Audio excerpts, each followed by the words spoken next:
Jews drop slowly as our dreams take flight, with spears unknown that hurtle through the night.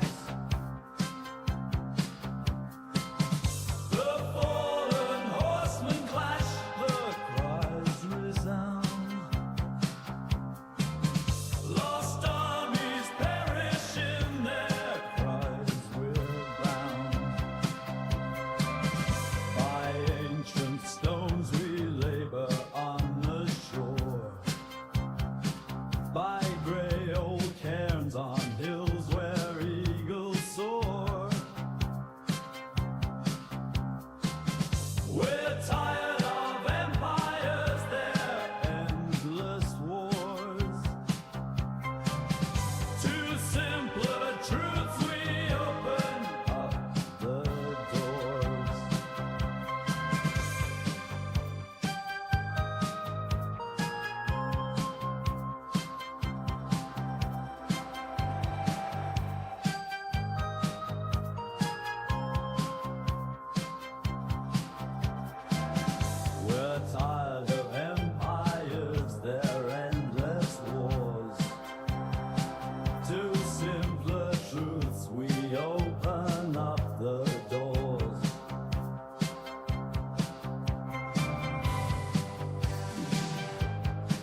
by the flaming gate. We bow to you, the master of our fate. The world may spin with empires lost and found, yet in your cosmos sacred truths abound.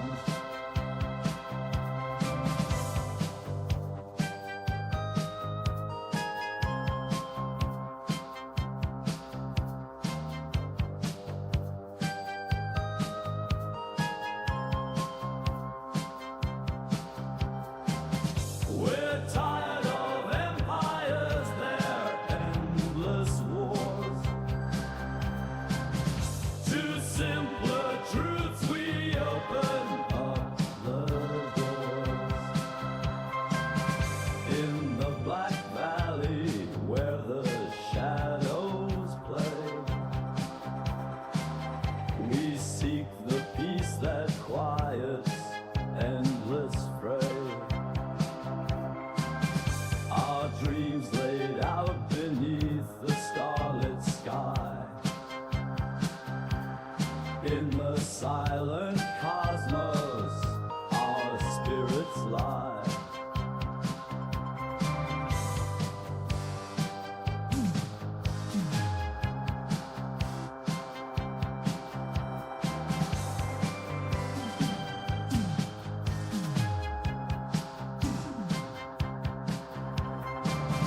We're tired of empires, their endless wars. To simpler truths we open up the doors.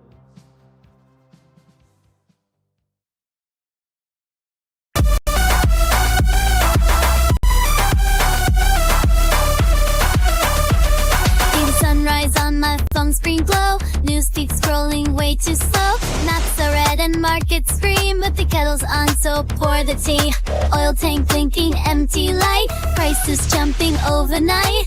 Everyone's pretending calm while satellites keep coming bombs. They say don't panic, don't be rude, just buy a little extra food. Smile while the shelves run thin, like this was always how it's been.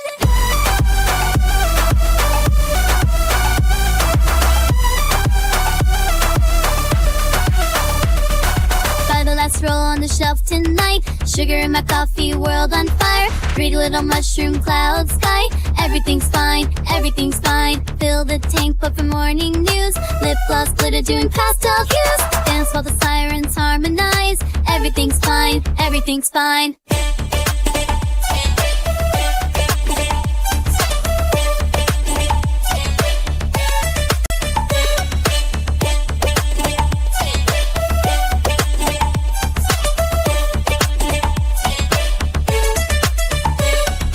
Trump on TV switching lanes. Whispered plans and different names. Everyone with maps and charts. Playing games with loading hearts. Some say war is just a bluff. Some say we're already close enough. I'm just pushing down the aisle, counting cans and trying to smile.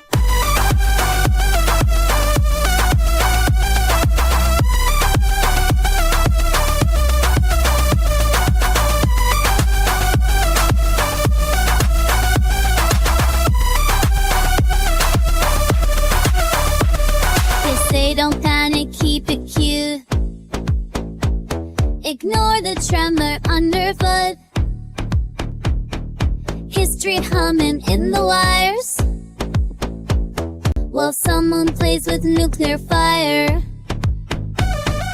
Buy the last roll on the shelf tonight. Sugar in my coffee, world on fire. Pretty little mushroom cloud sky. Everything's fine, everything's fine. Fill the tank, but for morning news. Lip gloss, glitter, doing pastel hues. Dance while the sirens harmonize. Everything's fine, everything's fine.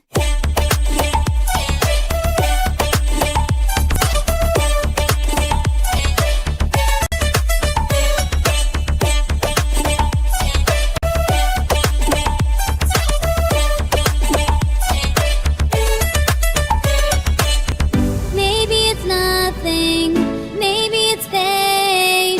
Maybe tomorrow we the blame. Maybe the quiet right before dawn. It's just the world holding its breath too long.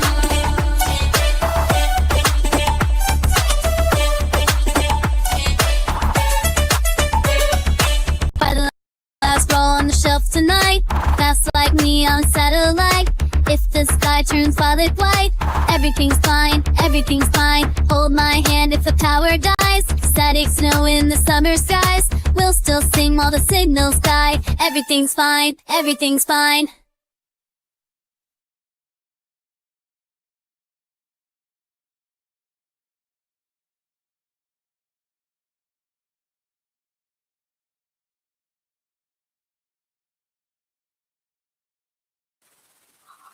And hello, folks. Oh, wow, it's dark. I think I'll take the t-shirt off of my lampshade to bring a bit of light into the room. It's often said of our show, oh, you guys hide in dark rooms. No, we just don't have ring lights and stuff. Because God forbid you actually had to see us in our full HD studio lit glory. I'm hiding quite a lot of gray hair with this level of light, if you don't mind. Hello, I'm Howard, and soon we will be joined by your other host, Morgan. We're going to get into it. It's a doozy, this one. It's a doozy. It's been a while since we've been on air. Partly, well, there's many reasons we weren't on air. One of them was we were kind of a bit shook when somebody decided to run to the violent arm of the state to have a word with us. And by word with us, I mean in a courtroom where we eventually end up in a prison. Such was the hurt feelings of such a person that, you see what I mean? I've got blemishes and stuff. I don't want you guys seeing that, but here you go. You see it now.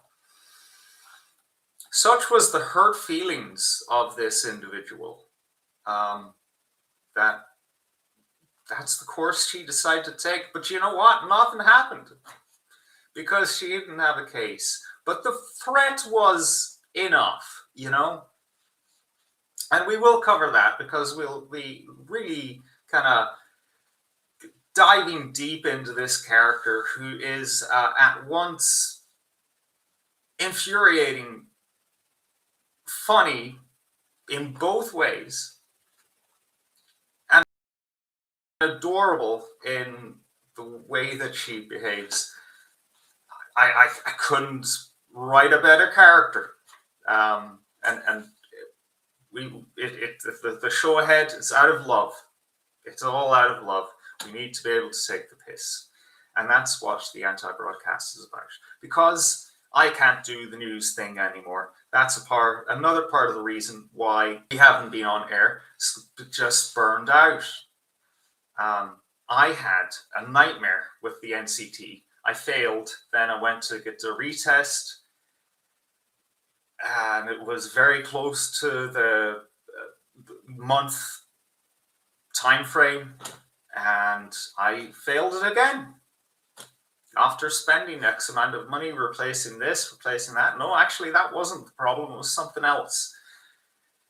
So then I went and got that fixed, and fixed a few things as well, just in case, you know.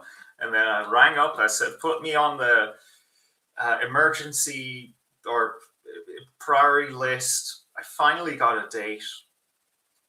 Weeks out. Still have yet to pass the NCT. That has been the hell that I've been living in for the past month, as well as just being burnt out, like I said. So I decided I'm not going to look at the news. I'm just not going to do that to myself, because I feel it eat away at me. You know, we're really in dark fucking times here from multiple angles. And I don't want to do my part in pushing that on you anymore. You can look at Twitter and Facebook if you like that kind of thing, or Telegram if you're, a real dark web hacker person. It's so ridiculous. You can do that on your own. I'm not going to help you do that anymore. Come on. Yesterday, an old lady in Tremor is praying the rosary just before mass, and some guy fucking comes in and stabs her. What the fuck is going on? And then a few weeks ago, we had Anne Widdecombe, a conservative Catholic politician who, as far as I know, is just not an entity anymore when it comes to politics. Murdered in her own home. An old lady. I don't know, maybe she was she had some kind of investment in a data center or something, or she was putting money into, I don't know what to the left not like, detransitioning kids or something like that. And this left-wing guy decided, yeah, I'll just kill this woman. Audio. There is no audio. I sound very tinny. Oh, thanks. Thank you for that, Morgan. I don't know what's going on here. Wait. Could it be that I've got the wrong... Okay, are we better now? Okay, can you hear me better?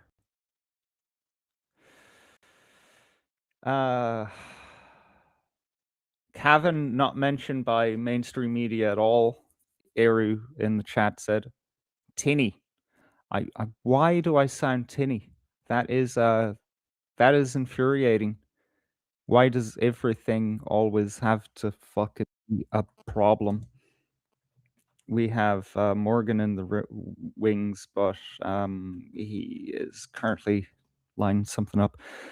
But you see what I mean? Things are fucking nuts. And it can't be good. It can't be healthy. You know what? Sorted. Okay, you know what? There's some kind of secondary microphone built into my PC. I don't know where it is. I can't physically find the fucking thing, right? But it's there, and I guess it was selected by default just there. That's scary. I need to find that and rip it out of my PC, because that means that God knows anyone could be listening in to any of my conversations at any time. Here's me pretending that I have people over at my house. Ever. Anyhow, how are you all doing out there? We have a few more minutes before Morgan joins us, and we get it into it. Thank you, Auditing Ireland. That's the mic that the CIA listened to you on. Oh yeah, with the AMD chip, the processor that had a Mossad backdoor this whole time.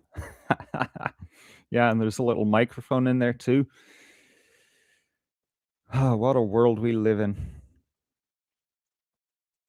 Have you heard about the flock cameras in the United States, folks? These cameras, and they just appeared out of nowhere, and suddenly I'm seeing it all over social media. You have these AI cameras, they're just cameras that record your registration. I think they also record your face, and some people are saying that they basically sign in or somehow communicate with your phone via Bluetooth, so that they know you're in proximity to them. And this all just goes into a big database run by what's it, Palantir or something like that. One of those nutty corporations that's just like Doctor Evil kind of stuff. Uh, you should read the Palantir manifesto. It's cuckoo, scary stuff. These guys really believe in mass surveillance and pre-crime and all that, pre-terrorism even.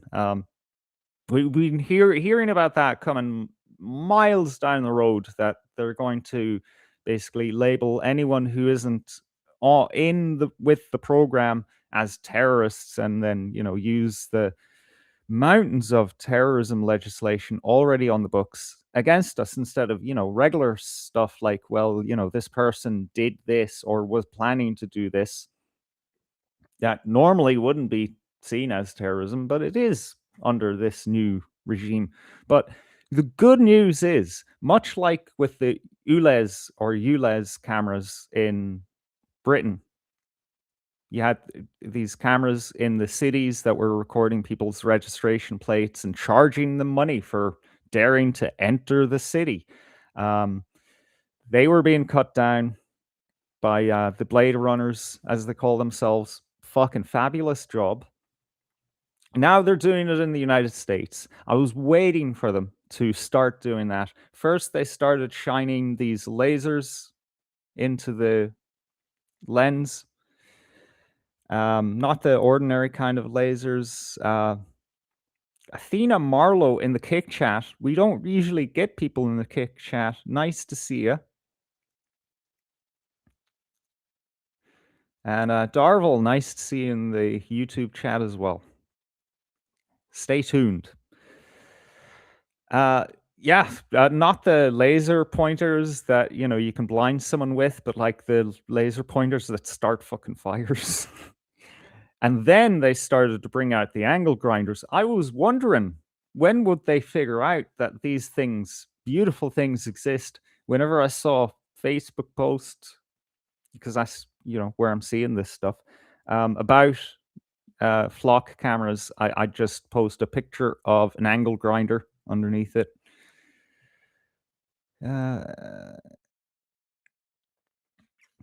Yeah, Athena Marlowe, I don't get to see much people too. Yeah, it's the age we live in. But there's good news in the world. You just wouldn't know it because there's like 100 times more bad news. And does look pretty fucking grim the way we're going here, folks.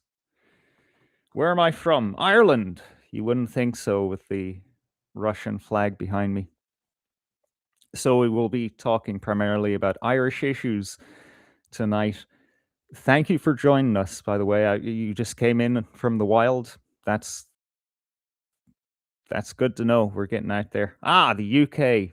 Brilliant. I admire you guys over there. You've got yourselves clued in.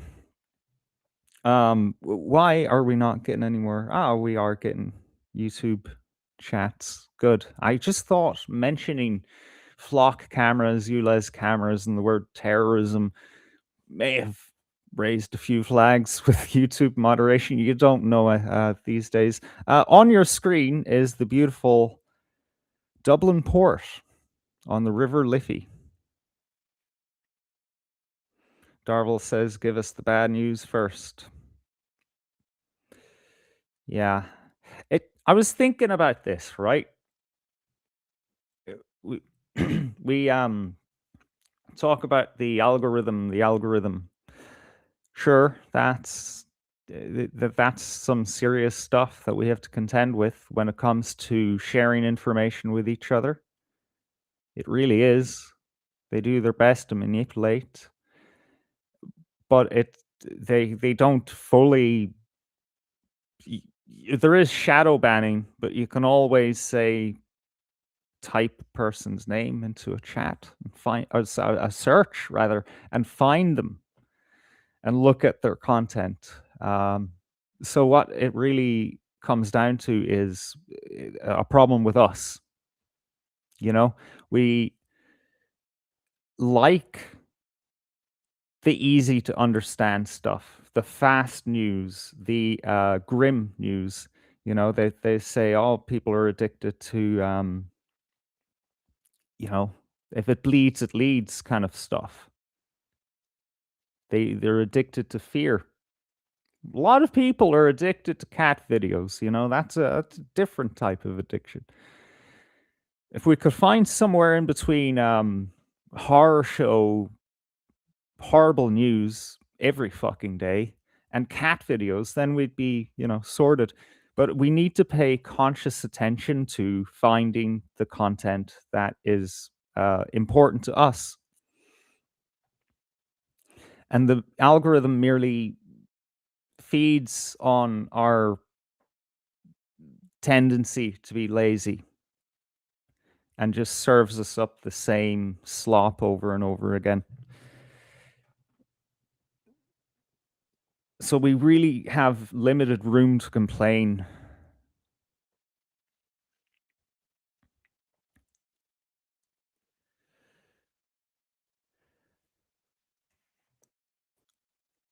We have Morgan in the background here. He'll join us when he can. The algorithm doesn't care. It's not aware that terror and fear and high cortisol is the thing that makes the machine run. It only responds, well, not, but mainly responds to clicks, engagement, time spent on website. These are things that we can change with just a little bit more conscious attention. What I noticed is what tends to float to the top is that stuff which is easy to understand. It enrages you and depresses you. Oh, fuck While off. oh well, fuck you too. No, that's not you. Sorry.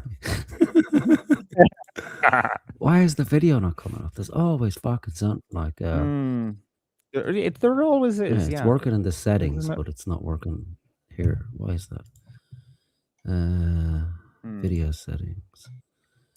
Let me just.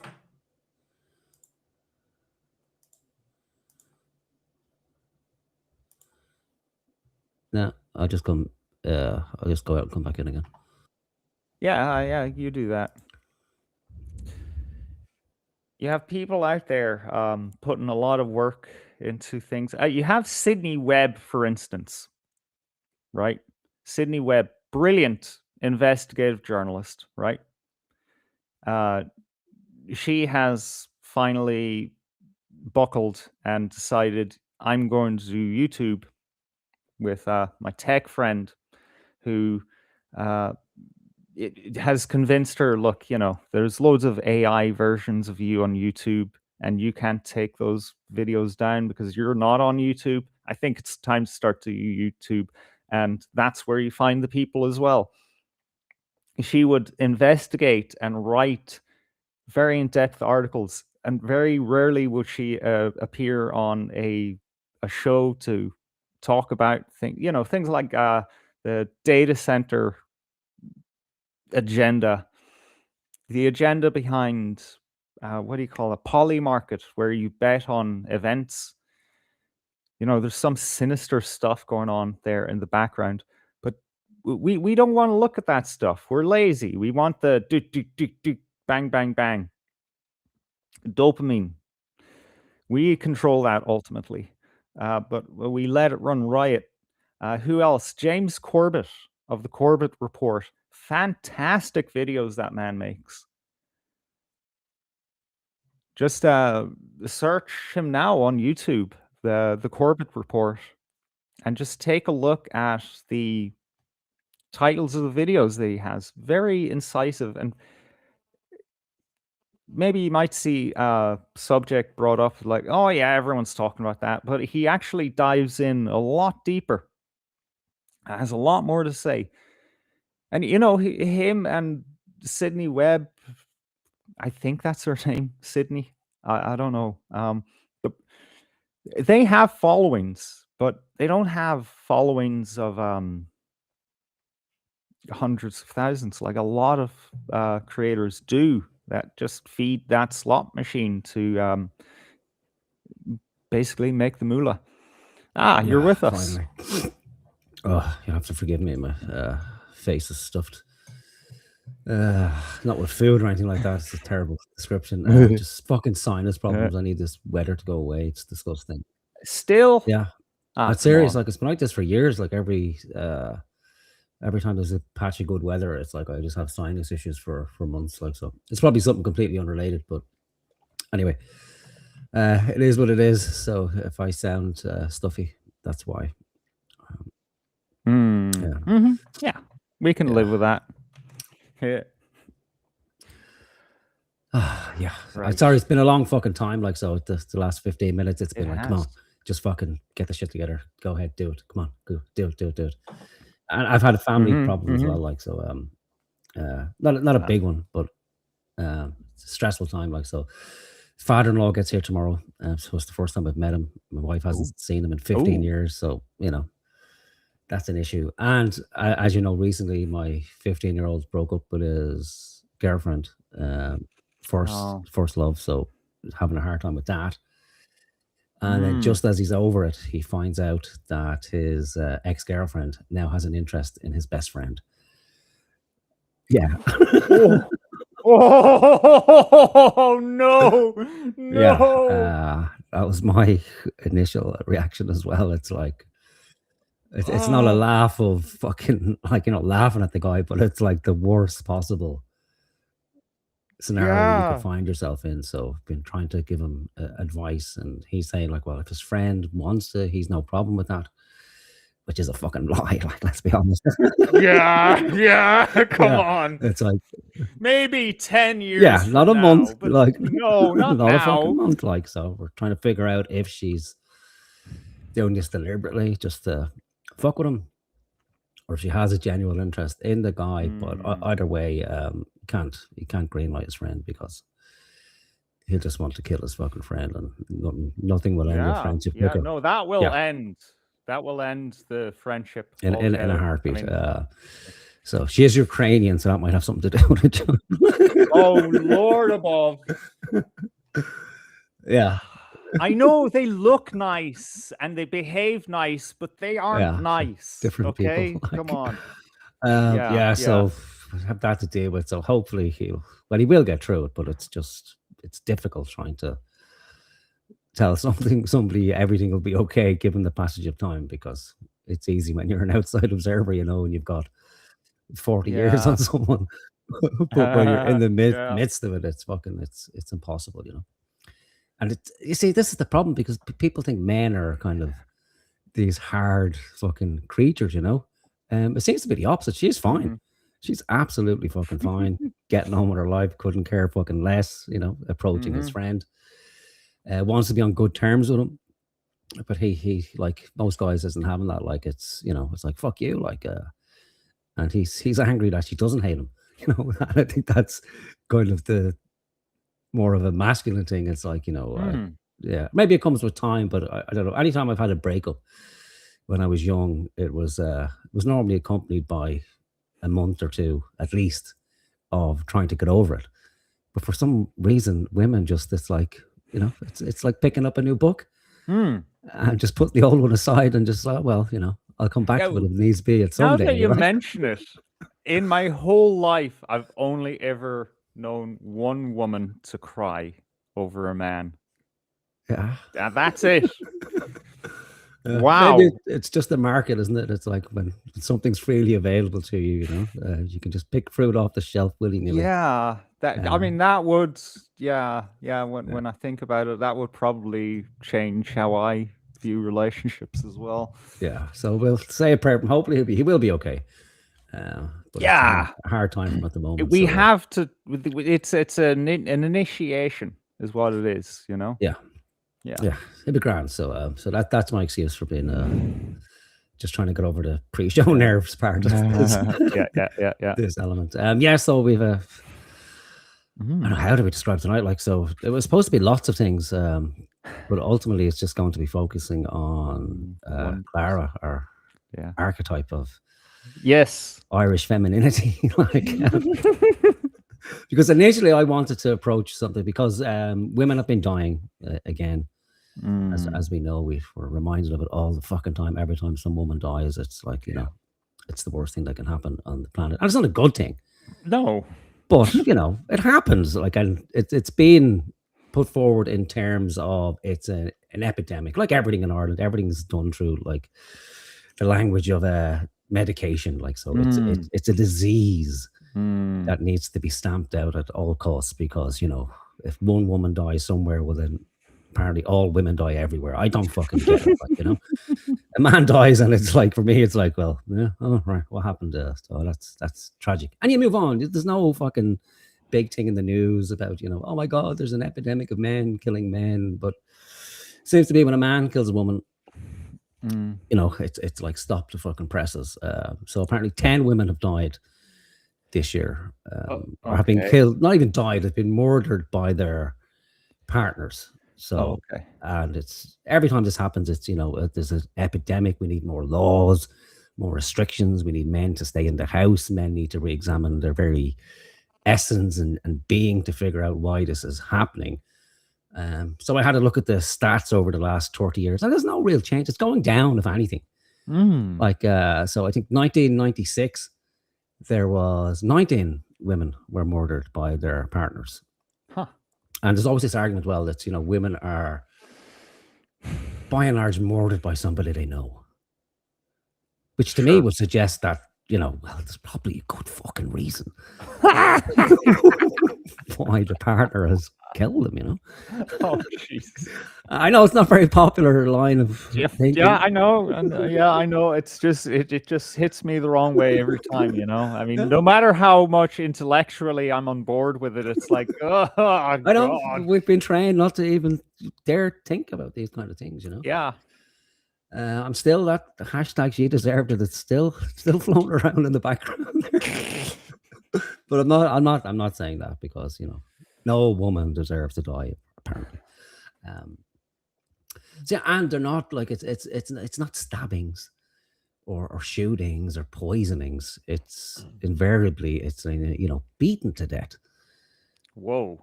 Yeah, and that suggests to me that it's not just happening out of the ether. It's not like men are just walking down the street all of a sudden one day and then it's like, okay, snap, or something just comes into their head. Well, you know, it's fucking. I'm in my 40s now. Probably got 20 good years left at a minimum. So it's about time I decided to murder some fucking woman that's close to me, just to get it done, to get the full experience of life, you know.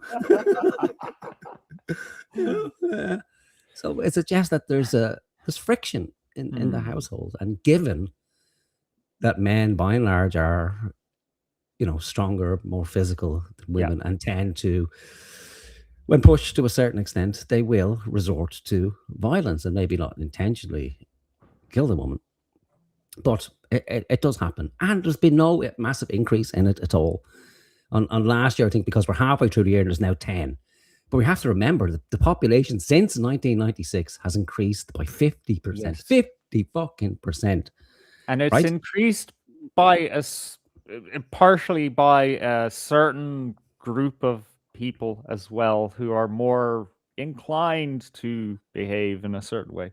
Yeah, so that's undeniable, and the facts for this year bear out that I think it's of the 10 women who have been murdered or died or manslaughtered, whatever it's classified as, I think 6 or 7 of them have been murdered by foreign nationals. So we have this split now between, like, you know, those people who can't bring themselves to look critically at immigration at all, don't want to examine anything to do with that. Like, well, it couldn't possibly be anything to do with the fact that they're foreign men from different cultures. So it's just being glossed over and classified as a man issue. And then there's people then tending to gloss over the man issue and just purely focus on, oh, well, this is, you know, a verification that we don't need any more foreigners in the country. We shouldn't have any here at all. But nobody is questioning the why. Like, what would bring somebody to do that? because we'll never get around to figuring out why, because we don't have the data. Like every kind of data point I look for, it's always from the woman's point of view. Hmm. You know, and the questions are always like that. There have been studies where they've gone to prisoners who have killed their female partners and asked them Okay. why, you know, but it wasn't really asked why. It was like what factors led up to it. But I couldn't find anything that matched my hunch of, well, you know, well, just a bit of a cunt, and I'd had enough, and you know, brought me to the point where there was nothing else I could do but lash out in violence, you know. It's imperfect data anyway, no matter which way you slice it, because they are institutionalized probably for years, right? And they're just made to behave. They're regimented mentally.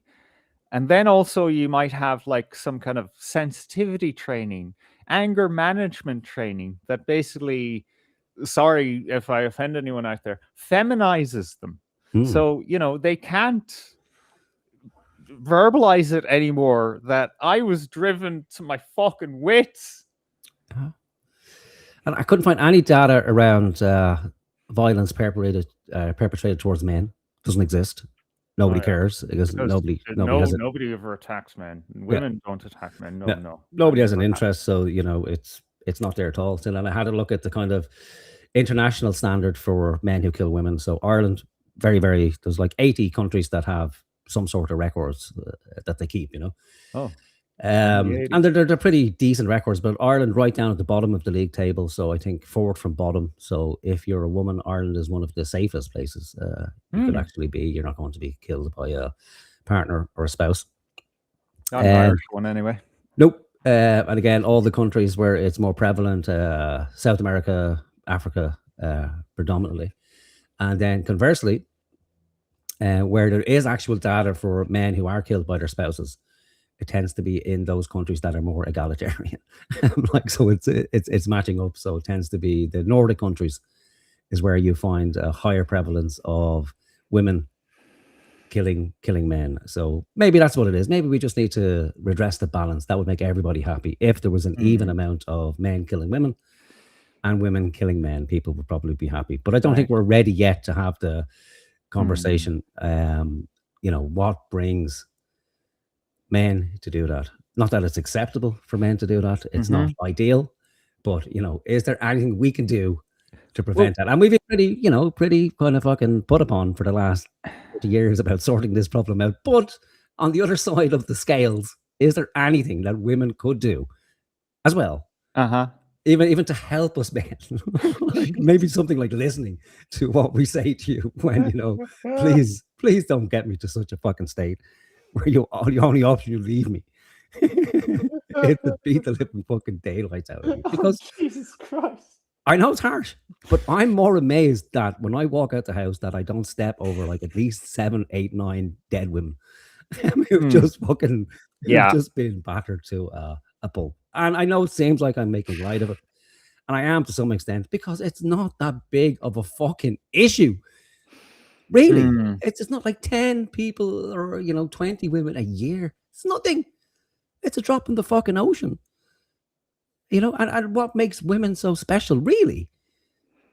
Like, nobody ever asked that. Like, well, what makes you fucking people so special? What makes you above men? Why are you more valuable than men? Why is there no outcry when, you know, men are killed? I know it's always, well, men kill other men. Well, you know, women kill men too. And women drive men to fucking kill themselves. So, you know, I'm just a bit tired of it. And then it makes it hard to be compassionate. Not that I don't come across as the most compassionate person in the world. But as we will see later, it's usually those people who are considered a bit of a cunt or cold that are actually, you know, in real terms, far more compassionate than to pretend that they're these beautiful, empathy-filled creatures, but they're not. But we're not going to talk about that tonight. Right. I've been talking about it for 20 minutes. Sorry. Well, before we carry on, talking about beauty, look at that fucking sunset, man. What the fuck? That is like an alien planet. Yeah, what's that? The docks, is it? Yeah. Yeah, Dublin docks. Yeah. When the good weather breaks, I will miss that. Well, not that that's a great example of the beautiful skies we've had recently, but I will miss seeing what the sky actually looks like instead of a soupy fucking mess. That will return shortly. But yeah, that's what a sky's supposed to look like, isn't it? When actual clouds appear rather than some kind of soupy chemical mess. Yeah, that appears at 4 o'clock in the morning and lasts for 4 months. Like so, yeah, it will be missed. If we could just dial the temperature down on a sunny day to around somewhere between 17 and 21 degrees Celsius, with a cool breeze, I'd be very happy. But not this 29 degrees Celsius nonsense. That's just fucking torture. You're muted there, Howard. You want to unmute? Oh shit! If it could rain in the morning, maybe between 5 and 6 a.m., so the plants get watered and the little animals can drink, and then go back to sun. That'd be fucking fantastic. That'd be perfect. You're back to being tinny again. I don't know if there's something you can change on your mic there. I know it's a pain in the tits.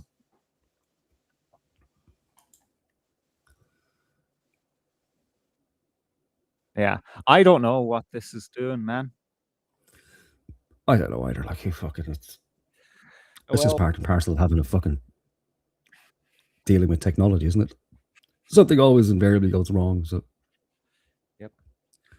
All right. So, how are we skinning this cat?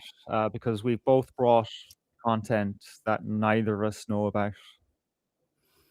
Yeah, I'll just go with what you have first. It'll probably overlap. I don't know. I don't really know. So. The content I have, I've watched probably half of it. I don't know what the other half entails, which is probably the best way to look at it when we get into it a bit deeper. Yeah, but we have to revisit Clara. It has been a couple of months now since we were reported to the guards for the heinous crime of making fun of a person. Like, it's a very Christian thing to do, obviously. Someone makes fun of you, not to forgive them or try to make peace with them, but to report them to the authorities to be crucified. Yeah, nothing more Christian in my mind than that, So yeah, so if you want to, if you want to start rolling with what you have, and see where we go. Okay, you know what? Yeah, I think this is the one. I think that, I don't know. Maybe it will be illustrative of the overall kind of thing we're going for here, or maybe it will just be entertaining. Either way, we win. This is my first clip. Yeah, I'll just let her speak for herself. There it is. Ugh. Icky. There we go. I think she's putting hand sanitizer on her hands. All right. Something, like the upper class kind of thing. Like, so this is how she starts all her streams, just cold open, and she needs to stop doing that, because there's something that happens at the start of most of her streams that she's not happy about. Maybe she should change how she does things. Yeah. Here we go. And now my hands don't feel like gick. So 9 hours from yesterday are for the weekend, not today. Yes. So the 9 hours from yesterday are going to be split between 5 hours on Saturday and 4 hours on Sunday. And any extra time we get today, I'm going to put it into dancing. What? So you get to see me. I don't know. Oh, we get to see her dance. Oh, Jesus Christ! Like, oh my God! Like, I haven't been able to find that footage. Oh, thank God! Thank fucking God for that. Yeah, no, I'm not going to subject us to that. Yeah, God forbid someone would see her dancing in a provocative way, Or God forbid she sees herself doing it, she might call the cops on herself, Oh, okay. I hope I dance as good as I danced yesterday, or I'm going to make an absolute fool of myself. Yesterday, I was so proud of myself. Genuinely, I was so proud. I did so many songs that I hadn't been able to do yet, because the half steps just clicked yesterday. I don't know why. I did this super hard song. It's the opening for Future Diaries, and it's really hard. So then I tried it on medium mode, and then I just kind of figured it out, and I was like, oh my god, now that I've done this so fucking fast, anything else is easy compared to that. What? What is it? What is this, a game or something? You learn dances, I think is it? Or? so. I was confused myself. Like I said, I couldn't find any footage for dancing, so I think maybe she's just doing that. You know, it's like kind of like Guitar Hero, only Yeah. I guess you push the buttons and the character dances. Yeah, I don't know. You see, it's a very girly thing, isn't it? Like these kind of TikTok dances and kind of Yeah. clickbaity. But she's fucking, how old is she now? Like what, 38, 39? But it looks of things. Must be. Yeah, yeah. Look, you know, and look, yeah, a lot of what she does is girly. But then like her audience is like dudes.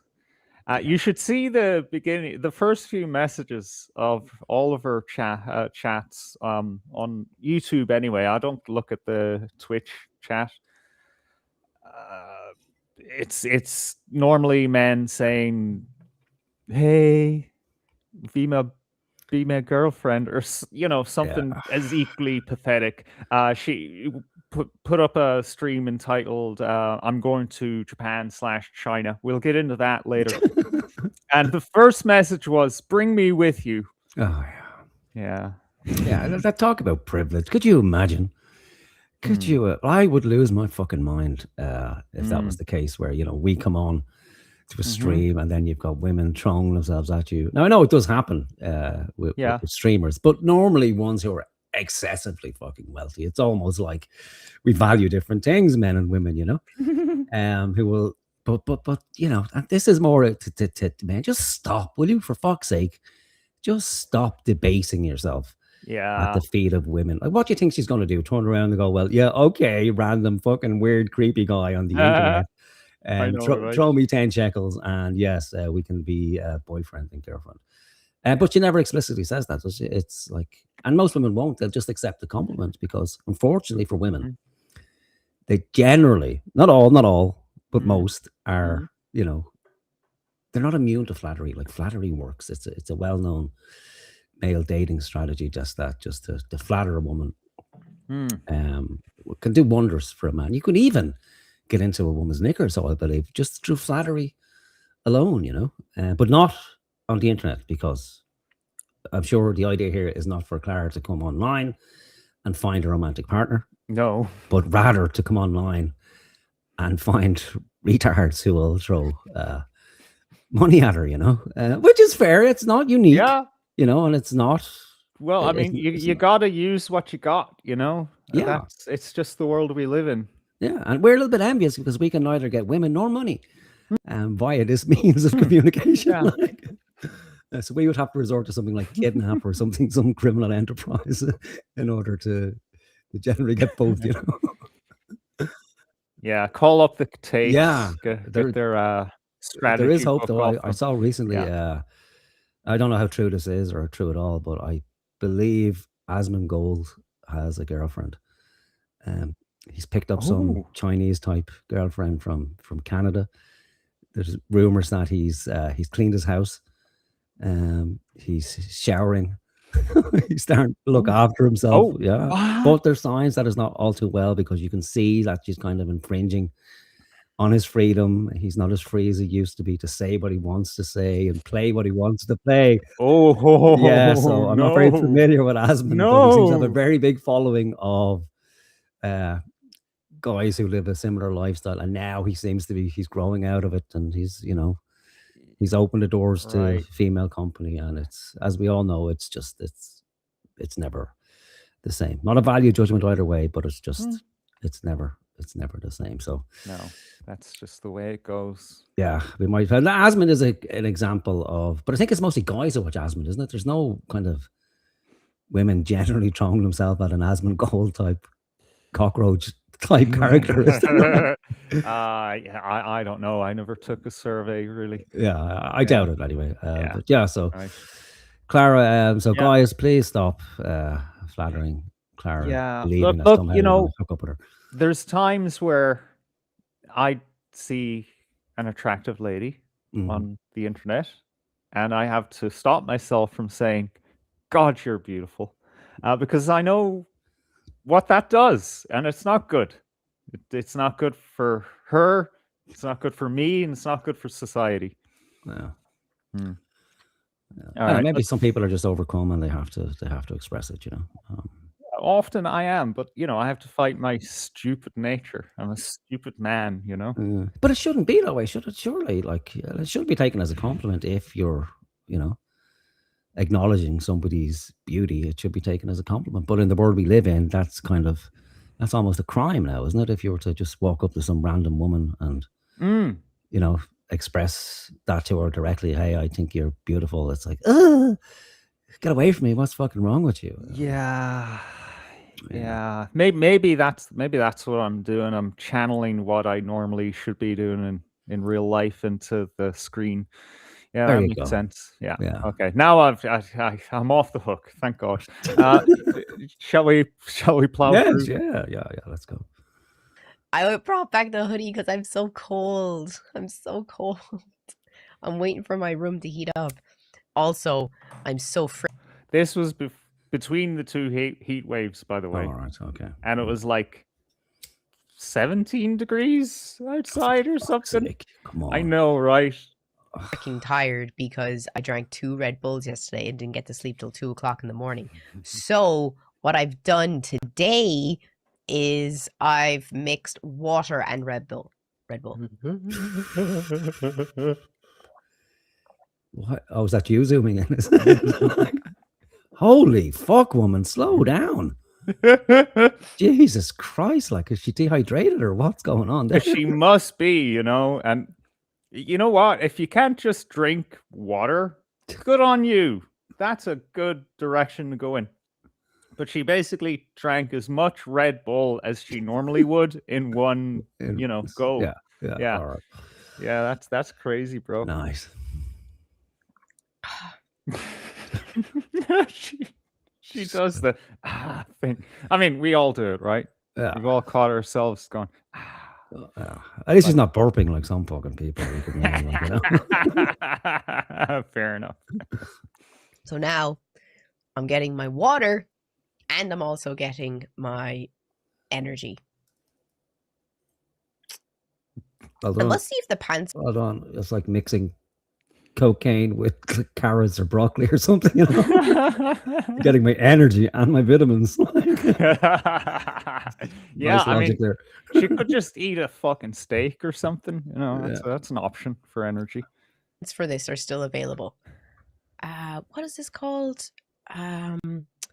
Juicy Couture Aquarius tracksuit. Oh, Jesus fucking Christ. God. This will come in. Oh, shit. This will come into play later. She loves her fucking outfits and all this. It's standard girl stuff, but it will become apparent why that is a problem. This was from years ago, though.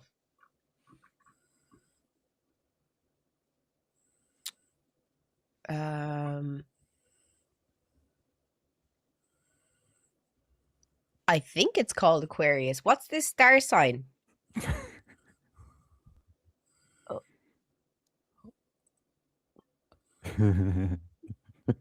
What?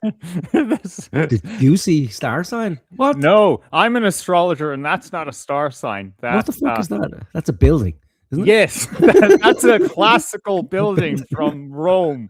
Yeah. Is there anything in the star signs that resembles that? Or? There's what do you call the scales lady? Says the professional astrologer. Yeah. Yes, your scales lady is in. Yeah, Libra. Yeah. Planet, 6 or 7 planet from the sun type thingy. Yeah. All right. Okay. Maybe that would be generous. I'm going to try to be generous to her tonight. Yeah. I'm trying to be. I'm sure you've noticed. Yeah. Because look, she's not all bad, right? Well. Maybe we don't know her well. We don't know her at all. But does anyone know? No, because it's not one. Yes, the juicy. Where's our astrology girlies? There's no girls watching you. Shut up. It just says juicy, does it? Oh my god. Oh shit! It's letters. It doesn't. Oh, it's juicy, but it's inside like. Oh shit! It just says juicy. Shit. Oh my god. Wow, she must be a reader, like with that kind of level of comprehension of letters and decoding them. Foreshadowing. Like a pantheon. Yeah. Juicy. Oh my god.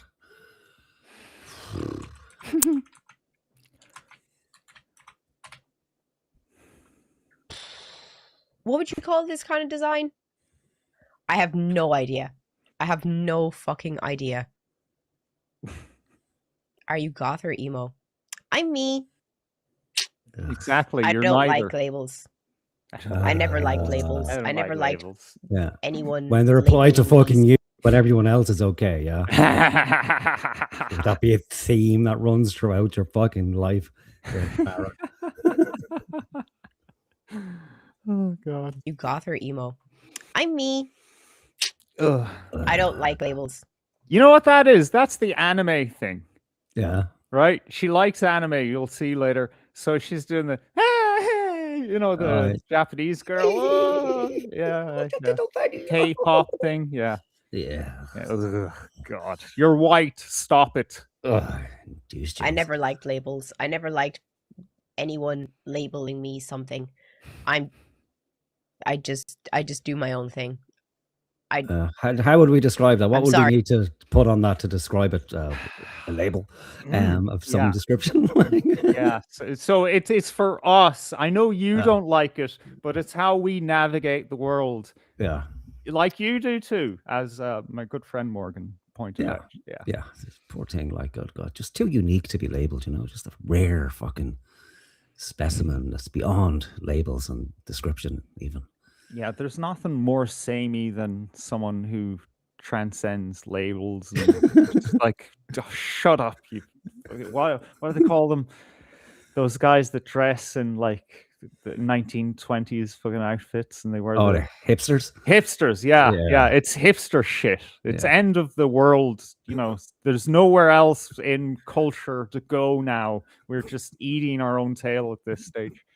Sorry, but like, I'm a 2008 kid, so no one really enjoyed labels back then, and I think it's just a new thing.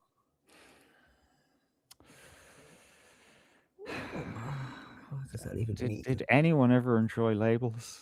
It depends what you're being labeled as, isn't it? You know, a cunt. No, I'm not happy with that label. I suppose there was a time, wasn't it, where it was, you know, we couldn't label anything like, or you're being pigeonholed, but I don't know. 2008. I suppose, yeah. People got a little more cagey about that. Yeah, okay, I guess, yeah. It's just I'm thinking, you know, back in like the 70s and 80s, punks weren't calling themselves punks. I mean, they were, but they weren't like putting themselves in that box. With you know, all the fucking shit that comes with it, and you have to wear this and do this and to be a punk. No, they were just part of a collection of people. Yeah, that I mean, it's when it's anything's new, isn't it? Like there's any kind of new subculture. It's, you know, it's not labeled because generally people aren't aware of it.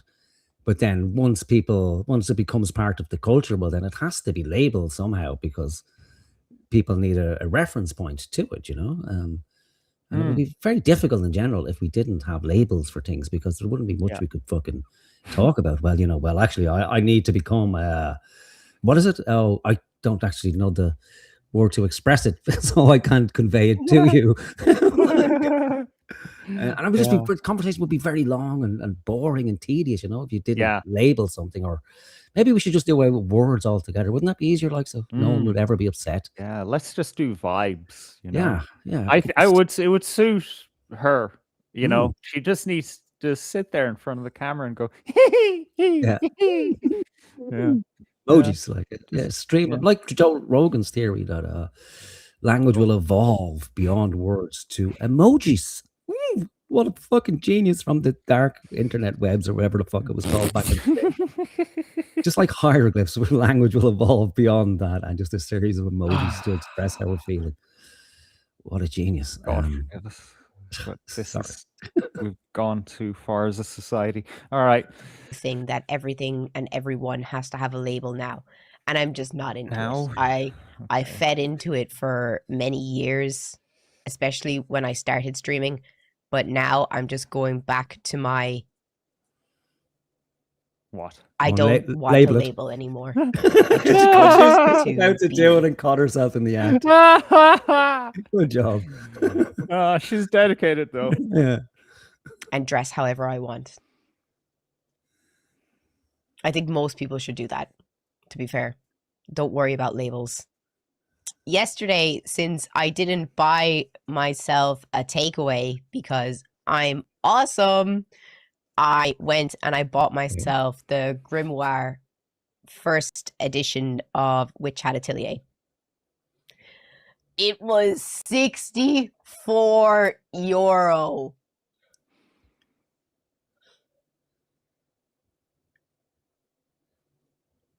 Okay. It hurt, but it's worth it. It hurt, but it's worth it. Look how cool this is.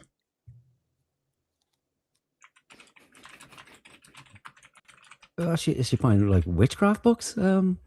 It's not. No, it's not a real grimoire. Right. Obviously, yeah. No, I don't think she's that interesting, to be honest. Odd for a Christian, like, you know. Yeah, right. But you don't know these days with Christians, you know. Yeah, I know. Especially the Catholic variety. Oh yeah. Yeah. Look how cool that is. Can't see it for shit. Look how cool it is. Is that the purpose of books? Look, help me justify this. Aren't you not supposed to judge a book by its cover, or is that labeling as well? Oh, for fuck's sake! Please, I can see it. You can see it. I can't see it. It's too fucking small. No, right? It's too small. Whoa, buddy! What happened? No, sorry, that's me fucking around. Sorry, I forgot. I thought about my fucking fair enough. Private viewing screen. Isn't it cool? What's the OF? No, sorry, babe. I don't do OnlyFans. Oh, Lord. Yet. Yeah, but why did she respond to that? I mean, of all the simp fucking messages that come through to her, she picked out that one. Yeah, weird, right? And there's only 2 of them, so I won't buy the next one until next month. That was my big spend of the month. So are these actual books, or are they just like how's Nana's only paws doing? Collector items, or what the fuck's going on? Say again? I said, are they actual books that people can read, or because it sounds like they're kind of status symbols or some sort of collector's item, or maybe both? Is it? I don't know. I guess both. Like, yeah, I don't know. That I think they're illustrated books. I think she stands up and gets it to show us. Oh. I don't know. Next month. That was my big spend of the month. How's Nana's only paws doing? Literally opened it and never once opened it again. Isn't it a pretty book cover? Oh, I already have volume 1 in the normal edition, but I think what I'll do is I will make that into a really cool book cover. I'll show you what I used to do. This is what I used to do. Oh, my legs.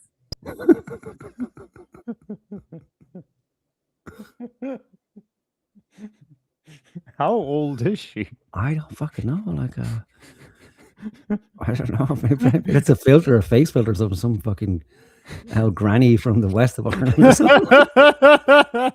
we have to fucking hear this again. What I used to do. This is what I used to do.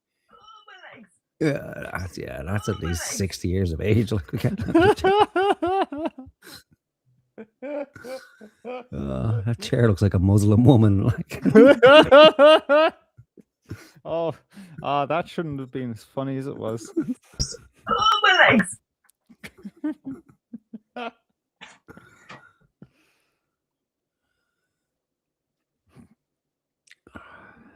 come on, Clara. There's no preparation in this stream at all. It's just A bit of show and tell. All right. Fucking hell. Okay, so for university, I used to get my copies and cover them in manga panels. It's also glittery, but you can't really see that. So this is my Japanese university copy. I'm sorry, I didn't think this would be this boring.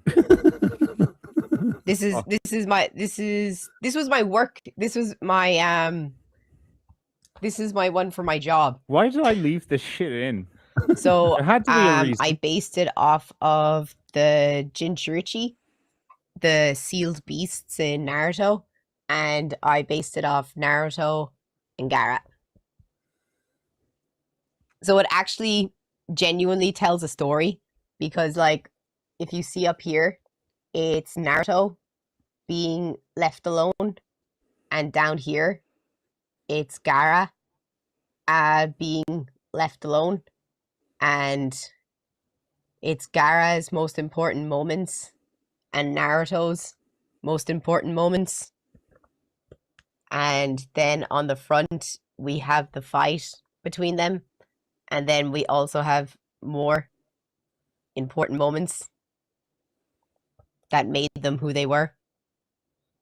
Okay. Okay, I must have been drunk when I edited this. Sorry. They're fuck. What was I doing? Shits. That kurva. Play. Oh my God. Where did that She go? has another drink. Wow, she's really necking it. Is that a plastic straw? Drink your water. Go back there again. Have a look at that. That's illegal, isn't it? It's highly illegal. That's like akin to seal clubbing or seal clubbing. That does Yeah. look suspiciously plastic. Mm-hmm. Uh-oh. Yeah. Someone's been on the Chinese websites ordering fucking plastic straws. Ooh. I'm calling the cops. Mammy, come here. Look, she's drinking from a plastic straw. Call the guards. Drink your water.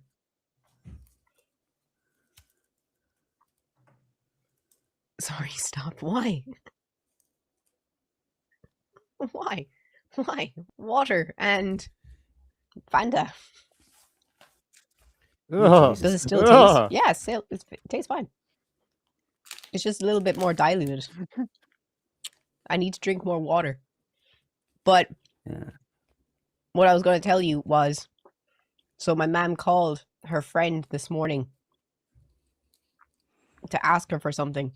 And her friend told her that she's babysitting her grandchildren because she dropped her newborn baby on her head, Oh, Jesus. the daughter, and they were in the hospital for observation, and they are laughing about it.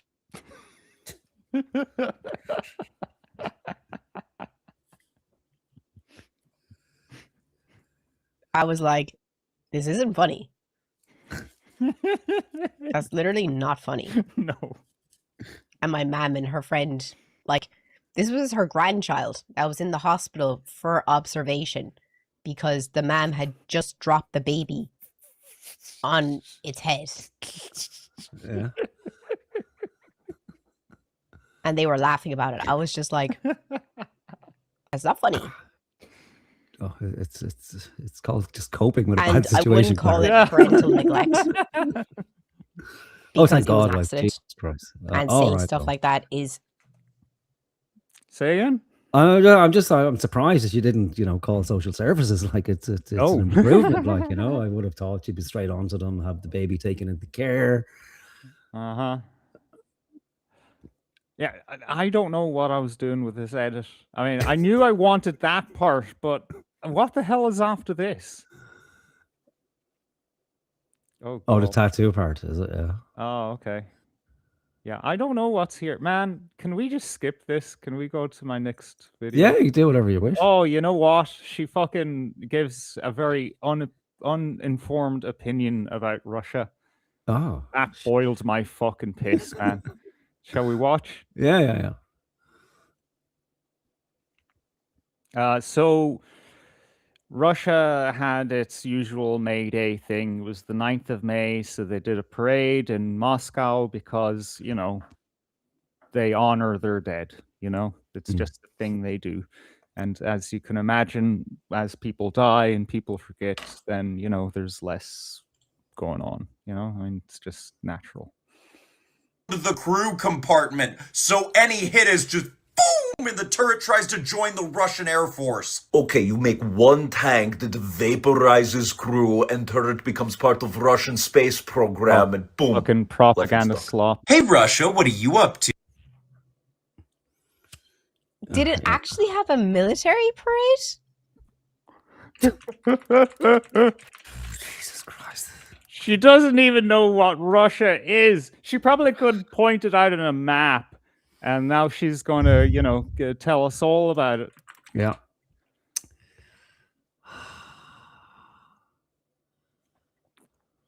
Guess where she goes to get her information?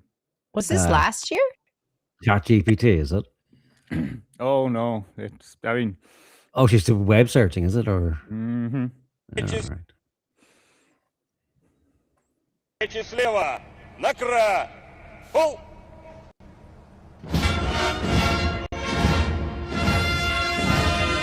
It was a great parade. Well, what star sign is that statue in the back?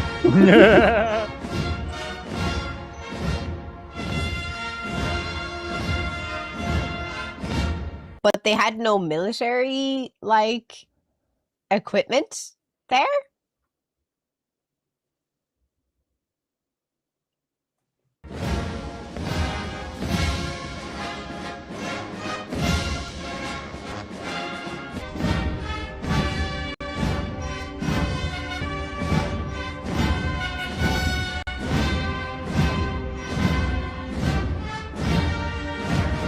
This year was scaled back. Why?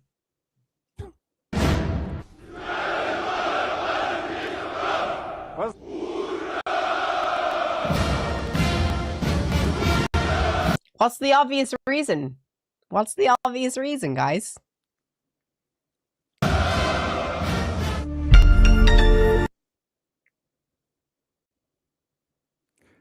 What's the reason? Is she genuinely asking, or? Yeah, she's genuinely asking her chat to tell her what's what in the world. Oh, yeah. Russian here. The parade this year was fucking disgusting and shameful, to be honest. Why? In past years, they would have had lines of ballista missile tanks, heavy artillery, pretty much the biggest stuff they had, but they were scared that anything that wasn't already deployed, that they were scared. Why?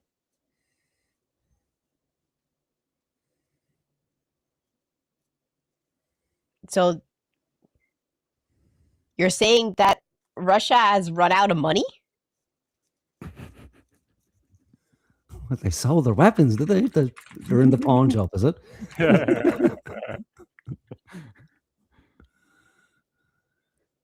Yeah, straight to the propaganda slop.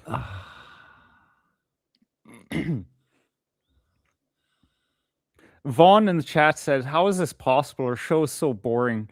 I know, right? It's just like, There's no recent videos.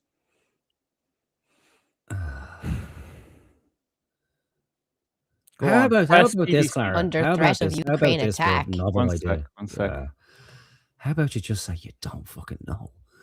Yeah. Wouldn't it be easier instead of having to put up this fucking pretense that you know everything about everything when nobody fucking can? But no, because otherwise her audience would vanish.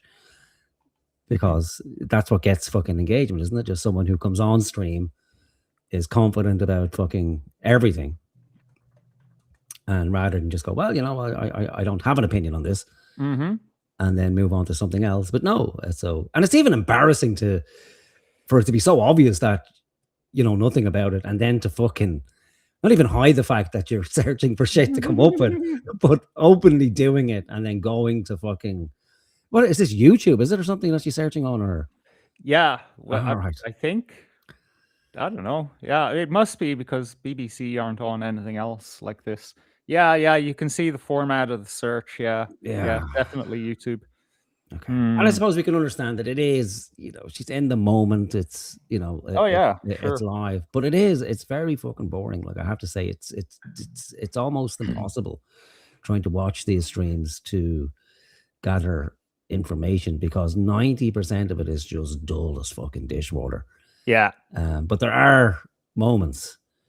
And it's usually because, I just get so fucking annoyed listening to the shit.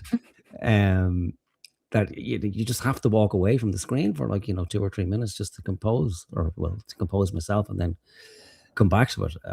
But just where's she been? Has she not noticed that there's that Vladimir and Zelensky they fell out, like that they're no longer dating, and that Vladimir got all the money in the divorce, and Putin, he had to pawn all the fucking weapons just to keep the Kremlin going there and stuff. She's not seeing the latest episode.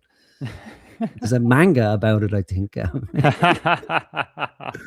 I suppose it's okay. You don't have to know everything about fucking everything in the world, Yeah, believe me, I tried and I went insane. Yeah, it's just not possible. Go on. Russia's security heavy victory. Let's see. Today is May the 9th, usually the day Russia pulls out all the stops for its biggest military flex of the year. It's the anniversary of the victory over Nazi Germany. And Red Square is normally a wall-to-wall display of military hardware. But if you look at the footage from today, something's missing. The parade was massively scaled back. No tanks, no heavy artillery, no intercontinental missiles rolling over the cobbles. So, why that low-key energy? Well, for one, Russia... I can't believe he said low-key energy. ...is now 5 years into its war with Ukraine, and most of the heavy gear is probably tied up at the front, actually shooting. But can I point out, this guy's a moron, and he's, talking to morons like her, so it's going to be taken at face value. The intercontinental ballistic missiles are on the front lines? That makes no fucking sense. No, there's something else going on. I don't know, last year they went all out because it was a decennial fucking anniversary. Fuck me, this pisses me off, man. But there's also the security factor. Moscow is genuinely on edge about potential Ukrainian strikes hitting the heart of the capital. More on that. Imagine. Wait.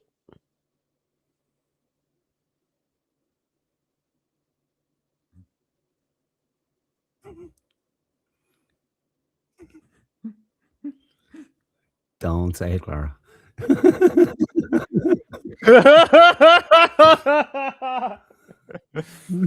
But come on, Clara, there has to be a logical reason for this, right? A reasonable, logical reason. Are they Koreans?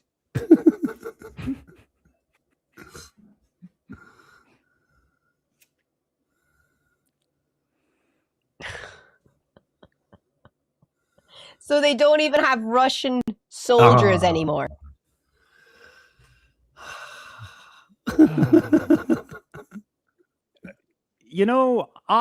Until the Ukraine war, I will admit that I've been terribly ignorant of the history of that side of the globe, but I have learned since.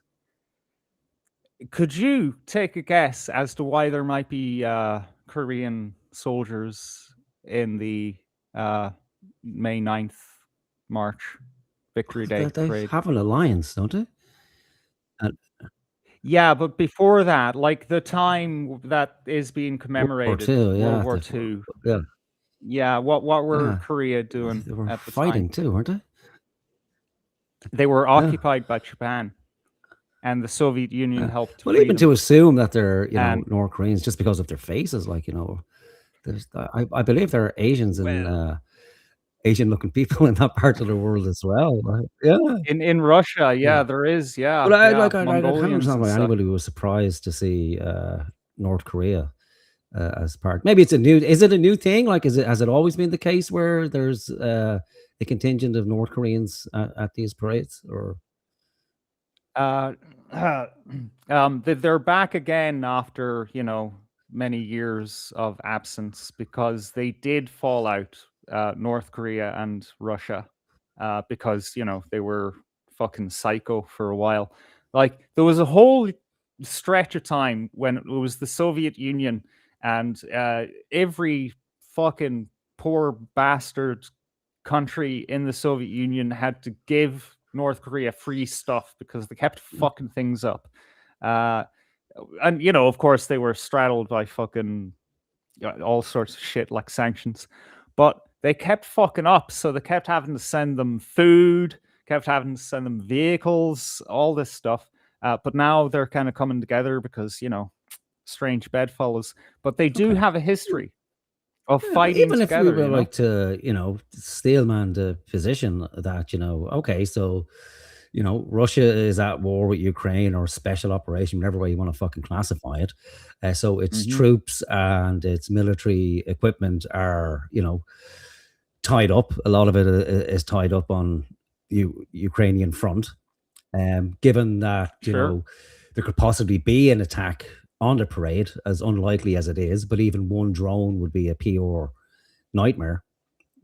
It's a bit of it can be seen as a pure nightmare anyway to have a parade that isn't at its full glory, but anyone with half a brain could understand, well, given what's actually happening in the world between Russia and Ukraine, well, then it makes perfect rational sense that you're not going to put on a full fucking military display, much akin to a Christmas dinner when you've no money, you're not going to fucking put all the trimmings out when you just can't have it. But it's clearly just nobody's immune from fucking propaganda.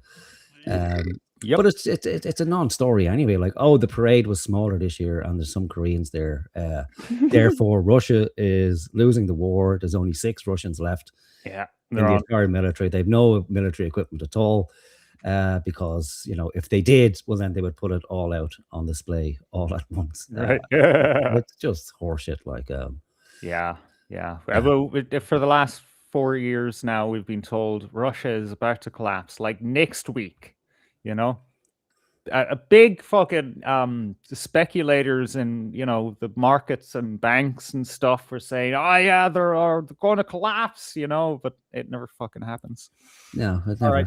It's amazing, isn't it? Every analyst never actually gets it completely right, and it just tends to drag on endlessly. And more people die, and then it stops for a while, and then it picks up again, and that's the hell we live in. Yeah. All right, so now we're into the juice, right? All right. Okay, sorry for that bore fest. Jesus Christ, I should have taken a second pass at that. My uncle told me when I was a child, never apologize. He just passed away the other day as well. I didn't even know about it. Like, my favorite uncle. Shit. I haven't seen him in since my mother died. He'd been sick for a long time, but I was pissed off. My sister found out 2 weeks ago, never fucking told me. Can you imagine? Oh, fuck, man. Yeah, never fucking told me. So now I have to ring my auntie and my cousins. They're in Spain. And I don't want to ring them because I'm fucking being Irish. I hate fucking talking to people when there's bad news, It's like, what do you say? Oh, listen, sorry about your dad dying there. Like, how you feeling? Oh, you're not in great spirits. No, oh, right, Jesus, I never figured that out. So, anyway, it was nice talking to you. Person I don't really know. The phone is a terrible way to do that as well. Jesus. Yeah, I know. But I'll bring her like because yeah, and you don't even need to mention it. I mean, just a conversation, and it doesn't even need to go there. It's just the thought, Yeah, exactly. Yeah. How you getting on? How you keeping? How you doing? Yeah. Listen, you wouldn't have a land of a couple of grand.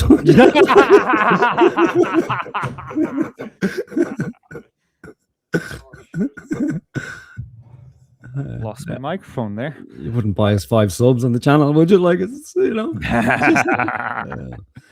Oh, all right, what we got here? She's looking. Right. It's nighttime. Clara, is it? She's going out in the pole. Oh, for fuck's sake! Going to the All right. club. Let's hardly. Oh, thank God. Oh, thank God. Oh, thank God. Oh, thank God. Guys, I am so fucking done. I am so done. I'm so done right now. I am exhausted. I am so fucking done. Oh. Come on, Jesus, get to the point. Pure absolute bullshit.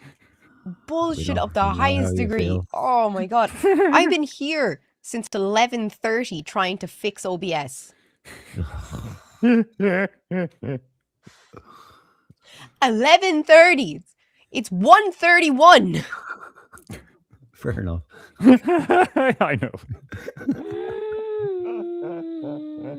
Oh, it was so stressful. It was so stressful. Like, everything was fine. I was streaming yesterday with E, and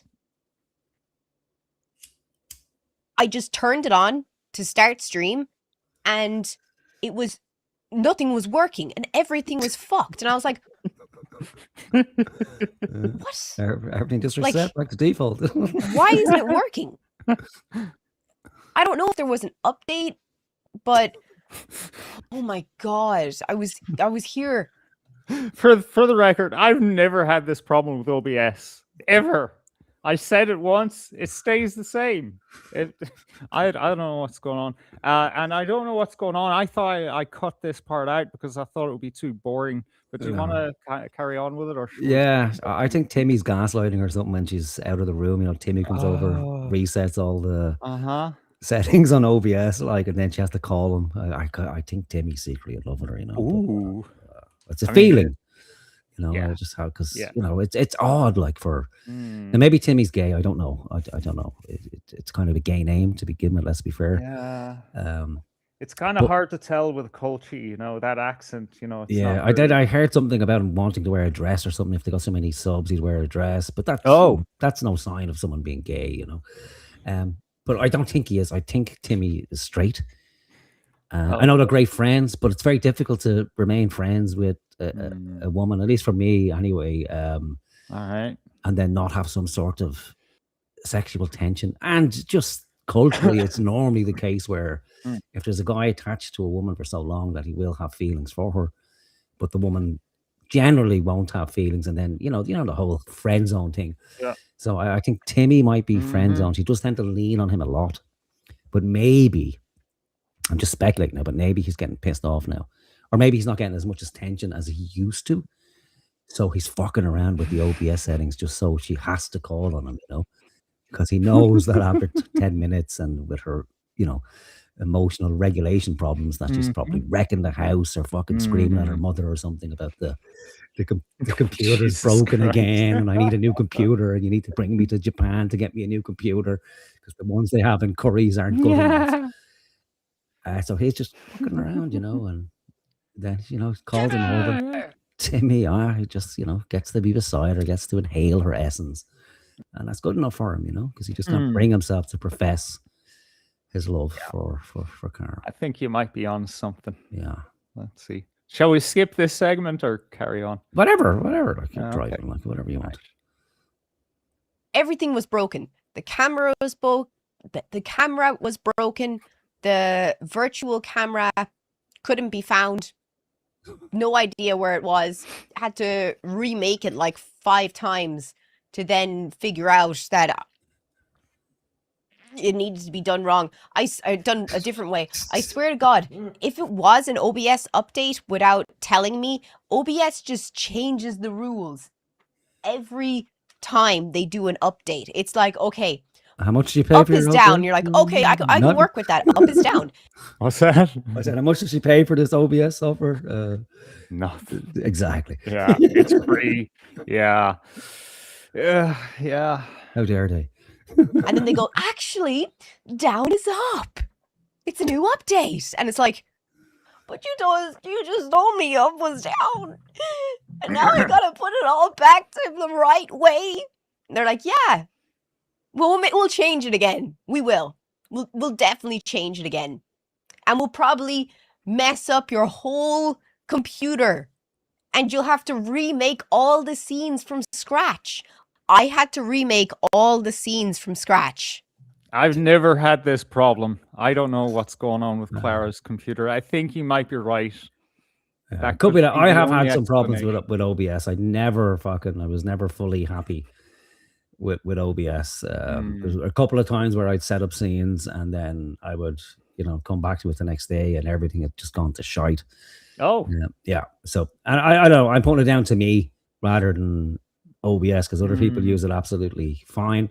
Yeah. So, and again, when you get your hands on this particular software, it's backwards. Like you used to have to go and do courses to understand something like that before you ever put your fucking hands anywhere near it. People normally have to spend 2 to 4 years in a college course to learn how to use editing software properly. But since it became freely available to everybody just, gets their hands on it and then expects after like 1 or 2 hours to be completely comfortable with it and know all the ins and outs of it. Like, you remember the time where you had to read an instruction manual before you could actually use fucking something? Yeah. But now, and I do it all the time, you just dive in and then you figure your way around it through all the fucking errors. Like, but I've heard lots of people complain about OBS, that it's cumbersome, but maybe it's just simply that she hasn't put the time in.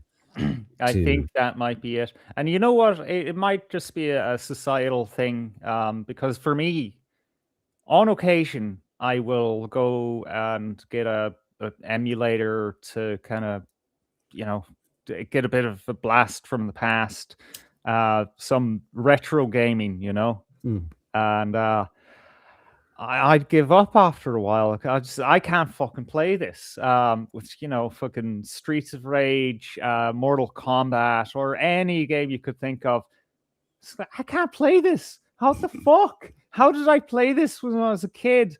It comes down to a skill issue. I've lost the ability to reason through things and just figure them out and do. I mean, of course, it's a lot less important today as it was when you were a child. But fuck me, you'd think that you're sharper than that, but in fact, no. You aren't the master of all. Yeah, you're right, because there has to be an immediacy to everything now as well, doesn't it? Like I download something and I want it to work perfectly. Yeah, and I want to put the minimum effort as possible into learning about the thing. I just want functionality immediately and a download of knowledge straight away, so you can figure everything out. But it doesn't work like that, unless you're a super genius like Clara here. What a face! I didn't intend on that. I did not intend on that. No, and I was like, you already. Oh, okay. We need to go back. Do this.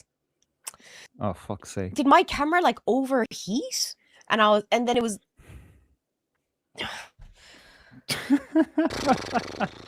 I feel the pain. I actually could is this do I get a special prize at the end of this? Was she about to say she could sue OBS there? Am I imagining things? It's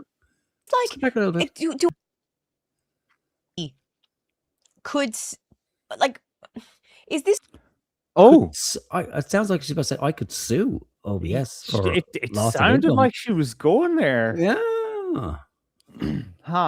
So they're interrupting her cash inflow. Yeah. With their free software updates. Nobody could be that entitled, though, could they? Wow. Yeah, that's a weird one, all right. Hmm.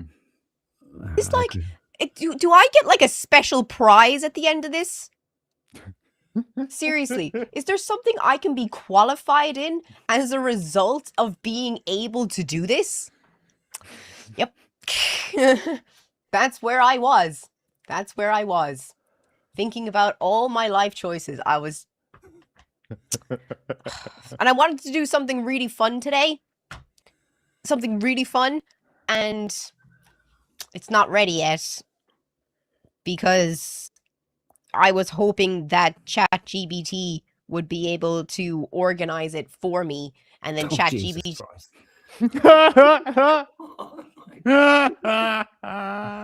Fucking hell. Yeah, you can't be that entitled. Yeah.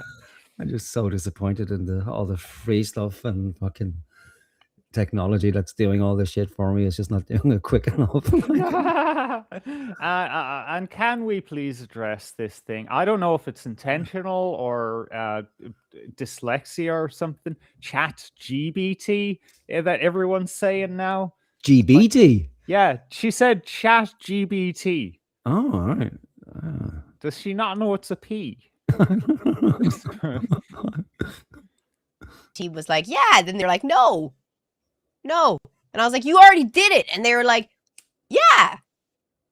No, we can't do that. And I was like, you just did it. Just not that way. And they're like, no. I don't even understand why I pay for ChatGPT. Yeah, it's good that happens because it's actually useful for the dynamic between men and women, because trying to communicate with an AI is much like a man trying to communicate with a woman, you know? Yeah, you know, you give it an instruction, it doesn't fully comprehend.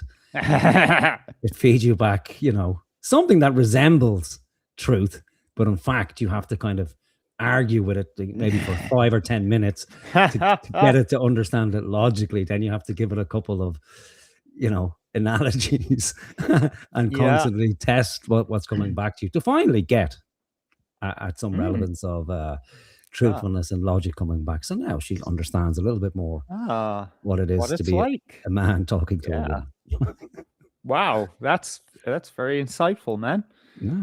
Yeah, you know, of course, most of your insights point in just this one direction. But, it's not motivated reasoning at all. There's nothing, there's nothing beyond. There's nothing further to look into.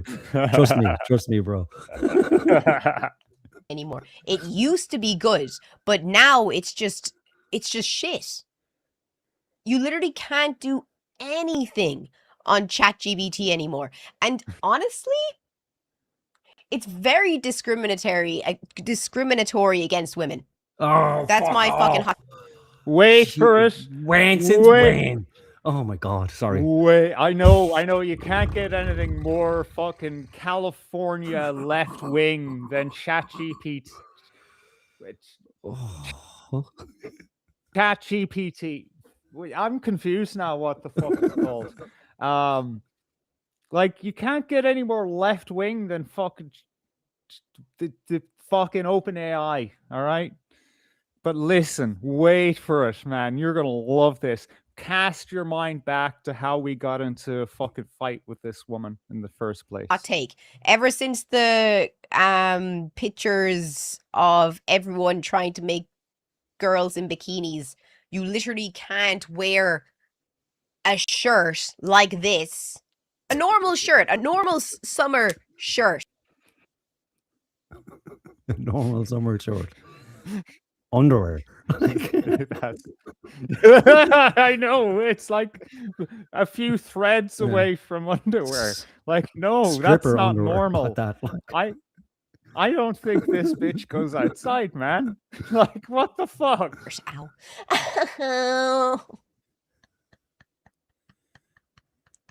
As I was saying, you can't wear a normal summer shirt and it's like, sorry, this picture is against our guidelines. And it's like, it's me. It's... How does it know it's you? Yeah, I go to Grok when sometimes I want to fuck with an image of someone, right? And I make sure to say, make this picture of me this way, just in case it gets antsy about me making, comedic pictures of people, right? Because, I know that it can't like look at my webcam and see that I'm lying, well, how does it know that it's you, Clara? Did you want to Well, figure they've that had one a out relationship first? for, a good year and a half now, so surely, like, she knows Oh, okay. ChatGPT, but she just assumes that ChatGPT knows her as well as she knows it, Oh, for fuck's sake, Dennis Carr in the chat. Is that her thong around her neck? It does look like two pairs of knickers stitched together, like, in fairness. Yeah, but I can see a point, like, where it's her, so she is consenting. It's her using her own images, so she can do what she wishes with them. Yeah. But because of people like you get your knickers in a twist anytime there's a picture of a woman that's been AI'd in a bikini, of all things. Remember that was a big thing, wasn't it? Like that, all the politicians got their knickers in a twist about images of bikinis and images of bodies that weren't theirs. It just happened to convincingly look like theirs. So that had to be ended. And then, of course, they put guardrails in where it's like, well, no, we can't have that anymore because that's just the worst thing in the fucking world. But then, unfortunately, you have to suffer too when you try to create a picture of yourself. For what? Unintended for what consequences. purposes? Like, why would you want to create a picture of yourself in a bikini or a sexualized picture of yourself other than to exploit poor stupid men who you're leading on? Well, I mean, there's that, but there's actually a more mundane and sad reason why one would want to do It's that. literally right? me. I just want to see what the shirt looks like on me so I know if I want to buy it. Oh, we're sorry. This picture goes against our guidelines. Yeah, because you're wearing whore outfits, I know, right? It sees her fucking cleavage and thinks, this is revenge porn. Can't make that. So I was a bit hasty in my, hasty conclusion I drew there. Yeah, but it's like and you're right. Like, it is, unintended consequences, blowback, as they call it in the CIA. That's what happens when you're, a little bit snowflakey. That when you start, issuing diktats that other people can't do this, well, then eventually it comes around to where you can't do it either, even if it's for the most innocent of reasons. That's what happens, Yeah. Here, I need to. I'm bursting for a piss. I will actually die if I don't do it. Just put something on a cup of tea or something. Oh, okay. All right. Yeah, we'll take a break. We will get back into it because it gets juicy after this. We'll go back to Dublin Port. Oh my God, it still looks amazing. Look at that. All right. Back in a bit, folks.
I do like that tune that I made.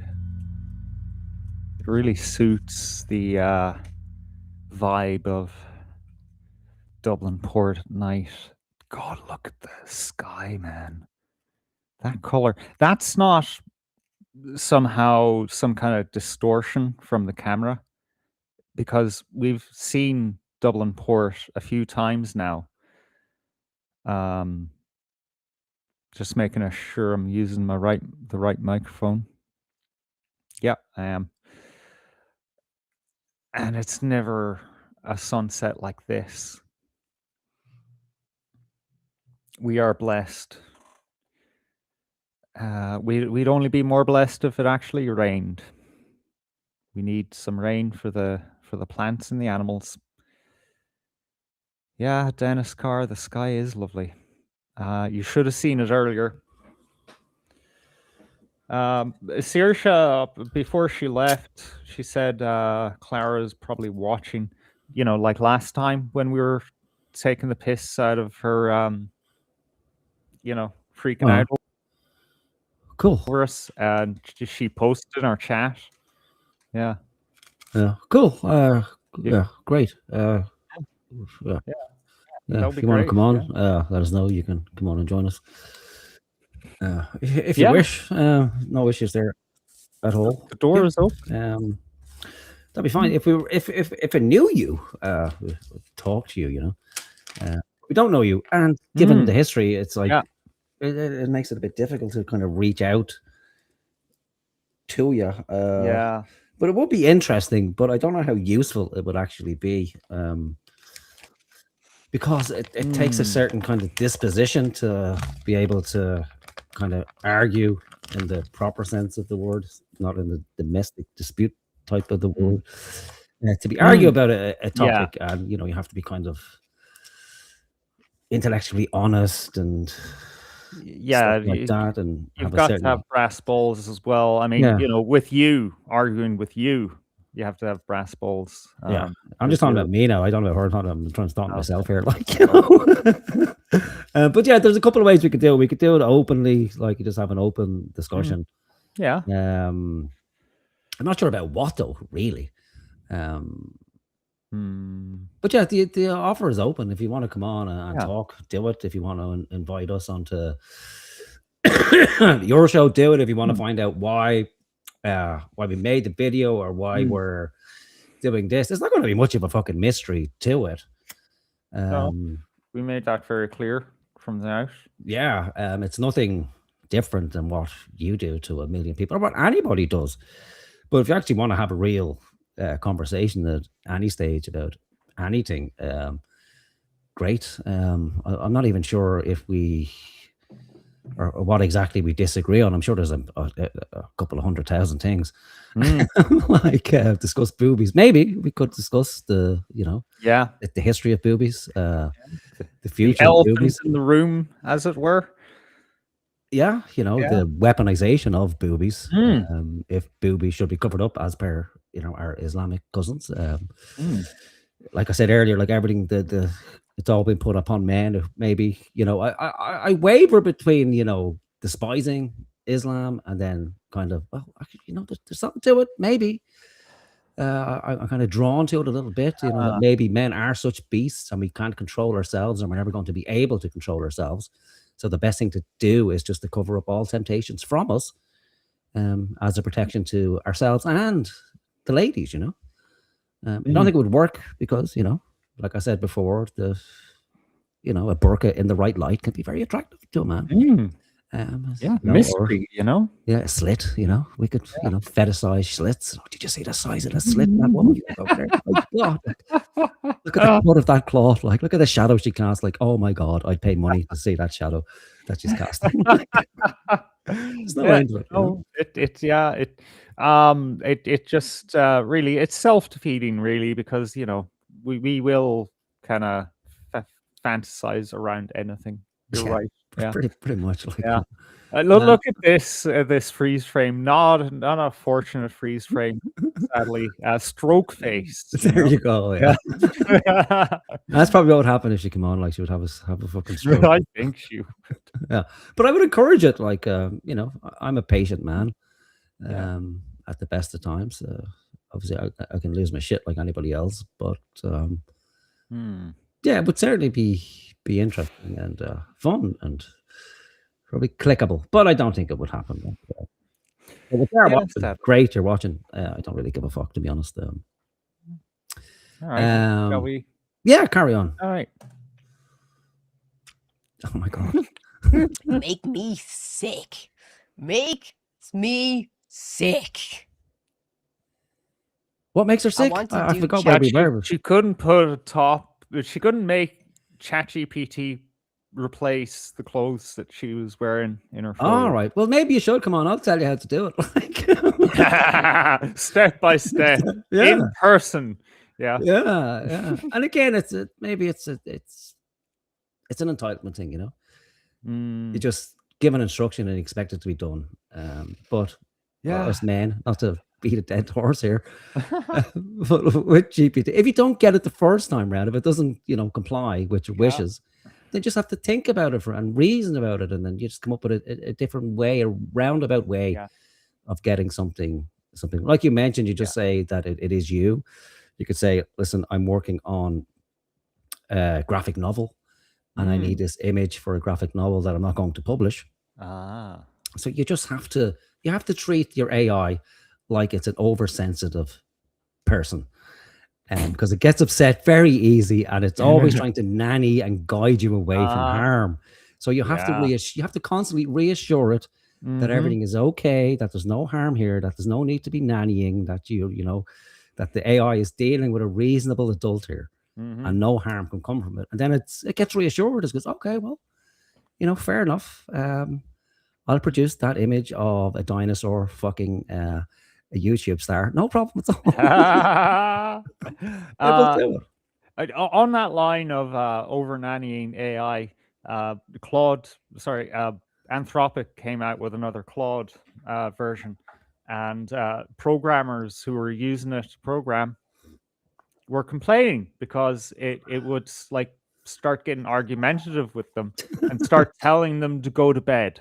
Oh wow! Yeah, really?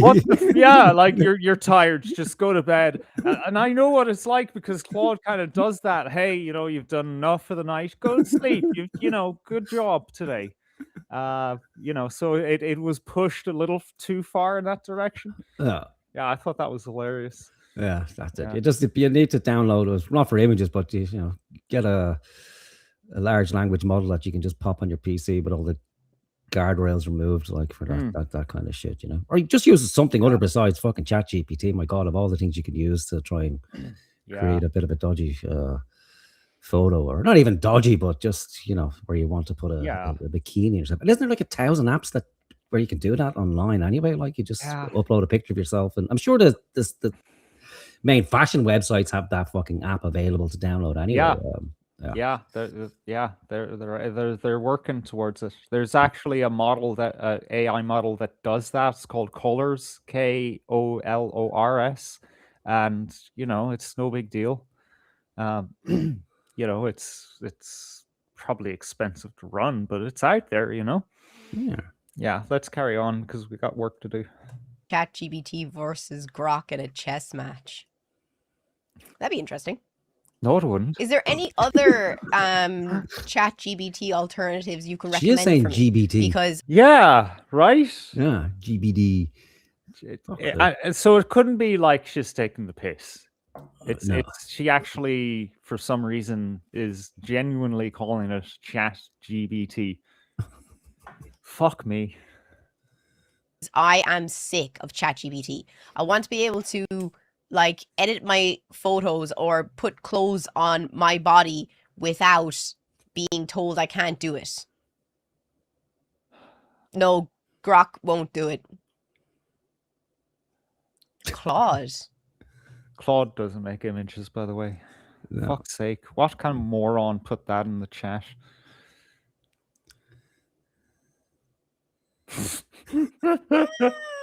It's Maybe. basically you too. AI is basically you too. What?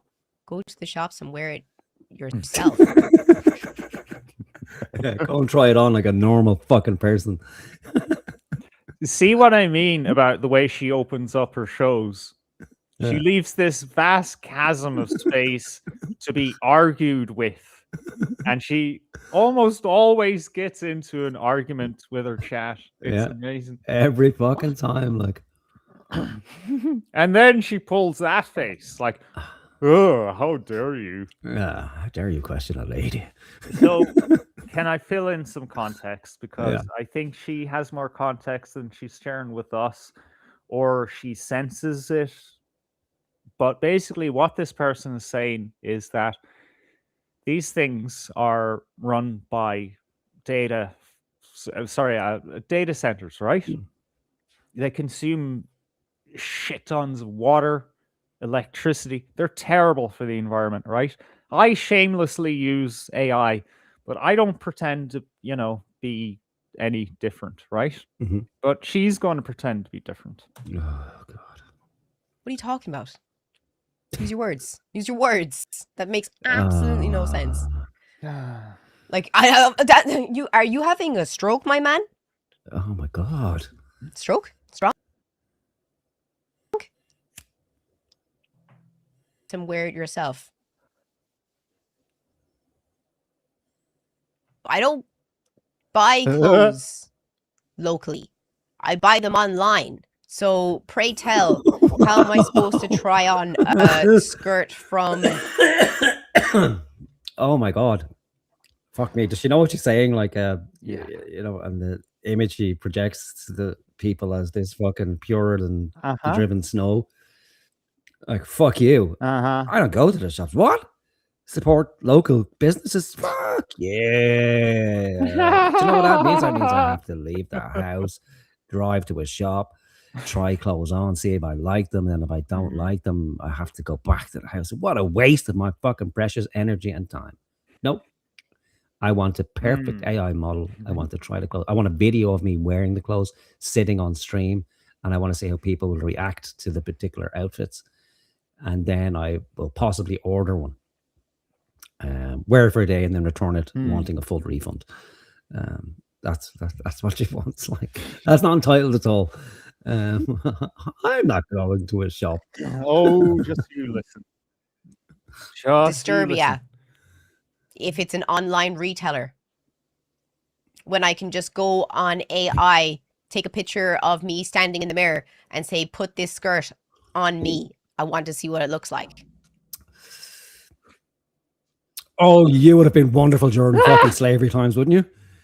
Trading the fucking niggers like their AIs. Like, put this dress on me now. Take it off. Wow. Wow. Can you return it? Man, how much time do you have on your fucking hands? Do you when you buy something online, do you just like, buy it for the sake of it and then just return it? Because I get 1 day off a week. From what? And the way I could not. From streaming. That's all she does, man. I don't think she does a job anymore. She had a job. I'm not going to try to pretend that she was never in gainful employment, but now this is what she does. To return something? Like, my fucking God. I know, right? She's going to go through the whole process and Not how be pain fucked. it is. When I can just put it through AI and see if the fucking skirt suits me. Like, why are you making... You're literally making your life more difficult just to have... Hang on, before she gets into that, does she not have, like, an imagination? Like, when she's taking the photo, she can see herself in the mirror, right? Like, doesn't she have, like, this... I know that it varies between people how lucid it is, but, like, you can image yourself and how you feel and blah blah blah. You know, when you're wearing something, it's, right? I think it. I don't know. You see, the reason, like, I'm not fond of shopping. Like, most of my clothes are purely fucking functional. You know, I have some level of taste. Like, I'm not just gonna buy anything that looks shit. But the thing I hate more than anything else is somebody buying me fucking clothes, because I haven't had a chance to try them on. Because until you actually try them on, you don't know what they fucking look like. Like, is it too big? Is it too small? Is it going to make me look fucking fat? Does it actually look like what it looks like on the website? Which invariably it doesn't, because you're dealing with a bunch of marketers who are presenting shit that doesn't actually look like. And especially if you're ordering from online retailers, 99% of the time it's made from plastic fucking bags. So, you know, when it arrives, it doesn't match what it looked like on the website. You put it on and you're sweating after 2 minutes, or you break out in the fucking rash, and doesn't fit properly. Like, you know, it's itchy. So, you know, I think compared to actual retail, like bricks and mortar stores, that people just return tons of shit from online stores because of that. It doesn't fit. Again, you're dealing with Chinese fucking manufacturers, so a small in China is like a child size in fucking Europe. So it makes perfect sense. It's actually more efficient to go to a retail store, try something on. Now, in her defense, it may be the case where, you know, she can't find the kind of clothes she's looking for in Ireland, because we just have a couple of major retailers and small independent clothes shops. Yeah, there's just not that many of them, because of the prevalence of online stores, and that the price point is completely different as well. But this notion that, you know, somehow it's more efficient to go online, have a picture, see what it looks like on you. There's still no guarantee that it's going to look anything like that, and until you actually put it on, you're not going to know how it fits. You know, and we've seen that in some of her other videos where she's bought clothes, and given the way she fucking balloons every 7 days, you know, one week she's fucking 15 stone, the next week she's 9 stone. You know? Oh, for fuck's sake! Yeah, but it's just the age we live in. It's just pure fucking convenience. It's like, I want to see what it looks like, and then, you know, and then it's at least the more disappointment, because then she'll be moaning about, oh well, I took an AI picture and it looked perfect on me, and now I got it and it's completely fucking different, but I'm not returning it because it's too fucking lazy. So she'll, you know, press on her mother to return her for her, and her mother will probably oblige. Okay, darling. Okay, sweetie. Oh, jeez. Whatever you want here. Have an Ambien. All right, come on, let's go. Have an argument. Genuinely. What a sour cunt. Genuinely making your life more difficult. Just for the sake of argument. I usually buy stuff online and use it because it works for me. Yeah, no, it doesn't really work for me that way. One, I am super short, so I don't know if things will fit. Two, I'm extremely picky. Hang on, is she just arguing with everybody? Is she arguing with herself now? What the fuck is going on? I feel I'm being gaslit here. What the fuck is going on, or am I fucking missing something here? It's really weird when people respond to the chat and they don't, like, you know, they're not aware that other people need the context of what's going on. So it's kind of up to us to fill in the gaps, right? But I think she's responding to someone in the chat saying, well, it works for me. Why can't it work for you? But you know what?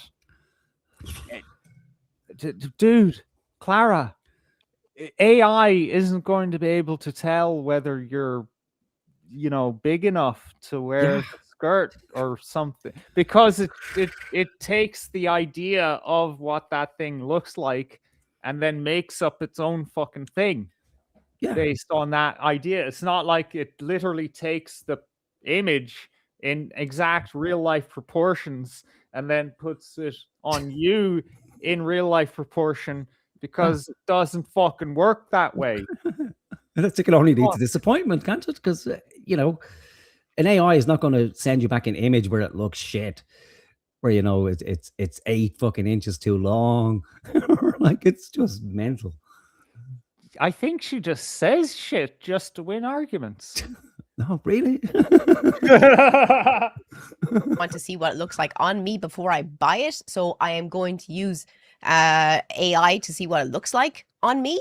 And 3, I don't want to go outside.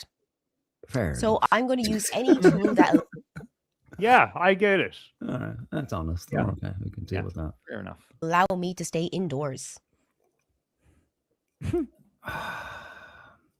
That's healthy.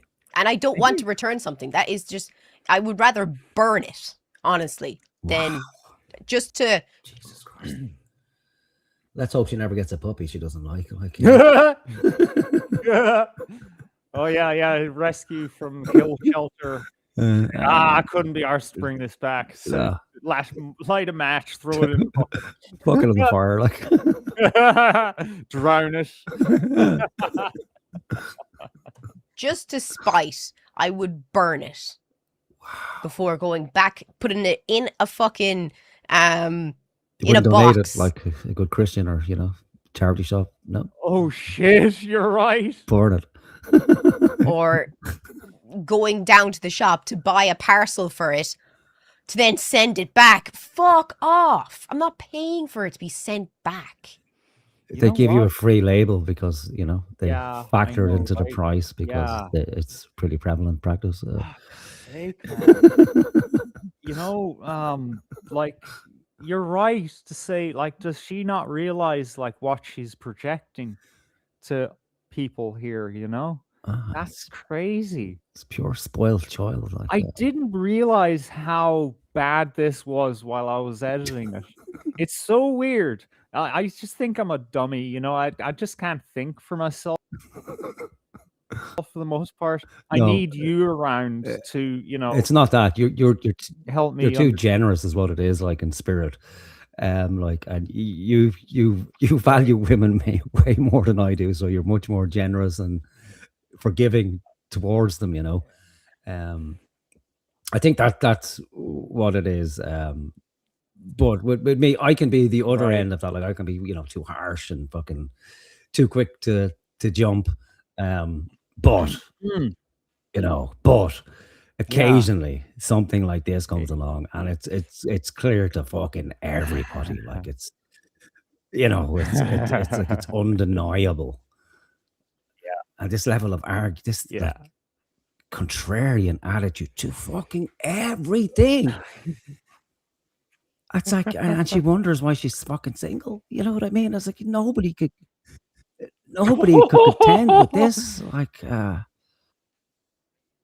again, maybe she's different. Like, you have to be generous. Like, off screen, it's a different person. Yeah. But when it keeps presenting again and again, and over the slightest thing, these aren't like big fucking ideological differences or matters of philosophy or anything. It's about returning a fucking parcel.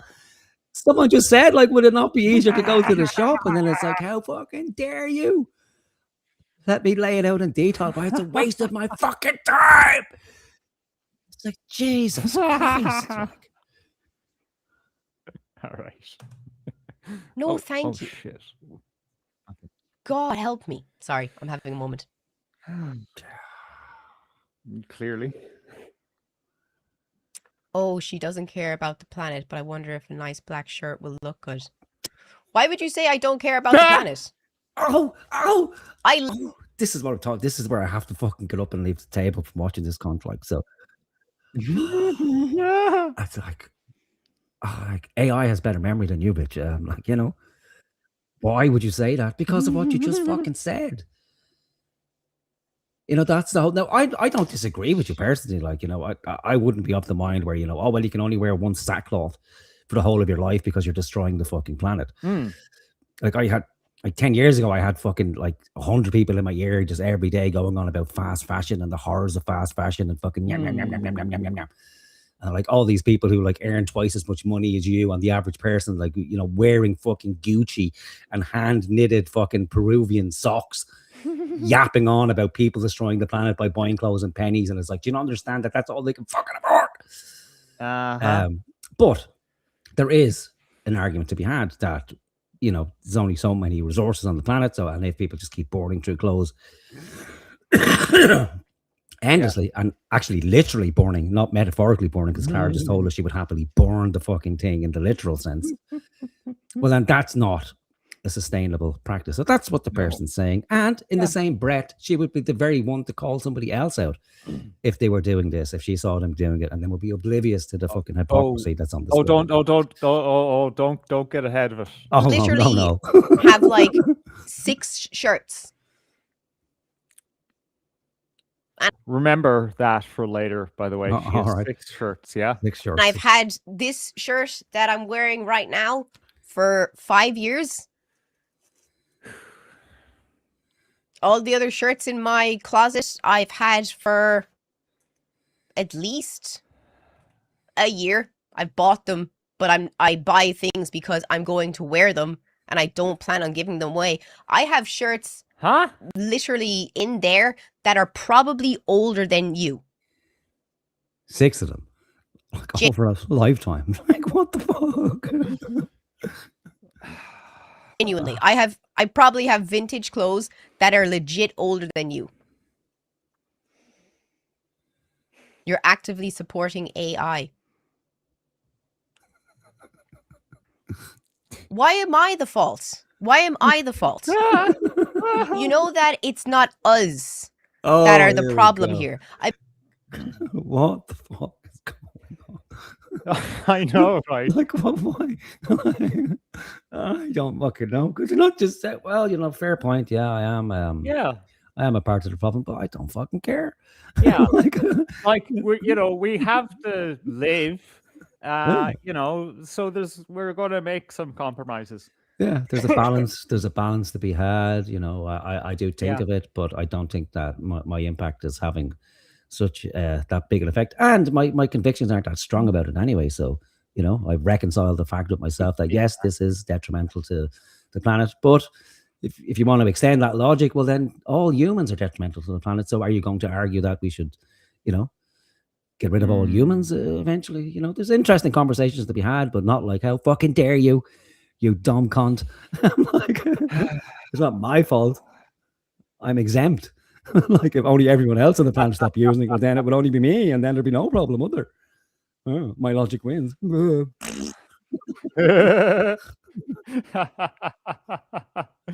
Oh, Jesus. Okay. I bet you're the type of person as well that would completely lick the boot of a company like Steam for the price of the, what's the frickin' new console they brought out? I can't remember it. Go on, ad hominem away there, darling. I bet you're the type of person who rapes children. Only a rapist would have that point of view. Like, she comes all but close.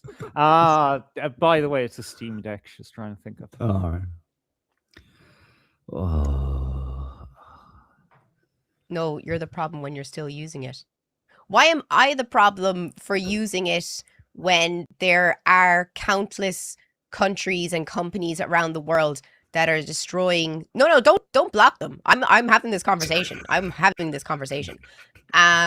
you're not. Where was I? Why am I the problem? Just a normal person sitting in my room and using an app that anyone else can use. Am I the problem when there's massive companies around the world that are destroying the ocean? If this was a satirical sketch at the left, this is the exact choreography, the exact mouth, head movements, and facial expressions. Only like she nails it, you know. Why am I the problem? Like, I have a gun, you know, I go around shooting people in the head, but there's armies out there with bigger guns, and they kill more people than me. So why am I the problem? No, you're not their problem. You're part of the problem. You know, just there a week ago, it was the birthday, you know, the anniversary, birthday, whatever, of IBM. You know, IBM, Yeah. the first big computer company, basically. Before there were computers as we know them, you know, like fucking transistors and all this shit, circuit boards, right? They had punch cards, right? Guess who was a customer, let's say, of IBM for their punch card systems? Oh, the Germans, was it? Yeah, Wow. the Germans during that special period of their history. The Germans. When, you know, they were putting people in certain locations and they need to keep track of them, so they needed a punch card system to, you know. Yeah. So that's kind of like the Nazis saying, "No, I'm not the problem. I'm just buying the punch card system from IBM. This is all their fault." Yes. 'Cause I'm just the customer. Otherwise, we would have to, you know, return the Jews to the factory. And I'm not going. I don't like to go outside, so I'm not returning the Jews in the package. I have to pay for the packaging. Fuck it, I'd rather burn them. Oh shit! Oh fuck! Oh god! Clara. Oh god! That are destroying the sea, or the bottom of the sea, that are destroying rainforests, that are completely wiping out stuff. I'm not a victim. I didn't say I was a victim. I said they're the problem. I'm saying Well, they're saying you're a victim. We know you would never say that. Yeah. Like, I mean, like, she's basically pretending like she's the victim. Like, this person in the chat. Sorry, I was going to say we, because I feel like this person in the chat is like, you know, speaking for me, you know? Yeah. So she thinks it's like a soul attack out of the millions of people using ChatGPT to make slop. It's her. She's solely responsible for all the gallons of water that's being used every second by every data center in the world. Come on, Clara. they're the problem. But you're everyday people that are using these apps. But I bet you eat fish. Do you eat fish? Just curious. I love these logical jumps. Pure fallacy machine. Just curious. Please answer the question. Do you eat fish?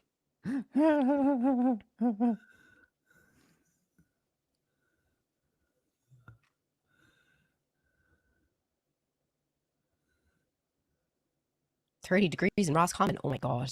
It is 21 degrees for me right now. I heard the Midlands are going to be hot. Did you ever invite somebody on to have a debate or a conversation with her? I've heard her mention a few times, like, I'd love to have this conversation with this person, come into the Discord, but it never happens. Like, it's only through People chat. don't Like, do that. Yeah, Yeah. people don't have that kind of strength of their convictions.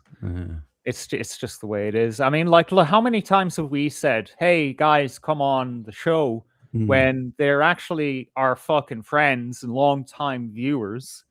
You know, so someone, you know, with an adversarial relationship to the streamer, ooh, that's even, you know, a higher mountain to climb for people, I think. But it would be good. It would be cool. I mean, it would be interesting. Her show would be good, but, you know, like I said, she'd lose her shit. Like, I'd imagine it would be a quick banning, like it was, but it would be more interesting, wouldn't it, to have somebody come on and then argue back and forth instead of this: "Have you eaten fish?" "Yes, I've eaten fish." "Ah, gotcha. Therefore, you are responsible for the depletion of all the fish in the sea." See, it's the same logic. Therefore, I have no guilt at all associated with me because I am one single user using a computer. You are one single person eating a fish. I win the argument. Good night. God bless. I am the queen of logic. Perfect. If Clara, if you are watching, because I know that you do sometimes, just do it that way, you know? Like, I know it's tough trying to get people to come on, but, you know, there's someone out there and it would actually make for a good viewing. Yeah. And I know this is hard to believe, but, like, we're not doing this because we hate you. Like, there's obviously a you know, an intelligent person in there. Oh yeah, somewhere, and we need more of them. And you constantly talk about how, you know, things are, how there's so much of a fucking struggle, and to get this worked up. Now, I don't know if it's a bit. I don't think it is. It couldn't fucking be like it. If it is, fair play. You're fucking brilliant. Oh yeah. But, you know, like a tiny bit of actual logic would help you out and would strengthen your positions. It really fucking would. Like, So yeah. Anyway, keep going because it doesn't end here. Like this, it's probably going to be here for 2 days. So, to be honest, where is this Akira one gone? Like, you were in here and you were judging me, but as soon as I ask, I actually, I know, right? Judging, it's pointing out an inconsistency. You know what? We're going to skip to the second clip because we've gotten everything we came for. But just to your point, to add on, also some humility, right? People respect humility. Take a step back and say, actually, when I generate a photo of me in a fucking skirt to decide whether I want to buy it or not, and it costs the earth like 10 gallons of water and the electricity of a 6-person household for a week, that's kind of shitty of me, and I will, I'm imperfect. I will kind of, review my, my habits. Yeah, I'm not going to make any promises, but I will think about it, right? Yeah, that's it. I'll just say, well, Jesus, well, I never actually thought about that. Like, yeah. And then, maybe that's something we'll come back to, like say, yeah, well, that sounds great. It does sound a bit preachy, and I would doubt that the person saying it also doesn't use AI, but I think they're just trying to stress test her logic and, the pontificating about it. Because I'm sure in other streams she's probably given out about these companies and these data centers and how, like everyone's been doing in the last fucking week and a half, ever since we had a drought. And then it's all of a sudden the data center thing goes back into the news cycle. Like, oh my God, they're using fucking, quadrillions and billions of water. And we have to have a hose pipe ban. And then people, they get confused. It's like, well, when I use my hose, I'm only using a trickle of water in the hose pipe, and the data center's using 80 billion gallons of water per second. And it is using a lot of water. But the reason they put them in this country is because it's generally fucking cold. So they don't have to, But there's and there's a million other reasons why we don't really need data centers in the country. But everyone has to be honest. It's like, well, we do use them. Generally, you don't think, like, I don't go through my fucking life on a daily basis, ethically stress testing everything I fucking do. You couldn't, because you'd have to become an ascetic. Like, you'd have to just go live in a fucking beehive hut in the middle of the Aran Islands. Like, and even then you'd have to worry about like your impact on the planet. You're just better off, jumping off a fucking bridge or something if you take it that far. But there is something to be said that, especially if you're going to pontificate about it, well, then you have to take a look at your fucking self and your own actions. Yeah. There's a principle on the left that she's kind of mutilating here. It says that, look, people need to just get on with their lives. We need to eat, we need to clothe ourselves, and we also need to have a good time, right?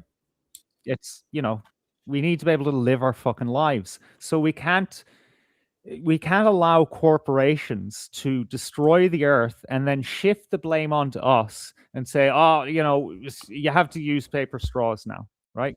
There's a strong logic to that, which I agree with, but she's taking it to the nth degree where I can do whatever the fuck I want. At some point, there has to be some personal accountability. In a funny way, it actually works in the corporation's favor, where they're saying, no, dear, do whatever you want. Keep buying our plastic. Keep buying our fucking image models and blah, blah, blah. Do whatever you like. It doesn't matter. It's us that are the problem. We will never be accountable and we'll never change our ways, but blame us and just coast through life blaming other people. It's fine. All right, so here's part 2. Remember her clothing, right? 1 2 1 2. She's doing a sound check. There's no one there to check it, is it? Yeah, there's no sound coming back to her to make sure that she knows. I get that the VU moves, but you know what she's doing? Listen to this. Okay, see that? That's sound going through the microphone. It's not a nice sound. I mean, she should have positioned the mic before she hit live, but it's sound, it's feedback. She knows the microphone's working now.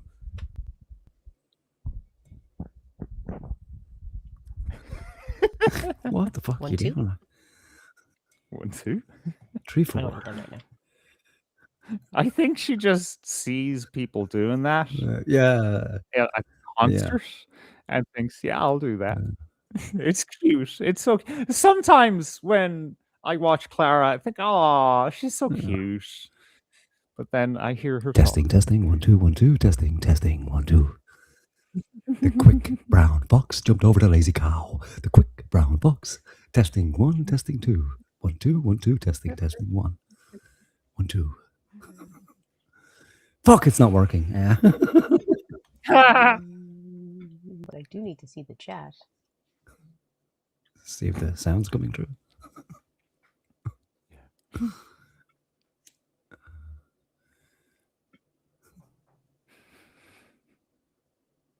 Hello. I got cat hair stuck to my face. Jesus, what was she Cat, doing? yeah, snuggling it. How is everybody? You don't know how close I came to tell you about boarding it. you. I'll tell you about it. Sorry. How Breathe, is relax. everybody? I'll tell you about it. I'll tell you about it. I'll tell you all about it. Don't worry. You look so pretty today. Thank you. I told you, every fucking stream starts with. Okay, gotta see how much she gulped out of this fucking drink. This vodka and Fanta. Come on, go for it. Oh yeah, you know what? Maybe there is vodka in her drink. That or a crushed up Oh Xanax. my god.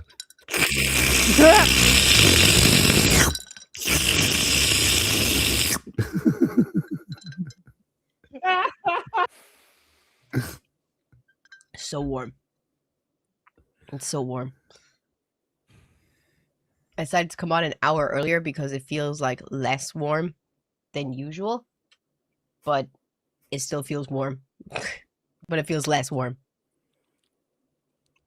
Okay. Is that a new dress? It's just a new shirt. Oh. It's just a new shirt. A This is new number shirt. 7, is it?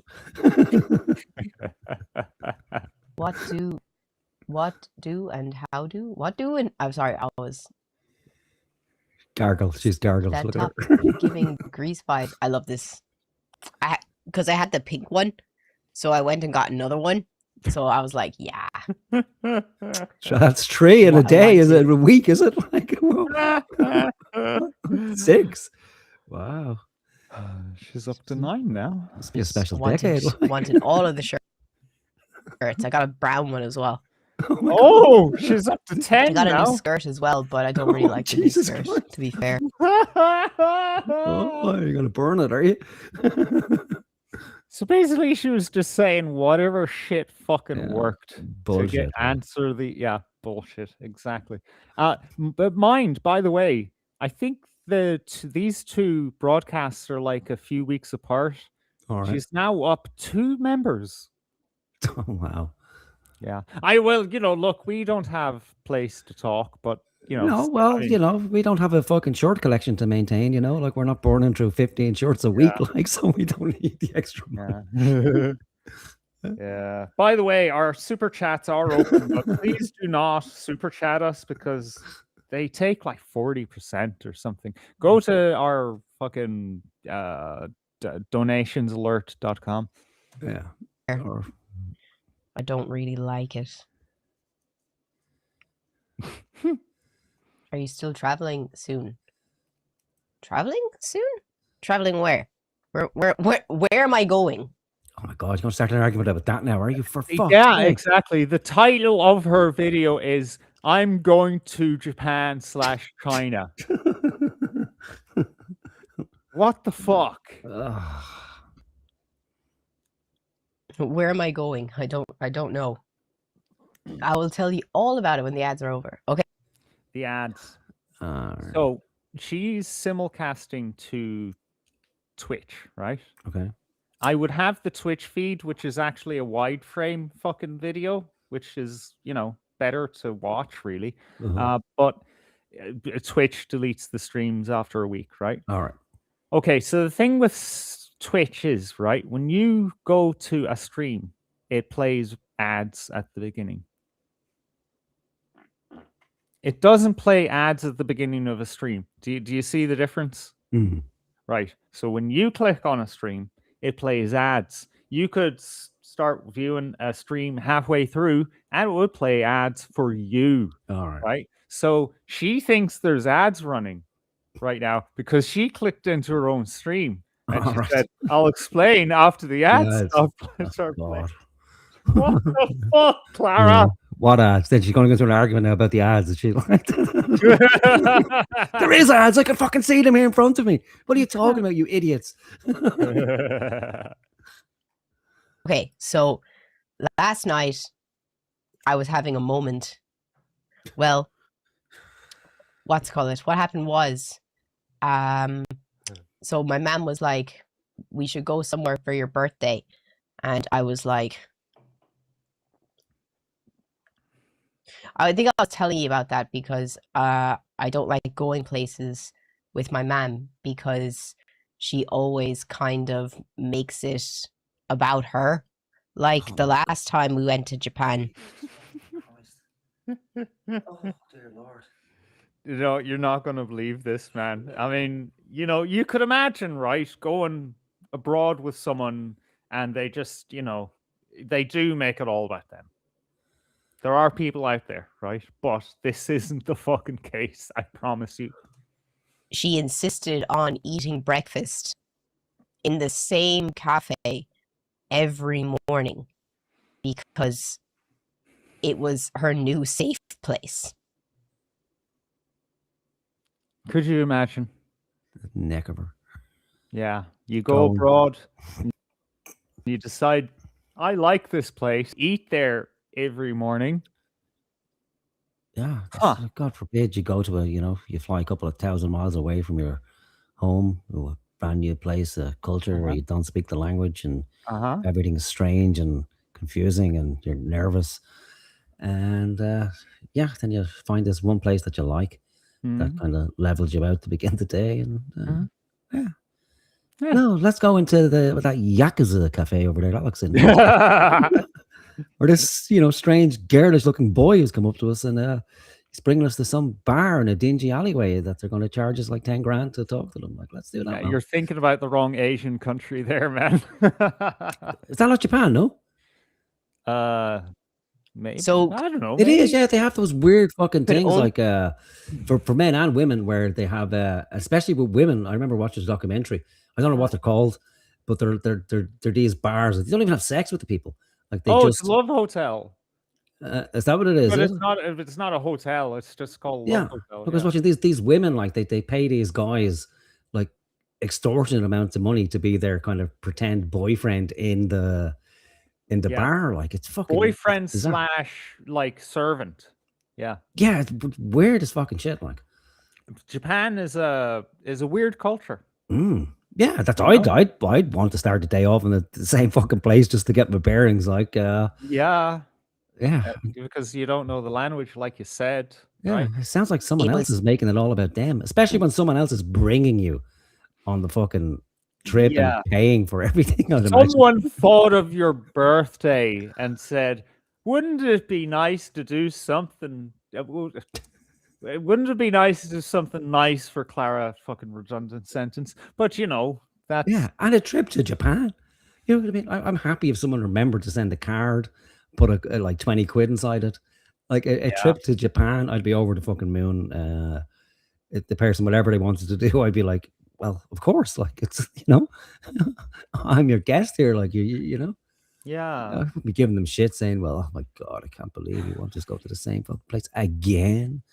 We're only here for a week. Don't you want to explore the place?" Right, fuck it. I'm doing my own thing here. You fuck off. Like, well, you're getting ahead of it now. Oh, sorry. Her new safe place. So could only go to the same place every day because she insisted that that's the place where she wanted to go. Oh, whoa. Yeah. Sorry. And she didn't want to do any of the things that I really wanted to do. She just wanted to do like, the temples and stuff like that. And then she'd be like, well, you can go and do your own thing. And I'm like, okay. I will go do my own thing. And I will never forget, she had a fit when I said that. And she went up to the information desk in the station in Kyoto. And I felt so sorry for the girl, but I had to watch this play out. She went up to the desk and she was like, map? And the girl was like, and she was like, map? Map? Like, I was just watching this shit, and she just kept pointing and being like, map. Map. And the girl had no idea what she was saying. I don't think that's a language barrier as much as it is a generational barrier, because people don't have maps anymore. Yeah. Do they? You know, it's not a thing to have a piece of paper that has, you know, stuff on it. It's like, look at your phone. Yeah. Yeah, what? What's going on? Is she embarrassed that her mother's like, she's making her mother out to sound a bit of a bitch, like, you know, like she's demanding a map, like, and she's all mortified because her mother should be speaking fluent Japanese, like, because she's in another land, you know. Oh, God. Yeah, it's something else. Because it wasn't a very big touristy area, and I don't expect anyone to know English, except for the basic, you know, hi. Wait, hold on. She brought her mother to a non-touristy area where she knows that people don't speak English, and then she just let her mother try to find her own way around and didn't help. Yeah, that's what I was thinking. So why not rush in? Because didn't she say she studied Japanese at university? She obviously is a file or something, Nippon file. So she knows her shit, you know? She can say these words that are, you know, the very basic at least, yeah. Yeah, because she showed that copybook, like that from university, that was, you know.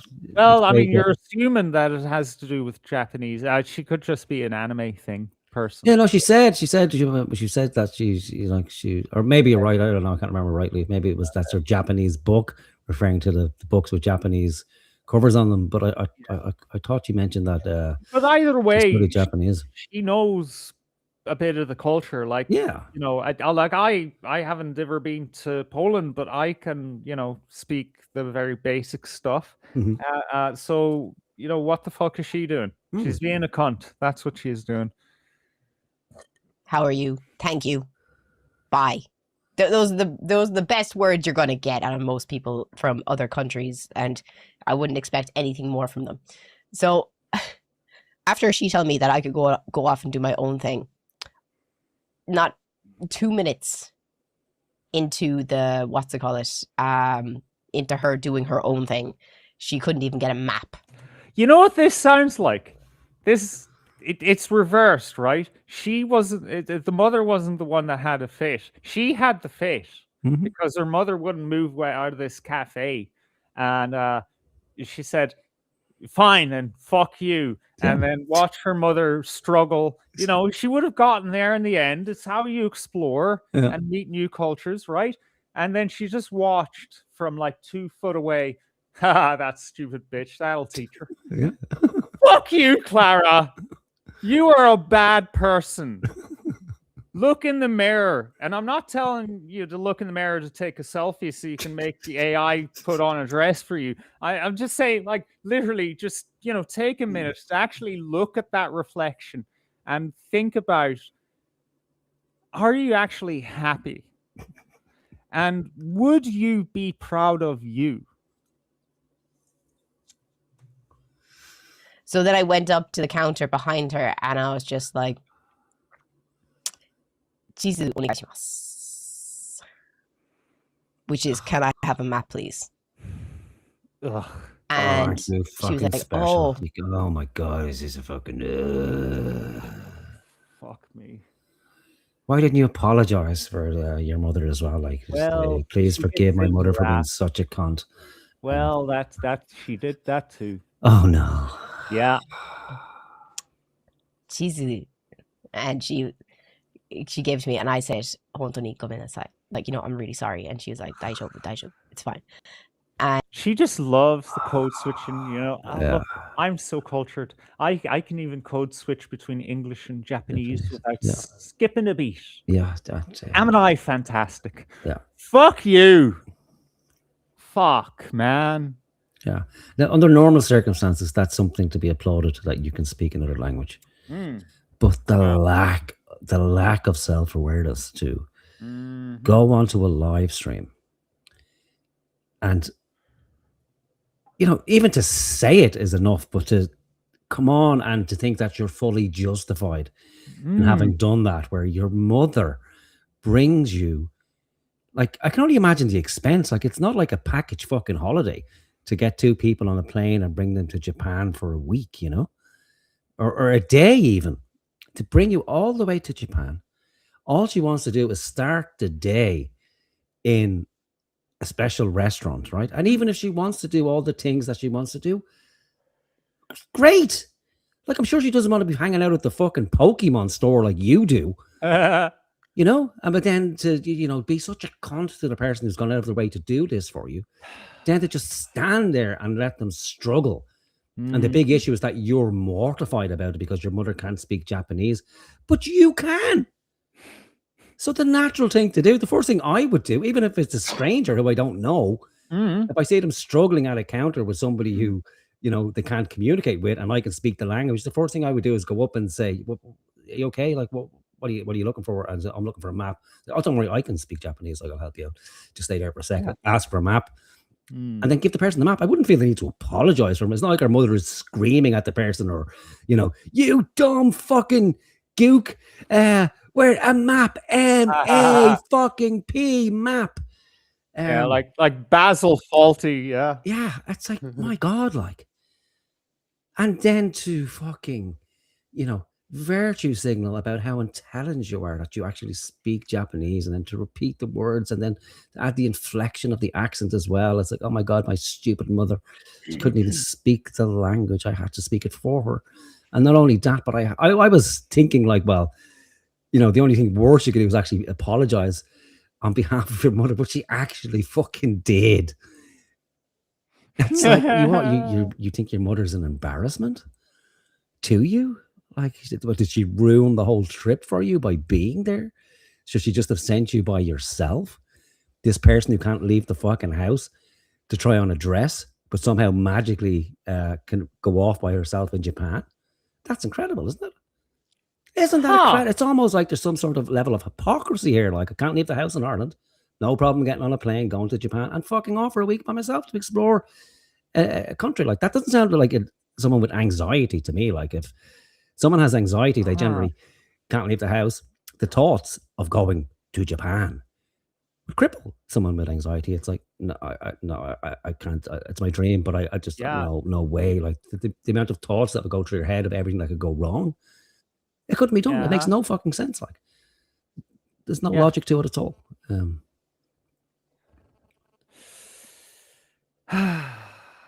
Thank you, Morgan. I knew this was fucked, but you just opened up 10 other cans of fucked with this woman. And then she realized, she can't do anything by herself in Japan because she does not speak Japanese.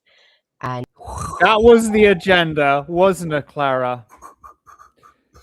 It's not like, she could have figured things out for herself, because it's a safe country. It's not like there's, roving gangs of migrants going around assaulting people or anything. It's very polite society. She'll eventually find someone who can speak English, if she struggles that much. Because, they're not like open that way, but, they're not assholes. And maybe at worst, she, has a nice time in her cafe, has her breakfast, and then goes back to the hotel, or maybe she rented one of those places. The way you get the little cave thing that you go into with your sleeping bag, because she was like, hey mother, we need to have the authentic experience and get one of these like cubby hole hotels. Yeah, that's great for a fucking aging woman. I'm imagineering this. But, yeah, it's You know, funny. she's essentially saying like her mother is dependent on her. Like, and to me, like, if I was a psychologist, I would say this is like projecting in the extreme, because from everything we've known so far, it seems that she indeed is wholly dependent on her mother. The whole trip was dependent on her mother bringing her there. I'm assuming at her expense, like, because it's very rarely someone gets a birthday present that they're paying for themselves, you know, like, I will never give me the idea of going somewhere as a present. And listen, here's a present for you. It's an idea of going to Japan and I'm coming, but you're paying for it. So it has to be at her mother's expense. So the whole trip to Japan is dependent on her mother being generous enough to bring her. And the only thing her mother lacks is the ability to communicate with people in Japan. And now she's holding her mother hostage, holding that over her head. Well, look, you fucking dummy. I can clearly speak Japanese. You can't. You can't even, manage to get a map by yourself. So what chance do you have of going to those places? So it's either a case of you come and do what I want to do, or you wander around aimlessly, or you stay here in the hotel all week. Because if you can't order a map, imagine what it's going to be like when you get out there into the city and you get lost and you can't ask for directions. This is so fucked, man. Just think about how this transposes onto life in general. She lives with her mother, by the way. And look, no slight on people who live with their parents. I mean, even if there wasn't, a fucking economic crisis going on right now, it's a beautiful thing. People do it in many cultures until they get married, and then you look after your parents. But like, that means that like Clara is going to have to be her caretaker at some point. Jesus. She's going to be gaslighting her mother, fucking Alzheimer's and shit. This woman's a fucking terror. Fuck, man. And when you're in not the big areas, they're not going to be able to speak English. Oh, oh my God. I know, right? Oh my God. So I had to continue doing the things that she wanted to do, and I couldn't do any of the things that I wanted to do. So I knew for a fact, and this was 12 years ago. Good to see you've gotten over it since, like. Yeah, right? No self-improvement on her end whatsoever. Not one to hold a grudge either, clearly. Yeah, look at that face. I mean, Jesus Christ, you really want to be waking up to that when it's in a bad mood. Fuck me, man. It gives real meaning to the saying, only a face and mother could love, huh? And only just. 13 years ago, maybe. Say the rest, 13 years, 7 months, 3 days, and 4 hours and 36 seconds, because you have it on your fucking AI app, like of the time your mother spoils your trip to Japan. Yeah. She told ChatGPT all about it. I haven't gone on a holiday with her since, because I know that's a bad idea. So, wow. Imagine like not liking your mother that much. Yeah. Like, fair enough, people can not like their mother, but go onto a channel that regularly gets 50,000 views per stream, like, and then shit on your mother like that. And remember the last clip where she was saying, so my mother was talking to her friend and they were laughing about an infant that was dropped on its head. She's really not nice to her mother in these streams, man. I was thinking over the last few minutes, do you remember when she called her mother upstairs? Yeah. Because of what we were, what she was looking at our video of her. And she was saying, I need to go to the guards. And her mother was like, I don't know, maybe. Because her mother knows her. Yeah. Yeah, we figured it out. Her mother knows exactly what she's dealing with. Poor woman. So she said she wanted to go somewhere for my birthday. And she was trying to get me to go to Sardinia. And I really want to go to Sardinia, but she wouldn't want to do any of the things that I want to do. because Ferry will tell you, when I go on holiday, we have a fucking itinerary. Like an itinerary. Like we are doing shit from fucking day to day. We're not stopping. I have the whole activities of the day booked out. Everywhere fucking listed. Every cafe, every restaurant, I have it all sorted out.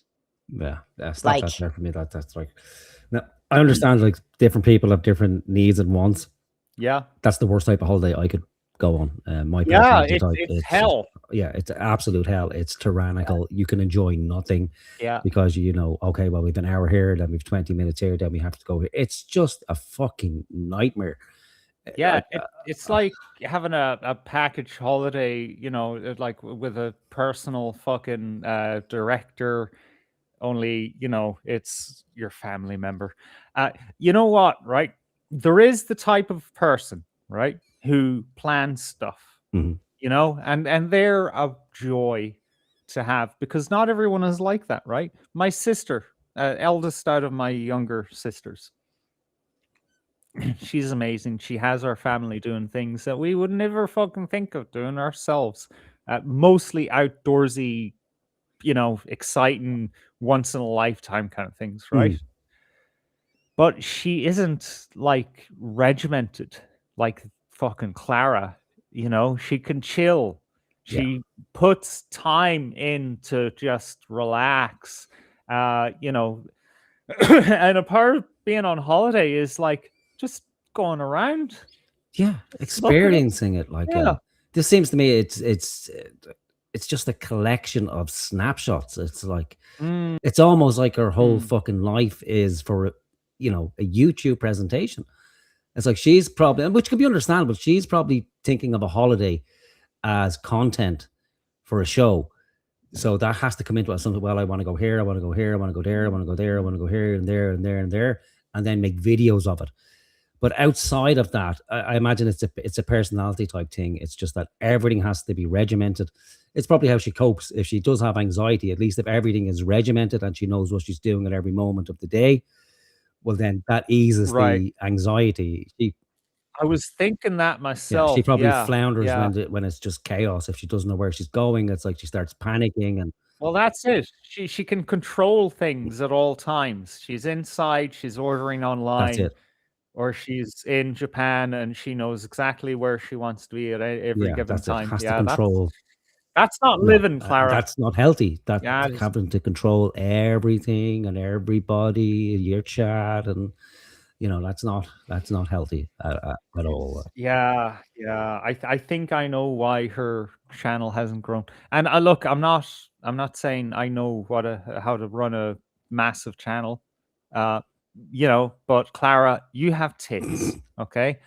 You have a natural, like, inbuilt fucking draw, right?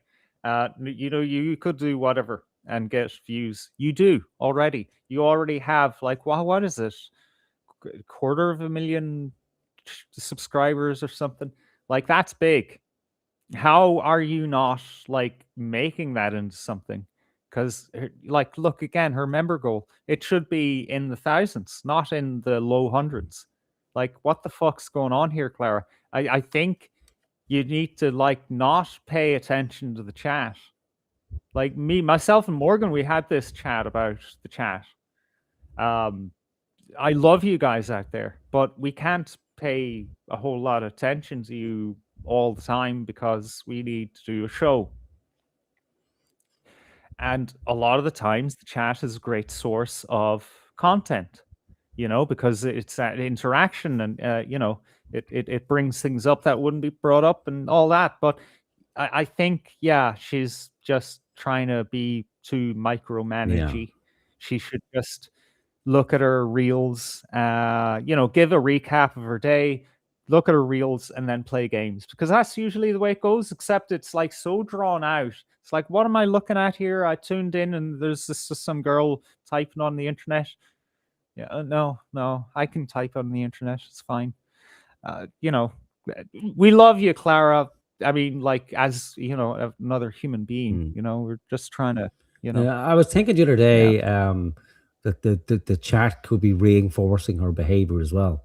But I'm not seeing that here, and I'm not seeing that in recent videos either. When I'm maybe they are, but just not hearing it, because 9 times out of 10 when she responds to the chat, it's an argument, you know.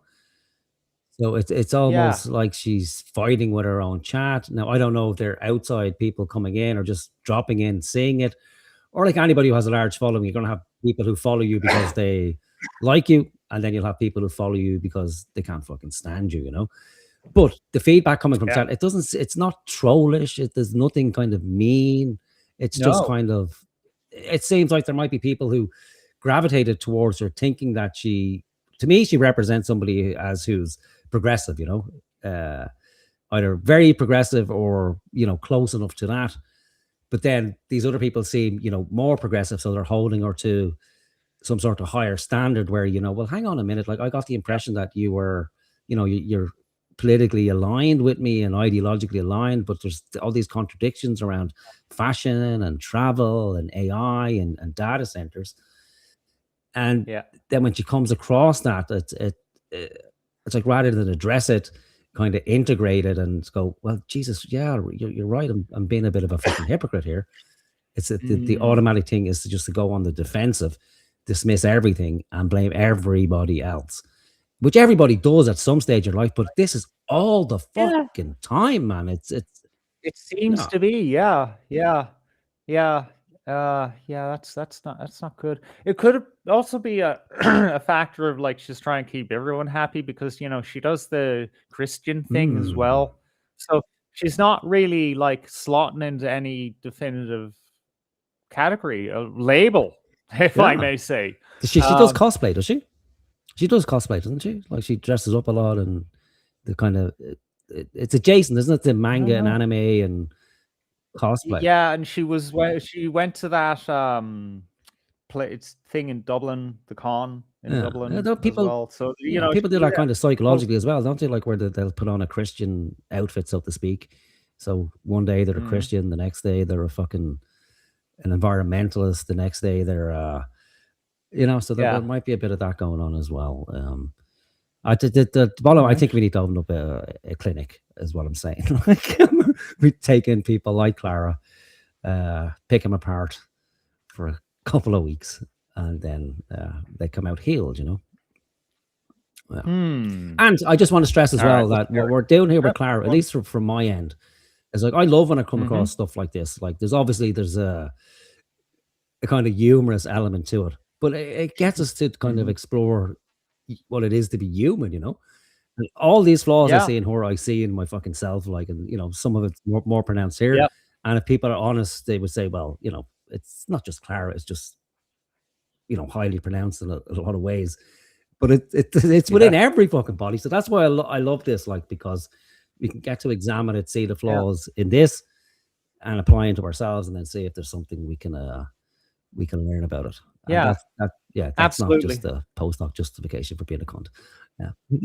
Well, maybe it's not. No, actually, we did have this conversation. You know, we don't plan our shows heavily, but we do have chats about it, and, you know, make sure we know we're on the same page. And, you know, you did get into that, and we will get into that deeper context further. But this is the energy that we're coming to Clara with, you know, because we've always wanted to have an open door policy with her. It just comes across sometimes, especially when I say, fuck, I hate this bitch, that it's we're attacking her. No, we are attacking a sickness, and she has the sickness. And I think that we're helping. I don't know, maybe not. But see, it's hard to know, right, if you're actually helping somebody. She would say we're not, you know, that we're, you know, and other people said, even the last time he did it, which I thought was mild. Now, I do understand my version of mild is pretty fucking extreme. Like, you even had to remind me, like, because I was saying, like, look, we're not really that mean to people, are we? And you had to, you said, we're pretty fucking brutal. But unfortunately, that comes with being fucking honest about things, you know. It just really does, like. But there's no malice. And I know people said the last time, well, not people, one person was, accused us of bullying her, and all they could see was this, poor girl who's struggling with mental health. Well, that's great. But that's not a justification. If that's the case, anyone can use that justification. Oh, well, I'm mentally ill. Therefore, I killed those 8 people because I have a mental illness. And it's the same people who would complain if that was the case. If some man went on a rampage and killed a load of people, but then it's like, oh, well, he was obviously mentally ill, therefore you get a pass. No, you don't. Well, I'm mentally ill. I won't share my diagnosis with you, but I'm fucking cuckoo. So why isn't what I'm doing right now written off as like, oh yeah, that's just Howard. He's being Howard because he has a mental illness. No, it only seems to be in one direction. All right. Yeah, well caught. Let's go back because it gets juicier, if you'd believe it. In advance, I have everything done because I know where I want to go, and I know what I want to do, and I'm going to do it. Sure, I found all the nicest restaurants and all the nicest beaches in Crete last year, and that's just what I do. I like doing that. It's my thing. How do you know if you haven't been there before? Like, again, it goes back to you just need to be there to know what's going. You can't just look at Google Maps. Oh, this has a 5-star rating. It's even that. It's all just personal preference with this woman. I like this. I like that. I choose the best restaurant because it's the best restaurant. Why? Objectively, why? Fuck objectively, why? I think it's the best. It's all about her personal preference, and fuck everybody else because they don't matter. Like, what about what your mother likes? Does that come into the equation? Like, how about, divvying it up? Like, one day you go and do what you like, the next day you go and do what your mother likes. If you don't like the restaurant, great. That's, that's subjectivity. It can't be a case of because you like it, it's right. Because someone else doesn't like it, it's wrong. It's just a matter of personal preference. But she doesn't seem to see that. It's like if someone else has a differing opinion, they're wrong. There's something wrong with them. And her opinion is the only one that fucking matters and is true based on nothing other than her personal choice or feeling. Right. That sounds a lot like narcissistic personality. A little bit. Well, yeah. All right. So I knew I went to Sardinia with my mom that she was just going to want to drink the whole time and not want to do anything.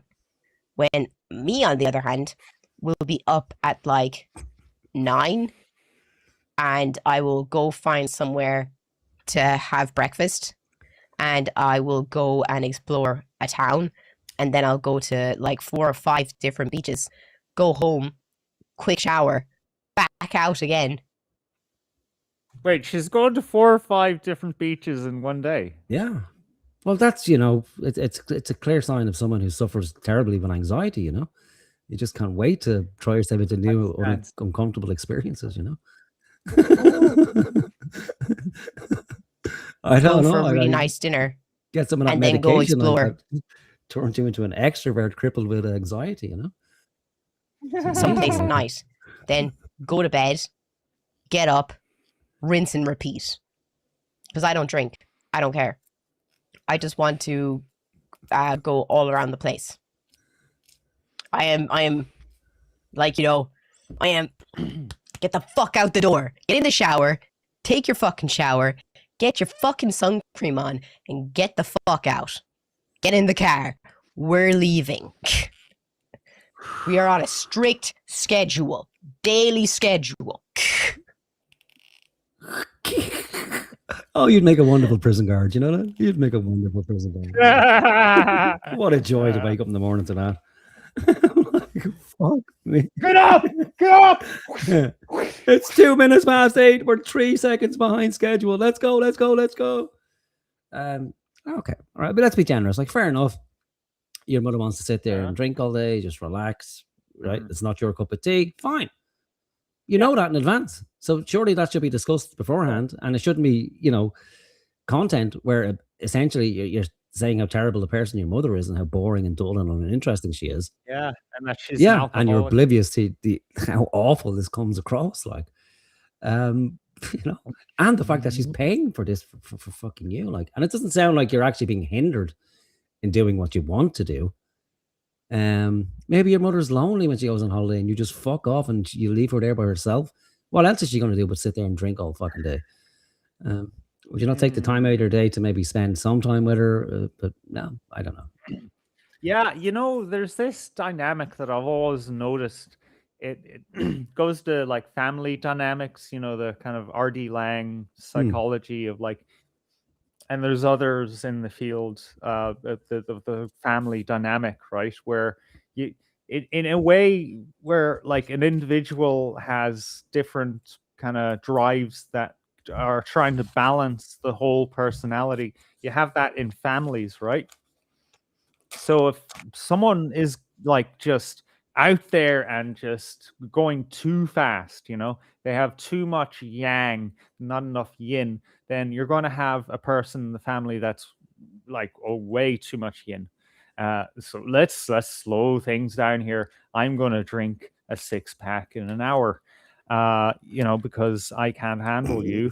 But if like the yin and the yang came a little closer together, then maybe they could go somewhere together. I don't fuck around. So I didn't want to go, but I didn't want to say it to her because I didn't want to sound rude. So last night I was bored.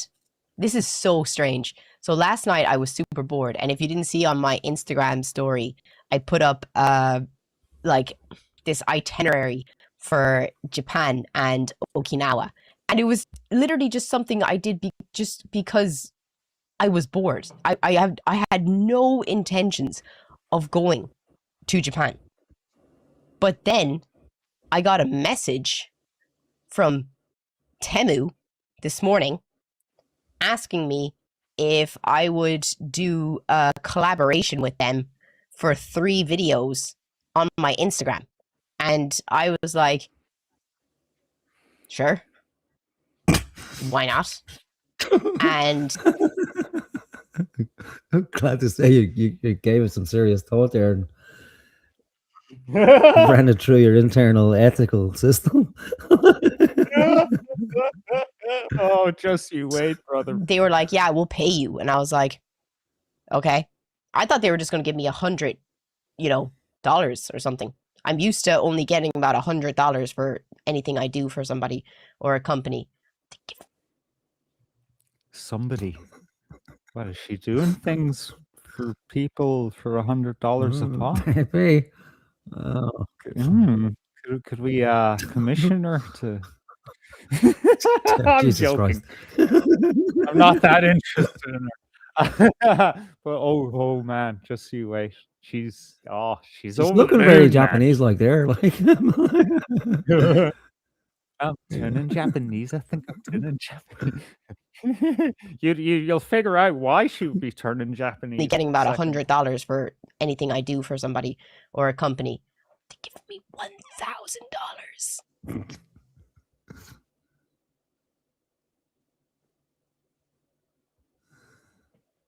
I'd close your mouth because that looks like you're giving me $1,000 to do something else.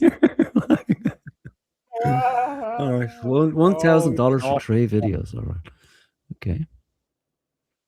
Yeah, yeah, sure. I mean, that pays for your holiday, right? Or at least most of your flight.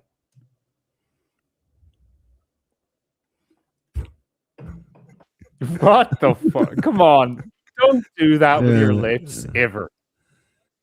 Like, unless you're making fun of someone who does that with their lips. See, it just looks like she's making fun of Japanese people because that's the stereotype of Japanese, isn't it? Like, do buck front teeth and slitty fucking eyes. Like, I'm turning Japanese. I think I'm turning Japanese. So I'm seeing that as God telling me that you should go to Japan. Yeah. Off-brand cheap crap. Temu, that's okay. You don't have to. Oh my God! Like, don't fucking ruin the deal before you've even got it. Like, yeah, exactly. Oh yeah, Timu. Yeah, that is Yeah, cheap crap. dirty, cheap crap. And okay, there's a deal done. And what's even worse is you've admitted now that it's dirty, cheap crap, but yet you're going to promote it. You're going to lie about it now. Oh, just you wait. Have to wear it. I'd rather buy off-brand cheap crap than going and buying, for example, how many people here have Adidas in their closet? Just curious. God, it's another cope. Is it like another fucking... It's shit. the same thing as who eats fish? Who eats meat? Yeah. Yeah. All right, this is okay. Well, so it's going to make the Adidas use slave labor, therefore Timu uses slave labor. You know, have you developed psychic powers since we last spoke? I know people. Like, I trust me. I've examined myself so much over the years that it just yeah, it's easy to spot another fucking people, man.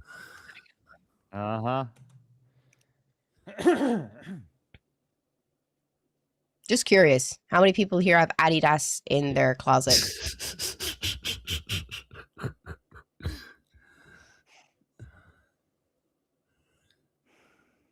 How many people here have Nike in their closet? Yeah.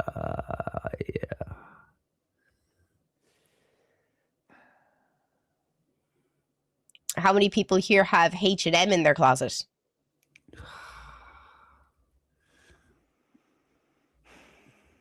How many people here have Zara in their closet? How many people here have Uniqlo in their closet? God. You gonna go to the mall and how many people here have Calvin Klein in their closet? Yeah, she's going to go through them all. Yeah. How many people? Oh, you know what? She was actually Googling what brands use slave labor on her phone there. Obviously, yeah. Because at least she has the foresight to know that somebody would have an objection about it, like so. Because up until the point where they offered her money, she probably had the same objection herself, and then worked out that okay, well, somebody's probably going to say something about Timu, so then she has to come up with a justification why it's okay for her to take the money from Timu, and then realize it's the same. Like you said, it's the same thing every time. You know, you do it, therefore, why can't I do it? And we've seen this numerous times now. It's always the same justification, the same ropey logic of, you know, well, you know, you fucking you're involved in the trafficking women across the planet. Why should I not do it? Yeah. Andrew Tate does it. I mean, come on. Why can't I do Genghis it? Khan did it. Jeffrey Epstein did it. Why can't I do it? Yeah, that's exactly. Yeah, as long as there's one example in the world. It's not dangerous type of logic at all. Here have Tommy Hilfiger in their closet. Oh, Jesus Christ. How many people here have Victoria's Secrets in their closet? How many people here have Ralph Lauren in their closet? How many people here have Lacoste? Jack and Jones? Yeah, she's looking at her phone. Yeah. Zara? You already said that, so bitch. all of those brands have been found to have illegal labor laws or forced labor in China where they take people from the how do you pronounce? I can never pronounce the name of the Muslim Chinese ethnical people. The poor little Uyghurs, the Uyghurs. Ethnical people. Ethnic, dirty Muslims. In the west of the country.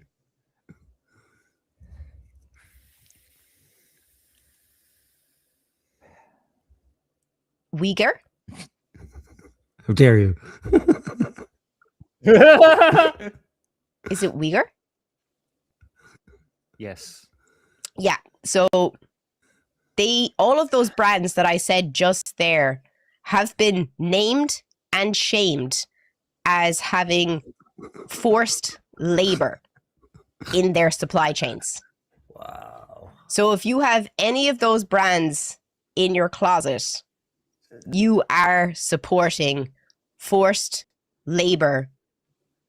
Can I point something out? The objection in the chat that she read out was that it was cheap crap. She brought up slavery. Just the saying. Uyghur people in China. You are supporting it.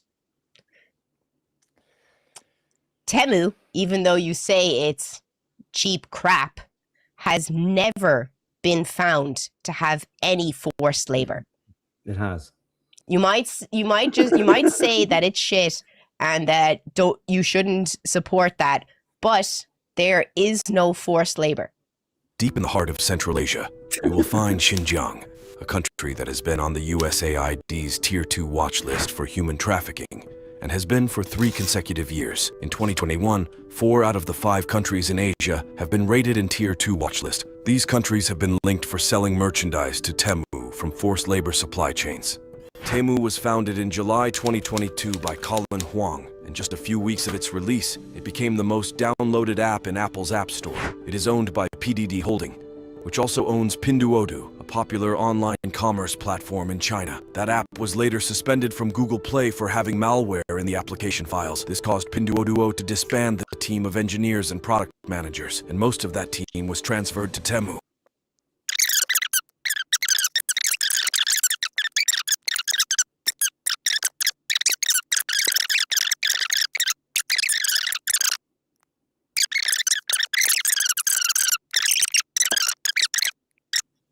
I'm telling you right now that Temu has never been shown to use forced labor. Like there's nothing that has come out. I have looked into it. I did do the research on it. It's just No, you didn't. No, or she did, and she's just fucking lying because the United States Congress is in the middle of an investigation. They've already rated it as a high risk possibility of using slave labor. And they don't launch congressional fucking investigations over fucking Sarah on TikTok said this might be happening. Yeah, I'd imagine what she's done is she's gone on to ChatGPT and she's asked, is there any evidence that Temu are involved in child labor? And then it's probably come back saying there's no verified evidence, as in there's been no investigation that has conclusively proved, because nobody can get into a fucking Uyghur camp, you know? Yeah. So it's really going to be a question of evidentiary standard here. But she's not searching from a place of what's the truth of this matter. Mm-hmm. She's searching from a place of, again, you know, reason, justification for her accepting this fucking money. Like, so she wants to get rid of that objection because she knows, like, it's in the kind of cultural consciousness that, you know, this kind of dirt cheap fashion industry is largely, and not just the fashion industry at whole, is largely dependent on either cheap labor, child labor, or slave labor. You know, and most people put it out of their mind. They don't think, most people probably wouldn't know that Adidas, you know, has been accused, or pennies or whatever. And if they do, they probably think for a minute and go, well, you know what, there's nothing I can fucking do. What am I going to do? Wear sackcloth?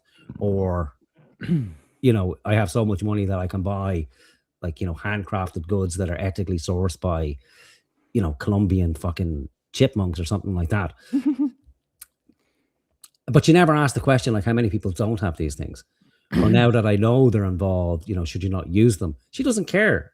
The biggest thing for her here is the money from Temu. And if there was a question around it and you were so ethical that you would just say, well, you know what? I'm not really sure. There's conflicting evidence here. You know, there's no kind of dynamite evidence that Timu uses slave labor, but there's certainly questions around it, and there's enough evidence there to say it's more probable than it's not. But, you know, because it's so ropey, I'm going to hold off on it, and because I have such a high ethical standard, I'm going to reject the money. Yeah. That's what an ethical person would do, if that's where their ethics lay. Like, she could make a better argument to say, well, you know, what's wrong with child labor, at least? It's kind of hard to make a good argument for slave labor. But, you know, even if there's a question around it, you know, you shouldn't take the money, or you should be upfront and say, well, I don't really fucking care. But not to frame it in this way, you know, try to handle the objection before it arises. And again, she strawmans fucking continue to every stream. It's strawman after strawman. Like you said, someone makes an argument, you know, this is shit. Stuff never addresses if it's shit or not, but then, you know, strawmans it into an argument around slave labor. Nobody mentioned, like I said, nobody mentioned anything about fucking slave labor other than her. So then this tries to destroy that straw man of an argument that nobody raised. Therefore, I am right about the fact that it's dirt. And then makes the stronger fucking claim against her that, you know, you shouldn't be accepting money from a company that's heavily suspected of it. Let's put the most generous version in her case, like that's heavily suspected of engaging in this practice. Whatever it is about wearing the stuff, or people being conscious about knowing about it and then wearing it anyway, you know, that's hypocritical. But knowing about it or suspecting it and then accepting money from the company, and you're going to promote this company knowing that their stuff is shit, because that shows up hypocrisy straight away. But rather than address that, she has to straw man and make it about fucking slavery. Like, she does this continuously. Like, straw man's every fucking point somebody brings up. It's astonishing. I mean, it's a thing of beauty, really, when you think about it. Let's storm through this, and then we can get to the next segment after a piss break. Yeah, sounds good. Unknown, if there is any, as Hot Topic. Have you ever wondered why Hot Topic has never shown their supply chain? What? It's because it's seriously considered that they use unethical supply chains in Hot Topic. Because how do you think they get all of those continuous new products and all of those franchises? There's updates on Hot Topic all the time.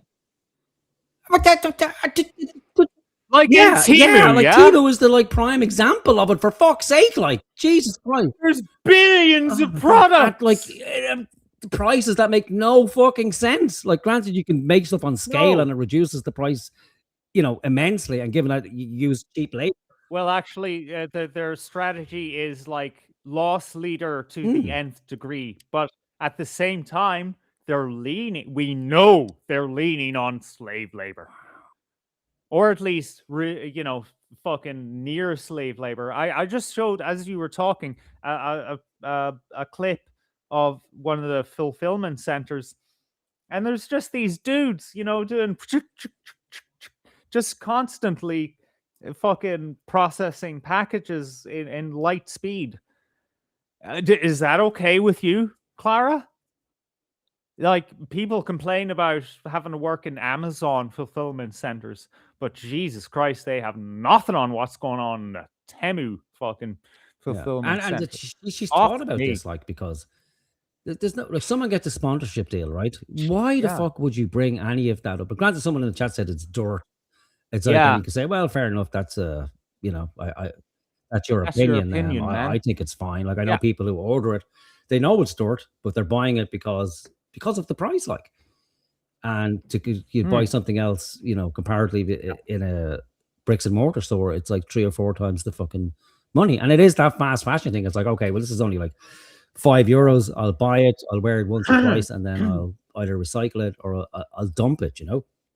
And our European governments, they brought in that new tax as well that added €3 on top. On top. Because it does have I know it's hard for people to fucking make any sort of argument that governments actually do anything good or well-intentioned anytime. Yeah. But it is actually, it's always fucking a matter of the stick rather than the carrot, because people generally just won't live by their fucking morals, you know.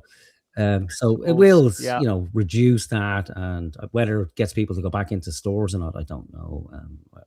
I really don't. People aren't built like that, you know. People are rational to a certain extent, where it just makes more sense to buy something that's, you know, a third of the fucking price, and then if there's some question around dodgy practices how it was made, it's like, well, you know, not a lot I can do about that, and if I don't buy it, someone else will, as we see with the logic of Clara all the fucking time, like. Yeah, I got. You know what? It's a, as you say or alluded to, it's a problem as old as Sumeria. You know, so we're like, there's only a second left, and it doesn't matter. I would like to jump into what you have, or you know, whatever you want. You take the lead, because you have. I think we've built up nicely to what you have to present to us. I just need to piss again. Put the docs back up there. Would you like to? Yeah, put the docs back up there. I'll go make a cup of tea, and then I'll queue up. Okay. Okay. Yeah. All right. No bother. And yeah, I'll play one of my many tunes. I appreciate the chats in the chats. Sorry, the chats in the chat. Sorry, I haven't been able to pay much attention to you guys, but I will after I take a wee.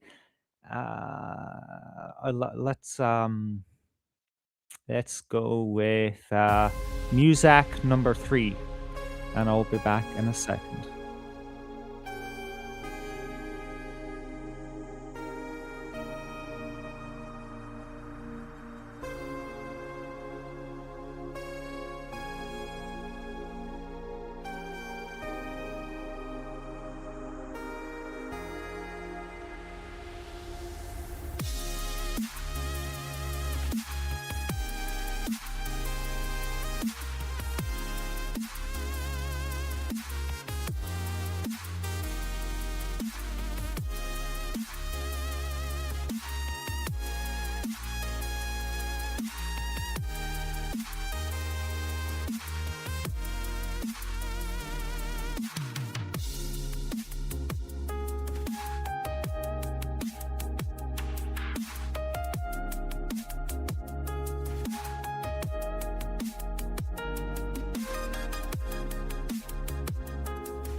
I saw in the chat there,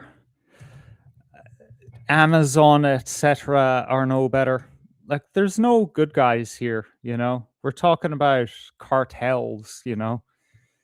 giant corporations with territory and market share, the same as, you know, the guys in fucking Mexico or whatever taking over whole towns.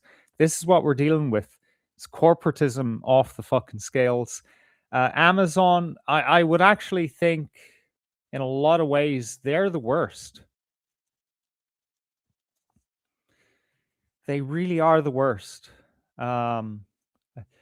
I have a guest lined up for the show, and I asked him, "Look, I don't want to buy your book from Amazon. Do you sell it directly from the United States? Can I buy it from you?" And he said, "Look, shipping from the US is exorbitant. It's up to you." And I said, "Yeah, okay, I'll buy your book from you and pay the extra money to have it shipped. I'm not doing this Amazon bullshit. I'm sorry, I never did. I bought from Amazon once. It was some kind of electronic component, some kind of peripheral. Anyway, never again. I felt dirty after I did it. Amazon is in the headlines a few weeks ago. They're often headlines. The best headline about Amazon actually is that Iran bombed it. I think it was in Oman. It was mentioned a month or two ago now that there's this like giant fucking data center in the Arab peninsula, not peninsula, a subcontinent. You know where all those oil-rich nations are, like massive fucking data center, and there was a threat there that it was going to be bombed. It's run by Amazon, but now it was bombed.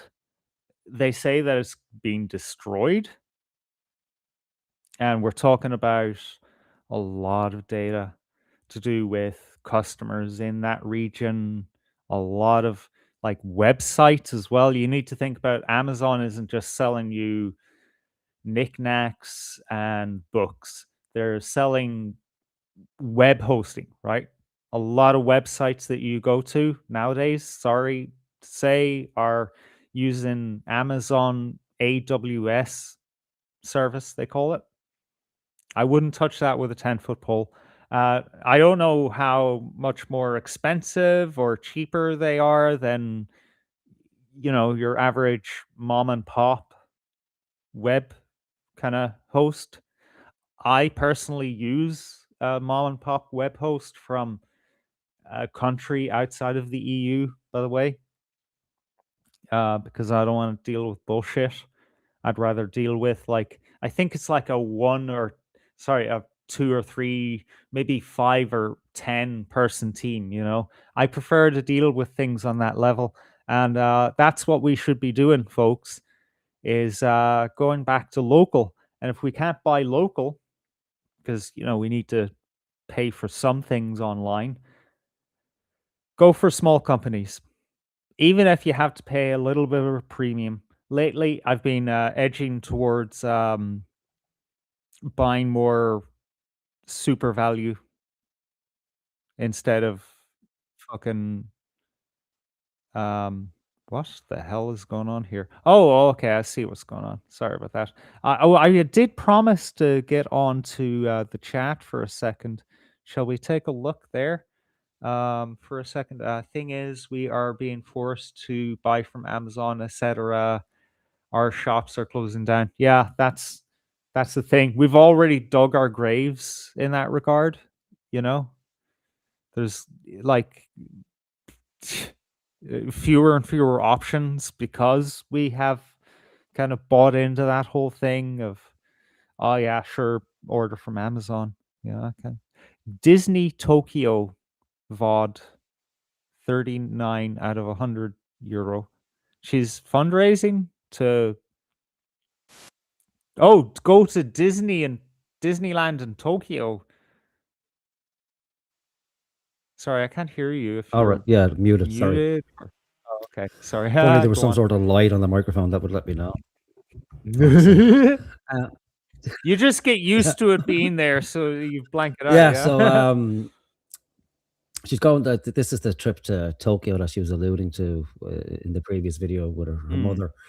Okay. So she's raising some sort of fundraiser either to go to Disneyland in Tokyo, but she's talking about a tattoo as well. She wants to get a tattoo when she goes to Tokyo.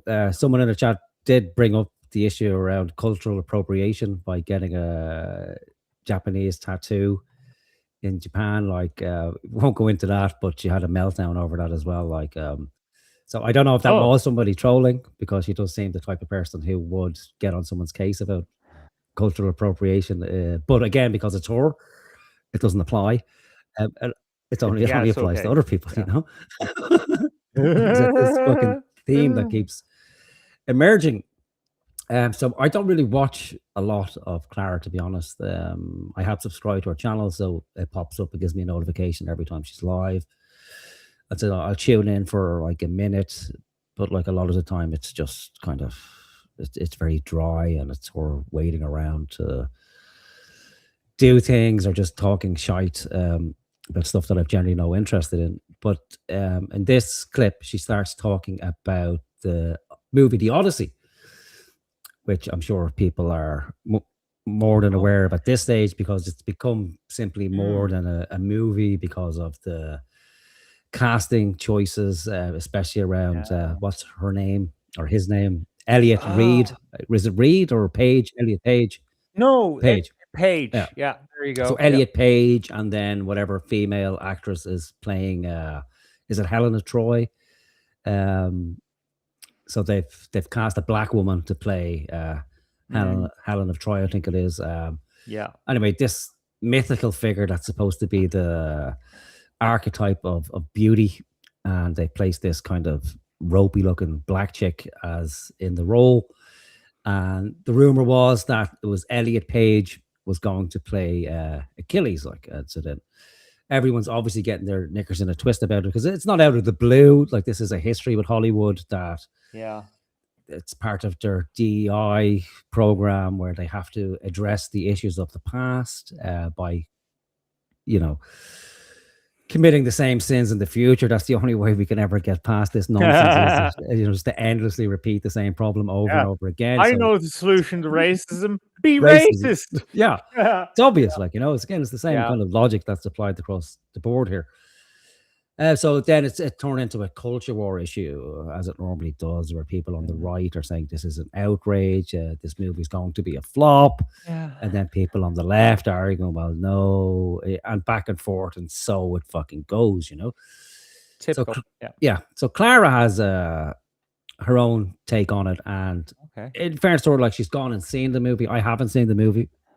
I want to see the movie just to see what all the fuss is about, and to see. I was going to see it, but then you didn't say that you were committed to it, so I was like, no. I'll get around to it eventually. So I want to go to see. Well, one, if it's just if it's a decent movie, if it's a watchable movie, you know, like, not every movie I go to, I'm wanting a historical reconstruction of whatever the movie is based on, you know.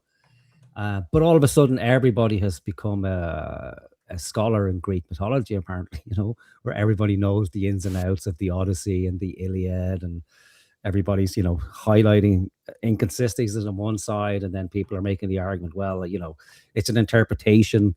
And I think Christopher Nolan, the director himself, was actually saying that, well, he wanted to treat the Odyssey as an interpretation, because the poem was originally transmitted by oral tradition, and in his mind, it's akin to rap music. And I'm like, what?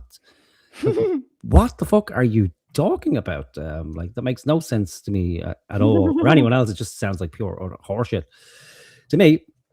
And so there's all this fucking furor, and then the trailers come out, and we see Elliot Page as people are thinking it is Achilles, because they show a clip in the movie of Elliot Page in the underworld, which is part of the Odyssey.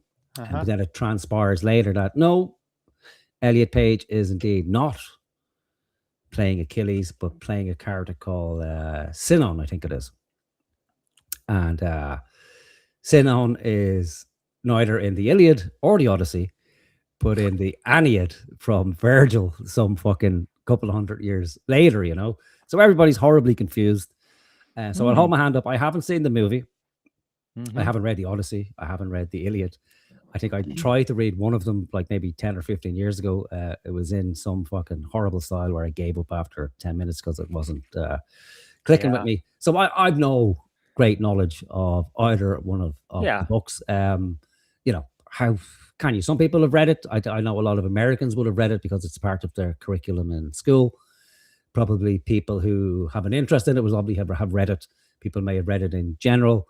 And if you probably went to one of the better schools in Ireland, it might have been part of the curriculum in those schools anyway. But like everything, there's an element of snobbery around books, you know, like if you've read certain books, somehow that means you're a genius, which we'll see in Clara's case, which she'll show us presently.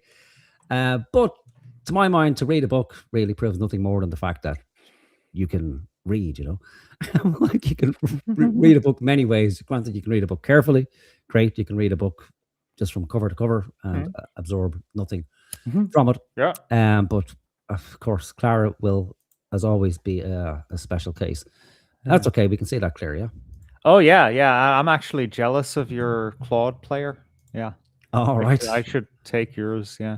I just made this one earlier, but made is a bit of an overstatement. You vibe coded it, yeah. But you know what? It works. It serves the function. Yeah, exactly. All right. Oh, the fucking things have gone now. Where's the controls have vanished off the screen, so I can't fucking play it properly. That's perfect, isn't it? You know what?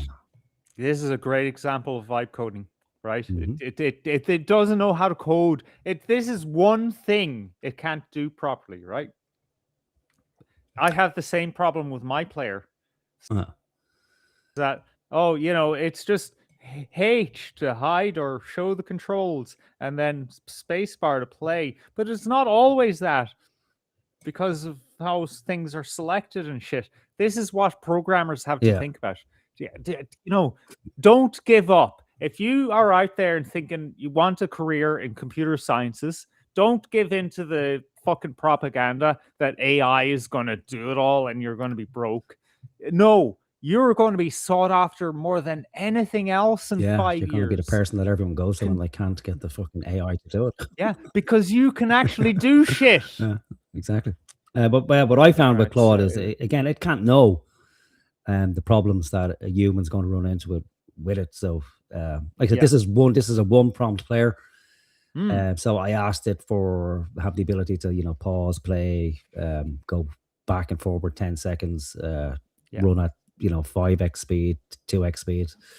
But again, you'd have to then go back and say, okay, well, there's now this issue with it, so please amend that, and it just takes for fucking ever. Like, so. Yeah. So yeah, excellent advice. It costs you a lot of money as well. Yeah, go on. Learn to code, as they used to say, because it's just that fucking easy.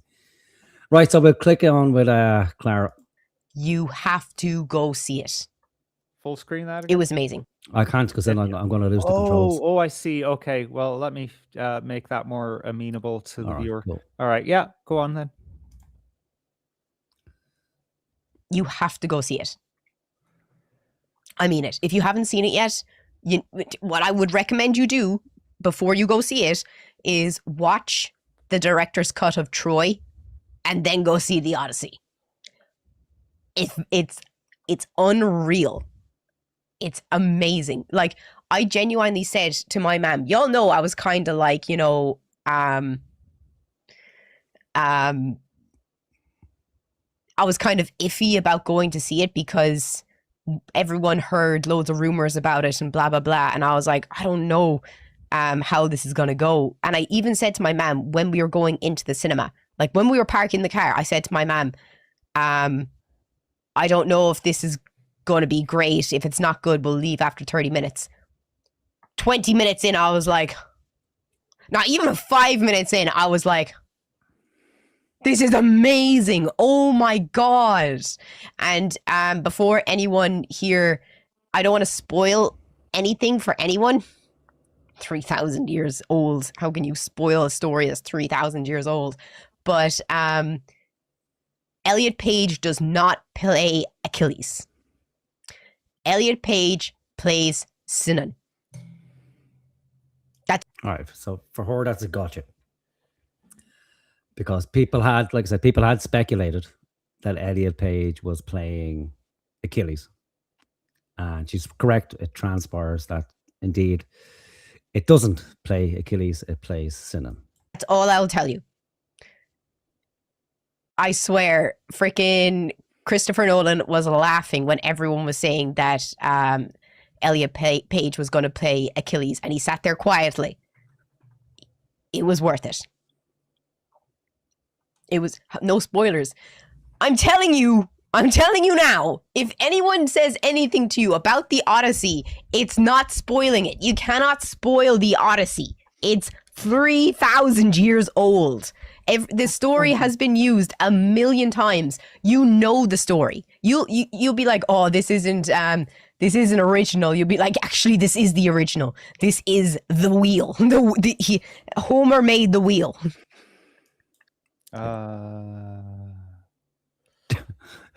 Do you know what she's talking about? Not a fucking clue. Yeah, I didn't either. Like, so I had to listen to it 3 or 4 times to think about, you know, what the fuck is she actually talking about here? Because she's going to go on to say like that some Shakespeare play. I think it's King Lear. She's going to say King Lear is the Odyssey. The Lion King is King Lear. Therefore, the Lion King is the Odyssey.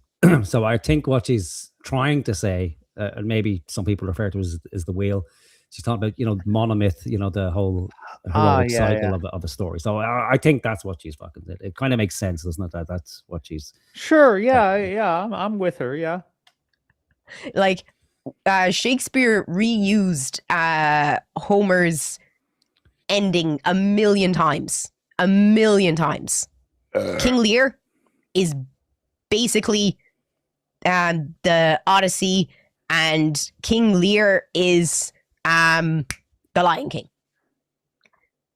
Just to show 3 examples of the chicken and the egg. I get what she's saying, but only because you helped me understand. She's not really good at explaining things. No, but it does show that she's some kind of knowledge around literature, like, so, you know. Yeah. That's you know, lit. That's English lit right there. Yeah. But most people probably, well, maybe I don't know her audience, but I'd imagine most people wouldn't. No, it wouldn't. The penny wouldn't drop. No, especially since like a large portion of her, you know, audience just is wondering if she has an OnlyFans. Yeah. You know, I mean, like, you know. Yeah, like, when's the opening of your legs? Don't mind about the Odyssey. That's the real question. All I know is Tom Holland and Anne Hathaway's in it. Tom Holland plays how would you pronounce his name? Telesis? Is it Telesis? It's Telemachus. Like, I haven't read the books. Wow. I know he's called. Like, how, like, that's some basic shit right there. I'm sorry. Yeah, and the reason I know that is because I watched Ulysses 33 as a child, which is a Japanese cartoon based on the Aeneid. So I watched all those cartoons before I went to school in the morning, which was essentially the Aeneid told through the medium of cartoons. Wow, the television served as more education than the Irish education system. That's crazy. Yeah. Odysseus' son, and Anne Hathaway plays Persephone, Odysseus' wife.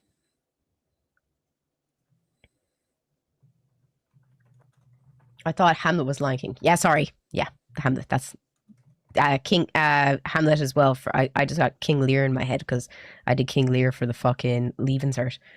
Okay, that's a rare moment, so that should be highlighted. She's actually acknowledged that she got something wrong.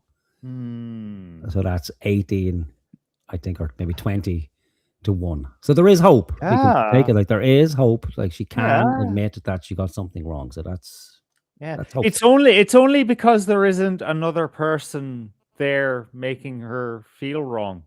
It could be that, yeah. So she's free to, you know. Oh, okay, no, sorry, I got that wrong. Yeah. Oh, yeah.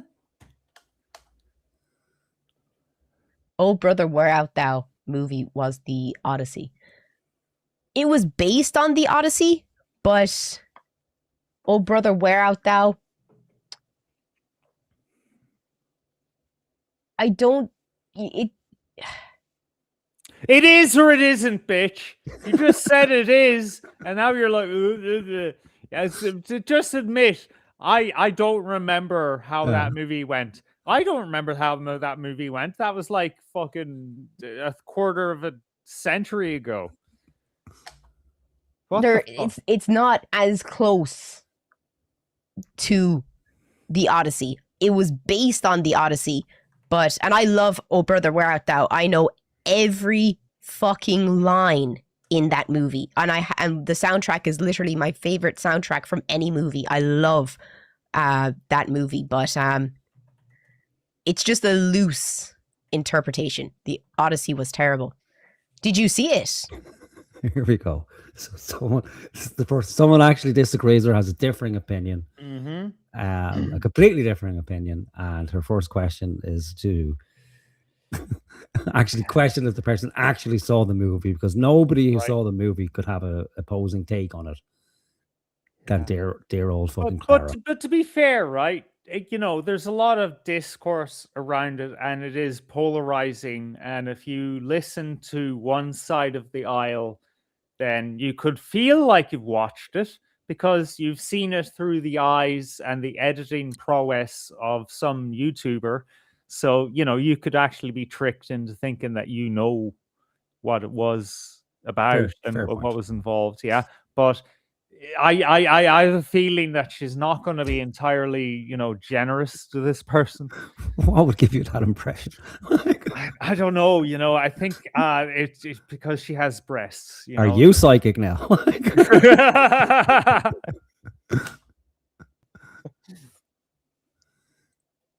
Did you see it? If you said that the Odyssey was terrible, I'd love to know why you thought it was terrible, genuinely.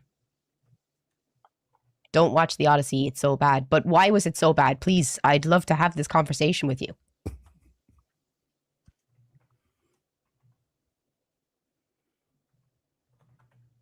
Please, because I'm going to tell you don't listen to that person because they're lying. How do you know? Again, it's just like straight poisoning the well and fucking an ad hominem attack straight away like that. Don't listen to this person. They're clearly lying. Yeah. They might be lying, but like you said, how can she fucking tell unless she's indeed herself a psychic? Yeah, the Odyssey was 11 out of 10. And by the way, sorry, why is she wearing eyeshadow that makes her look like she is? I don't know. I was thinking that myself. It was like glaucoma or something. Like it's fucking. Yeah, I don't know. Does it make it? I don't know. It kind of makes it look like she's younger, and I'm not talking like 10 years younger. I'm talking like 12-year-old younger. But that's probably her fan base, isn't it? Like Ooh, yeah, God fucking knows. That's not very feminist of you, Clara. It's not. But I'm like, there's no generosity from this woman at all. Like, I can't understand why someone would find it so hard to think that somebody would have a completely different view of a thing. Like, I've gone to see movies that I thought were great. Other people thought it was dog shit. Now, I might say to myself, well, that person, they clearly don't have the same level of taste as myself. But you have to allow for that sometimes it's a movie's very subjective. There's whole genres that people can't fucking stand, like, because it doesn't gel with them at all. But I think it's because maybe you're right, it's because it's such a cultural issue that it's going to be very difficult for anybody to be objective about the movie as it stands by itself, because it's not like it's just simply a movie that's going to be reviewed on its merits, because it's such a fucking hot button issue. You could see that. We always say that. We've seen it with the critics with this movie. Like, they've given it like I think it's anywhere from scores from 97% to 99%. Yeah, no. And then the general reviews from the public has been around, kind of somewhere from like 60 to 80% on those particular sites. And we have to acknowledge that within the industry, professional critics can't really go against the grain with somebody like a figure like Nolan, because or the studios, because if you shit on these movies, you're not going to get the interviews with them. You're not going to get to sit down. Well, you're not going to get the free tickets. Yeah, you're just going to be, you'll be sidetracked. It's tragic. Yeah, it's not an excuse to say, okay, well, somebody can't actually enjoy the movie and think it is brilliant. But there's no kind of standard of, we can have a purely objective view of the movie. But it seems to her like she just can't simply fathom, again, that somebody else has different preferences to her. And because they have different preferences, they must be therefore either wrong or an outright fucking liar. There's just no way in her mind that somebody could dislike the fucking movie.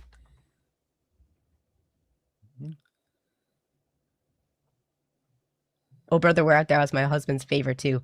Literally, my dad had me singing in the highways for years, and now he has my 5-year-old little sister singing it too. It's hilarious. Where did they make the Odyssey? In Greece. Elsewhere as well, actually. Casting mistakes. I don't think so. Which casting did you not like? The only casting mistake that I would say was, I think Sean Bean should have played. Mates? I don't fucking know. She's scratching her head a lot. Yeah. Something going on. Yeah, I mean, if it's not Nate's, it must be, something else to do with her head. Yeah, I don't know. It's kind of like crack addict behaviors and just picking at yourself. Oh, yeah. Actually, on that freeze frame. Yeah, you know that meme, what's that? Curva, that black comedian, Dave Chappelle. He had the Dave Chappelle show, and you have the crack addict. He's foaming at the mouth. Like, hey, do you have any more of that? That meme. Yeah, that's the eyeshadow really completes the image right there. Yeah, she is looking a bit rough in this one. It has to. She's looking like a fucking prostitute on the street. That's what she's looking at. For once, I'm the one that has to be mean. Yeah, I have to focus on presenting, so you have to take over the mean angle. I'm you now. Look at me. Look at me. I'm Morgan now. Odysseus, and the only reason that he gave the role to Matt Damon was because he likes to reuse actors, Christopher Nolan. You know what? Yeah. You know what? Extra points for an ancient South Park reference. Yeah. Matt Damon. Wasn't it Team America? I was watching something a few days ago where they were talking about that. They said, there was a video of Matt Damon saying he couldn't understand why they made him like that. He said he watched the movie and he felt a bit fucking hurt by it, when he saw it first, because he was going, what the fuck is this about? And then they were talking to the guys. What's their names? The two brothers, Trey Parker and Matt Stone. Yeah, Trey. I didn't. They're not brothers, are they? Not now. No, just really good friends. Oh, cool. Yeah. So they were talking to them. They were talking to them about it. Why did you make Matt Damon into this fucking retard? All right. And they were saying, well, there was nothing really said. They both really like Matt Damon and they're quite fond of his movies. Yeah. But when they had the puppet made for the movie, when it was cast in clay and then it came out of the oven, and it just looked retarded, that's brilliant. And because it looked retarded, they just start making fun of him. And then that is beautiful. They kept that for the whole fucking movie, man, not to compare ourselves with greatness, but that kind of sounds like something we would do. Yeah, it's like go the first thing that comes into your fucking head and go. Yeah. And the big thing with this, so you can't not have heard about the controversy around Elliot fucking Page and the casting with the Odyssey. Like the big one is Elliot Page because it's like we're talking about Greek mythology here, and you know, archetypal fucking visions of warriors. Yeah. And you couldn't get anything more fucking perverse than throwing a fucking, what, 4 foot tall transsexual midget into the role of Achilles. Or even forget about Achilles, any sort of Greek warrior. It's fucking hilarious. It's like throwing a 12-year-old child into the role of fucking Achilles or, you know, any sort of Greek warrior. For me, it immediately takes me out of the movie. Like, if you're going to enjoy a movie properly, you have to kind of suspend your disbelief, you know, throughout most of the fucking movie. Yeah. If I'm sitting in a movie and it, you know, it's about fucking Greek mythology, and this fucking skinny transsexual midget walks into the scene and is somehow presenting themselves as this heroic Greek warrior, it's like, no, what the fuck are you doing? You know what? I try my best not to look at Twitter, but you know, thankfully the following feed is more to my liking these days.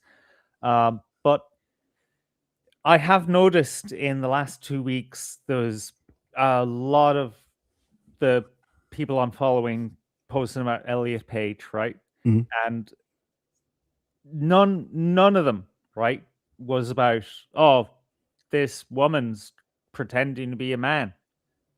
It was just about, wait, this looks fucking weird, which is different, you know, because usually that's where the other side goes to. Is like, that's not a man, that's a woman.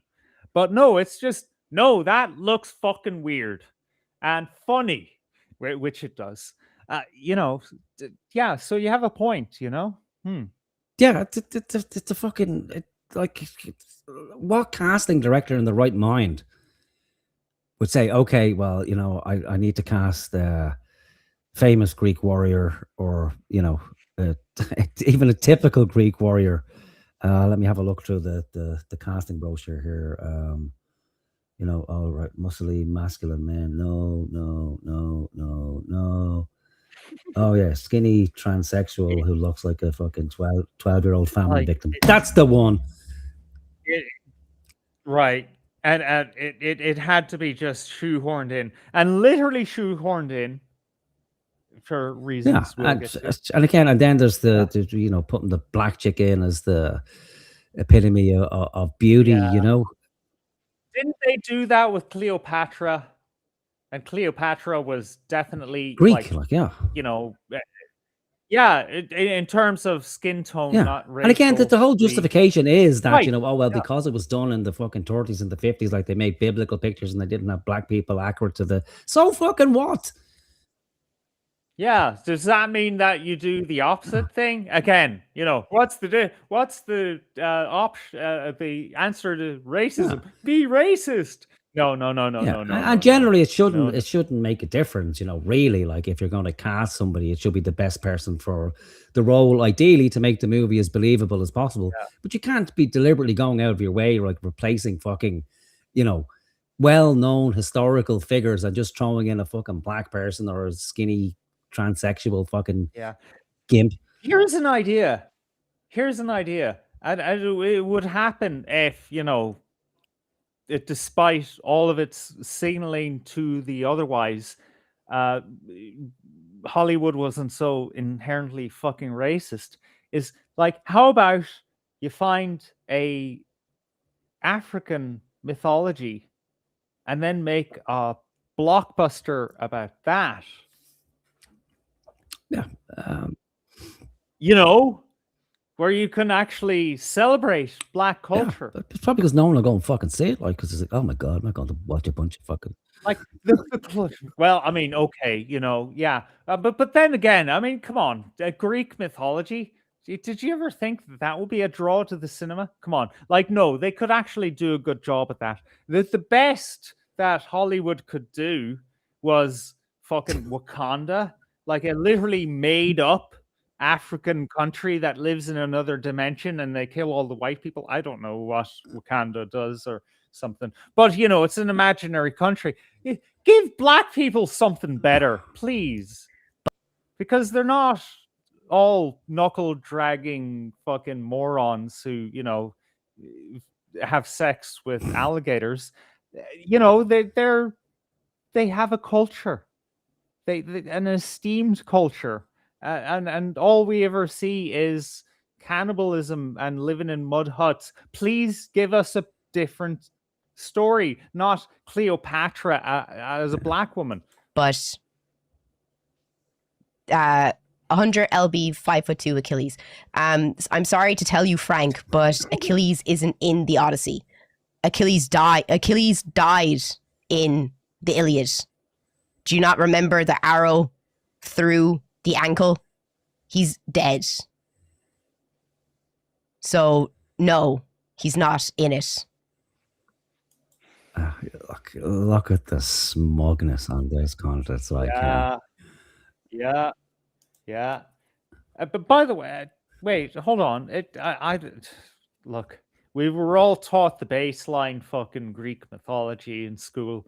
I don't know when did Achilles do the thing and then he got shot or whatever? We don't know. I don't know either because, you know, I haven't read the books and I haven't studied them. And again, we pick up most of the Greek mythology. It's just through the culture, you know, because everybody knows something about Greek mythology because like, even if you never heard about it in school, you never studied it, like it would have, you know, come in at some stage, you would have saw a movie, maybe Jason and the Argonauts. It's such a fucking famous myth that it permeates throughout all of kind of Western culture, you know. So people would have heard about it somewhere. People would have seen the movie. Like you said, you would have heard some story in school. It would have been presented in some way, shape, or form. Everybody knows about the Trojan horse and what have you. But very few people are actually so familiar with the texts that they could talk about it with real fucking knowledge. And so, and to be able to be knowledgeable about something like actual knowledge in the real sense around something like the Iliad or the Odyssey, or any sort of something as deep as that, you would have to have, you know, spent a lot of time studying, reading it carefully in an academic setting. Maybe not even an academic setting. Somebody just in their private time could sit down, read through the book, you know, carefully. Like take a couple of months to read the book, go through it, fucking passage by passage, take detailed notes. Then write a couple of essays about the book to, you know, then have discussions with other people in your group who are also reading the book. And that's how you would fucking, you know, be actually familiar. Well, not even lower than that. Like I could tell you with say 60 to 70% accuracy what happens in the Indian fucking, you know, the Vedas and the Bhagavad Gita and stuff like that. I can tell you with like 90% accuracy what happens in the mythological cycles of Ireland, you know, the Ulster cycle, etc. You know, it's not that hard. You know, you just have to have interest and a real familiarity with it. But you couldn't just read it once, say, you know, like fucking 7 or 8 years ago, and then come back to it and then present yourself as if you're somehow have a deep knowledge of it. No. I mean, you have to have a deep, abiding fucking. It's set in stone. Yeah. So when I first started, you know, chatting with you like 20 odd years ago, you were talking about those subjects. So you know, it's been a lifelong fucking interest in those subjects, and you know, you continuously come back to them and reference them and bring them up in your conversations and your private conversations with others. So it's something you have a deep interest in and somewhat of a familiarity. So it's planted in my head. Yeah. You're actually familiar with the material, so you can talk on it with, you know, real knowledge and some level of authority. Now, what tends to happen in the culture we live in, and especially in this kind of online fucking daily streaming culture, is that people are expected to have a real opinion on fucking everything and anything. Like, I've never watched the stream, or very rarely have I watched a stream or people talking where, you know, some topic comes up and someone turns around and goes, well, actually, I'm not really qualified to talk about this because I know fuck all or very little about it. What they tend to do, and we all do it, is rather than, have your fucking ego bruised or just admit that, well, actually, I don't have much knowledge around this. You just bluff and bullshit your way through it, like, I know I've done that in the past. I try not to do it. Yeah, I think everybody fucking has at some stage. Nobody wants to just go, well, actually, yeah, you're right.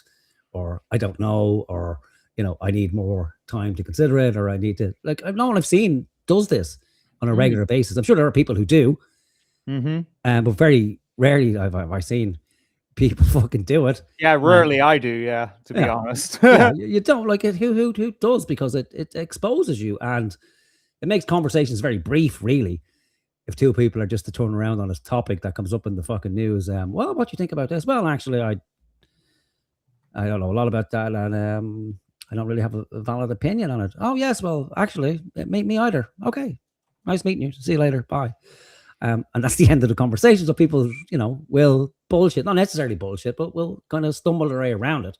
But what I find with Clara is continuously that she's putting forth this fucking image that she's deeply knowledgeable about fucking every aspect of everything she talks about.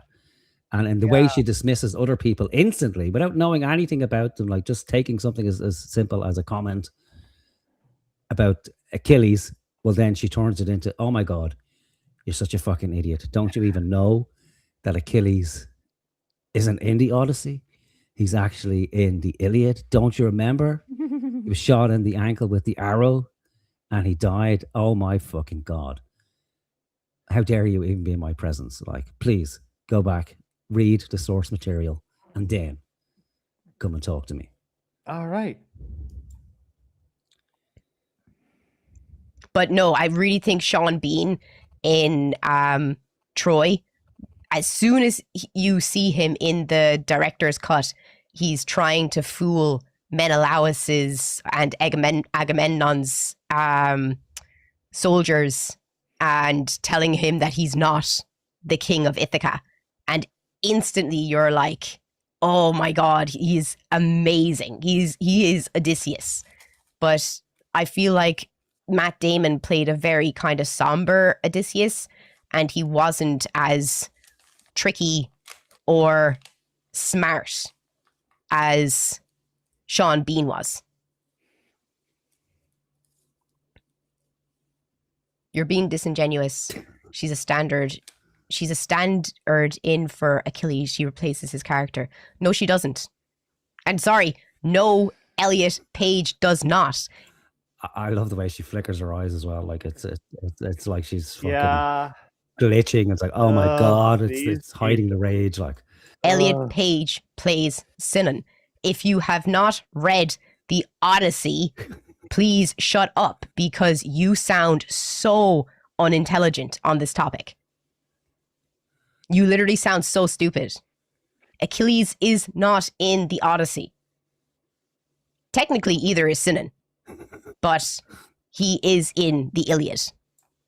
Wait, what? So she's saying, right, so here's our arguments so far. But what someone said? Someone asked a question about Elliot Page as playing Achilles.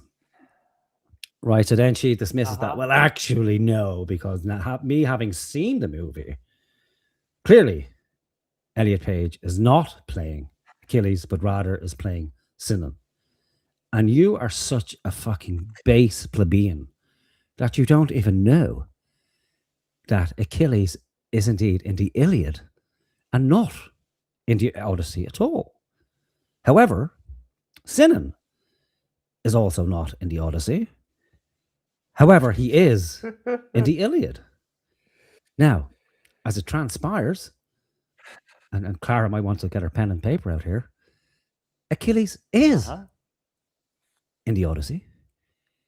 In book 11 of the Odyssey, when our main protagonist goes to the underworld and actually talks to Achilles. It's the shade of, not Achilles in the living flesh, but, let's say the ghost of Achilles. And it's one of the most famous passages from the whole fucking epic poem.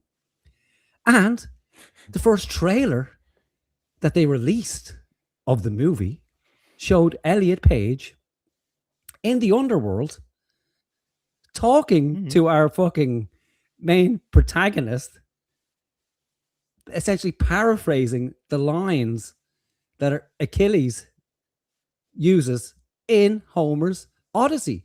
So it was very fucking reasonable for people to make the assumption that, oh my God, I can't believe they're casting Elliot Page as fucking Achilles, who was actually in the Odyssey. Sinan is not in the Odyssey. Sinan is not even in the Iliad. Sinan is in the Aeneid. Virgil fucking came up with a couple of 100 years later. So be very careful when you fucking pontificate, because there's arseholes out there like me who will actually check just for fucking the fun of it to make sure you're not talking shite. And guess what? You're talking fucking shite. But I get it, because you're live and you think you've more knowledge than you've not, than you do. And you can't actually check. But if you're going to be this fucking arrogant, ungenerous piece of dirt who treats your audience like retards simply because they're bringing up points, and the points were valid. It was valid to assume that Elliot Page was going to play Achilles. People thought that it was actually a post-production move where they said, okay, well, fuck, we can't really have her portray Achilles because it will kill the movie. But it happened, I don't fucking know.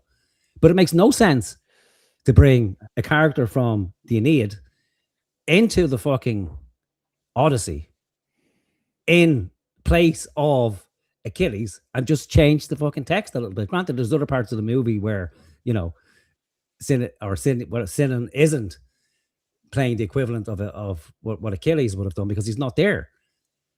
But you're dope yourself, Clara, because you can't come on professing, you know, this, that, and the other about all these fucking books.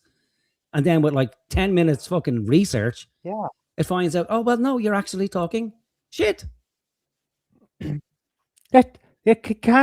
we take a step back for a moment and witness the beauty of this train wreck? That not that she stopped her mother before they left the house and said, look, I don't know what we're going into, but if it's bad, we need to leave. No. When the car parked in the underground car park underneath the cinema, I'm just making shit up at this stage. No, mother, this could be bad. Like a sudden pang of anxiety. Like, oh my God, this beautiful history and art form that I've dedicated my life to, they could actually fucking ruin it. I didn't actually consider. It was so ghastly a consideration. I didn't arrive at it until this moment. We might actually have to leave. She's building herself up as this fucking goddess of like this PhD level understanding. I finally understand what you were trying to drag me towards all this time. I was just, you know, too busy fucking agonizing over fucking eyeshadow. She's a bullshit artist. Like a masterful. I mean, how she gets away with it for so long. Well, okay, I know it's but it's not even the tits. It's that there's no right of reply for her audience, so she's having these arguments with Tadhg essentially. You know, she constantly strawmans people. She misrepresents their positions. And, you know, everything she uses is fucking, you know, fallacious. So there's like fallacy after fallacy. But to the unsuspecting fucking viewer or listener, there's a line of logic through her argument, but it's all fucking fallacious. Like, so she's a bullshitter. Like, essentially, I don't know if she's a liar.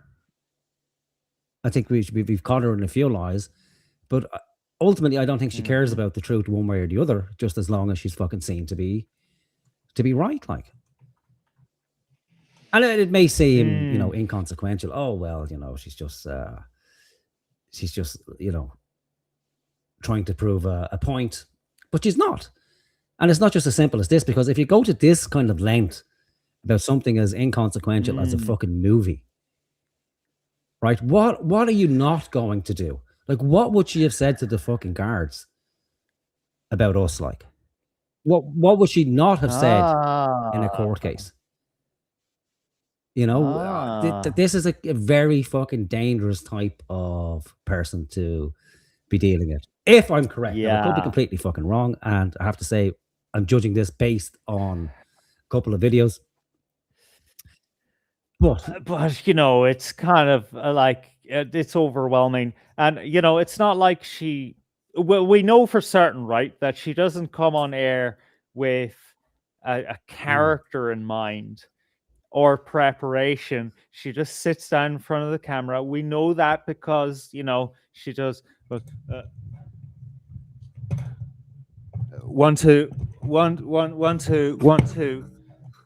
You know. And then she has nothing to talk about, and then maybe 2 hours later she starts watching reels, and then 2 hours later she starts playing a video game. You know, this is her. This is her. You know. But I don't think it's unique to her. Like, I think it's part of the fucking culture now, like that. Everybody has something to say about fucking everything, and very few people have actual real knowledge of what it is they're talking about, and nobody really gives a fuck what's actually the truth of the matter. It's just like, oh well, I hold this position, you hold that position, and I'm going to do everything in my power to prove that my position is correct, but I don't even I'm not sure what my position actually is or the strength of it to begin with, and I'm certainly not going to examine your position to see if or re-examine my position to see if I'm actually wrong to begin with, like right. And worse yet, now we have this technology where people go and ask questions to this computer, and it spits out the San Francisco left-wing interpretation of reality, and then that's the final authority. So we can dangle that in front of people and say, well, you know, I'm the dumbass who doesn't actually know anything, and I have the chatbot on my side, so fuck you. It's that simple. Like, and the chatbot in and of itself, it's a great fucking tool. Like, it's a great research tool because it will cut your search time in half. But that's it. You can't just leave it at that. Like, oh well, it's spit out this result and therefore that's factual. You have to then fucking test that and, you know, double test it and get 3 or different fucking 4 sources of information just to validate it. But because of the age we live in, nobody's got fucking time to do that, especially on this kind of hot take fucking ticket that everybody's on, where they have to have an opinion every fucking, it's almost every 20 fucking minutes, isn't it? It's like, okay, well, now this thing, now this thing, now this thing. So you have to be an expert, finance, politics, geopolitics, you know, fucking theology, philosophy, everything. And if you don't have a take that it meets the fucking threshold, then all of your ideas are bullshit. Written off immediately, like and that's sad. Like, and I'm reading an essay. It's called On Bullshit. I can't remember. I'm terrible with names. Anyway, I don't know, some American professor. I think he's probably dead. Most of the best people are dead anyway. It's just the way it fucking is. Yeah, that's an old Bill Hicks quote. All my heroes are dead. And so he wrote. It's a very short essay. It's like 10,000 words or something like that. But he wrote this essay essentially on bullshit, because from a philosophical sense, nobody's ever examined just what exactly bullshit is like. So, you know, everybody recognizes it. Everybody knows that in some way, shape, or form they've committed it. But everybody can kind of spot it immediately, but we're not quite sure what exactly it is like. So I think most people would think like that bullshit. It's pretty much lying, or it's close to lying, and it's hard to tell the difference. But this guy's take is essentially that bullshitting it's worse than lying, because somebody who bullshits doesn't actually, they've no regard for the truth. They couldn't care less about the truth in any way, shape, or form. Whereas a liar actually cares about the truth because they'll go to the trouble to fucking hide it. And at least with a liar, you've some hope of exposing the liar, like, because all you need to do is examine what they're saying, or you can see what it is that they're hiding, and then you can expose it. But with a bullshitter, you can never do that because they don't care about the fucking truth. So it'll just be more bullshit, more bullshit, more bullshit, but more bullshit. Never an acknowledgement that, okay, well, yeah, that was right, or I got that wrong. And he goes, well, and he wrote this essay back in I think it was the early 80s. And he was saying it was pretty fucking endemic at that stage between politics and popular culture. So this is before any sort of recognizable fucking chat GPTs or Claude AI, any of that. So it's only more fucking prevalent now, but it doesn't have to be that way. And his view was that the truth, it should be treated like a craft. And he was saying that in olden days, like, craftsmen used to have a better standard because they thought that the gods were watching them when they were crafting something, and that if they made shortcuts around whatever they were crafting, that the gods would see it and they would get punished for not putting everything into it. And his argument is the same with the truth, like that it's something to be crafted, that it takes fucking time, a long amount of time and effort, and then only then should you actually present something as the truth. But I don't know if that's possible with this kind of format of getting on the internet every day and having a hot take on everything. It certainly doesn't sell tickets. It doesn't, and it might have to be the case where it's like, okay, well, just accept that and recognize that the audience for something better is smaller, and that the only way to improve it is on a personal level. Like, so if people value truth, well, then you work on that in and of yourself. You become more intellectually humble, and you try to reduce the level of bullshit. I don't think it can be done entirely. But No, it's like sorry to interrupt your flow. It's like I was saying before you came on air, that people blame the algorithm, but really it's our fault because we go for the quick fix of this post makes me angry, this post makes me feel insecure, and that's what feeds the algorithm. But really the algorithm isn't leading us, we're leading us. We're going for the base stuff, we're not going for the well-researched, well articulated stuff. We're going for the slop. So there's we're all a part of this. Like, we all have a role to play. And we'll only get better once we realize that, and then put it into practice, which that's the hard fucking work, isn't it? It's easy to draw attention to it, but it's idealize, but it's difficult. But at least at some level, if you're aware of it, well, then it's not so easy to ignore and just say, oh well, other people bullshit all the time, therefore it's okay for me to bullshit, which I'm sure Clara would probably argue. You know what? So I would think a person who really believes in the advancement of humanity, or at least the advancement of themselves, or at least the their own fucking integrity of like being able to go to sleep at night and feeling like I did a good job doing whatever it was I was doing, that you would hold yourself to that standard. And now I'm thinking why I like honest to God Marxists. Like, if you listen to a Marxist or even an anarchist, like philosophical anarchist, they know the theory that they base their opinions on, and they express and articulate their theory, and they analyze events in the world through that theory, and it's honest and it's self-contained. And if something doesn't fit that theory, then either they, manipulate it to Exactly. I was just about to say that. Yeah, I was as say we that. all This, do. this professor, But- sorry to cut across you, before it goes out of my head. Yeah. There was an interview done with him in the 80s as well, just to kind of expand a little bit on the essay. And the interviewer asked him, well, where is bullshit most prevalent? Like, and he said, well, it's kind of, it appears everywhere. You can't escape it. However, it's more prevalent and it's more insidious. The more educated a person becomes, because an educated person actually has the ability to excel at bullshit, and they're overconfident because they've had the education, they have the vocabulary and the training and the belief right, that they simply can't be wrong because they have that very training, that they're more inclined to bullshit, and their bullshit is better.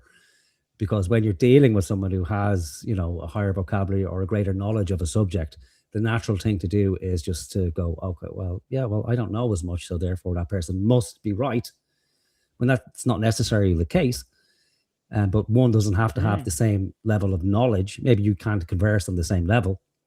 But to ask questions, you don't need, a degree in whatever particular topic somebody's talking about to question it. And at its base, if the logic holds, and a couple of pertinent questions can, expose holes in that logic. And then depending on how that person reacts to what's being questioned, that will probably tell you more than anything else. Yeah, and again, if they answer honestly and they don't get defensive and they don't shift into bullshit mode, well, then it might just show you that, well, are you truly being honest about these views you hold, or are they just, so much a part of your identity that, again, you're kind of blinded by your own. There you go. That's what I was going to add. That, like, there's, when you build a tower up so high, then if that tower gets knocked down, you're gonna fucking die when you hit the ground. That's at least what it feels like. It's not reality, but it's what it feels like. So there's that as well. But it's all about fucking integrity, really, to be able to say, actually, I'm not. Maybe I'm not right in that certain point.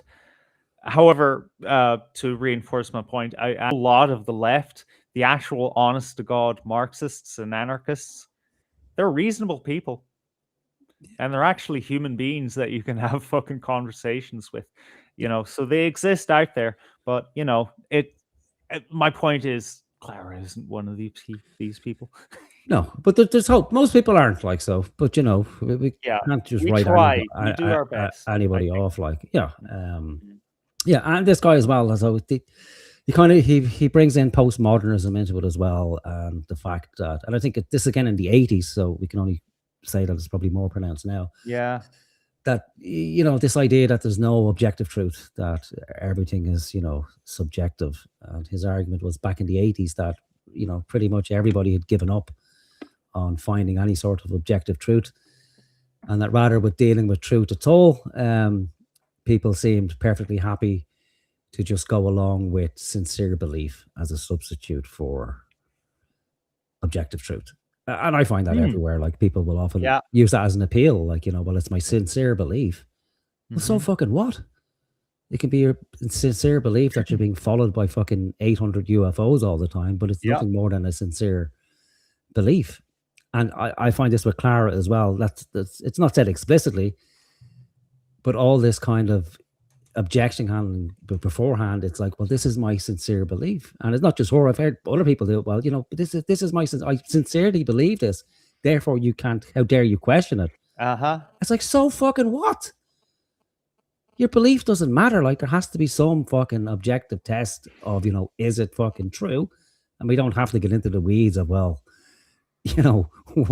what's truly objectively true. We could just take a kind of general approach to it. Does it conform with reality? Well, then, it may be our best estimation of it being true.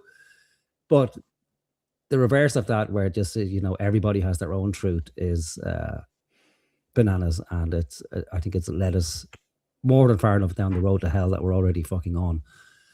But anyway, not to put the woes of the world on Clara. That's not what we're here to. I know. I mean, she's kind of taking those woes on. She you is, know, and I don't mean that like it's. I know it's hard Yeah. to think. Well, Jesus Christ, like you guys are just fucking, or about me at this stage, but we're just hammering horror, but we're not. Well, we are. No, we're hammering for a reason. You know what I thought, right? Like like we're at fucking 2:20 in the morning. Can you believe it? About an hour ago, I was thinking, you know what? We should invoice Clara for how many hours of therapy, because we have actually laid out what her problem is. Yeah, I'm not saying either of us are, you know, devoid of problems. Actually, I think if you add me and Morgan together, we could actually fill a whole mental asylum. Like, but at the same time, it doesn't matter that the truth out of the mouth of the devil is still the truth. Yeah, you know, and this is what she is struggling with, and we see this in the chat. You know, what is from Vic? Sorry. Oh yeah, there. I think she may have some kind of mental disorder as she gets angry at everything. I mean, you know, it'd be a bit of stretch to say everything, but you know, it seems to be everything. Everything that isn't to her liking, at least. And that is indicative of a mental disorder. And that is coming from a pensioner, by the way. You know, a person who's been around long enough and has seen enough shit, you know? So like that's all we're doing, Clara. You know, yeah, that's all we're doing is just examining it. And you know, like Clara said, you know, numerous times from when we watched it before, like that, how dare people judge her, you know? And she put that through a Christian lens, that, you know, her take was that Jesus said never to judge anybody, you know? Which is a stretch at best, you know. It's such a new age cop out. Yeah. So, you know, and there's also a part in the Bible that it does say, you know, just, you know, don't judge too harshly. Make sure that before you judge that you've had, you know, you've had the plank removed from your own fucking eye. Yeah. Right. And I think it's fairly safe to say, not in a full sense, but in a reasonable sense, we have had the planks removed from our eyes to some extent. Many, exactly. I was thinking the other day, like, oh, I could probably floor the house with the planks removed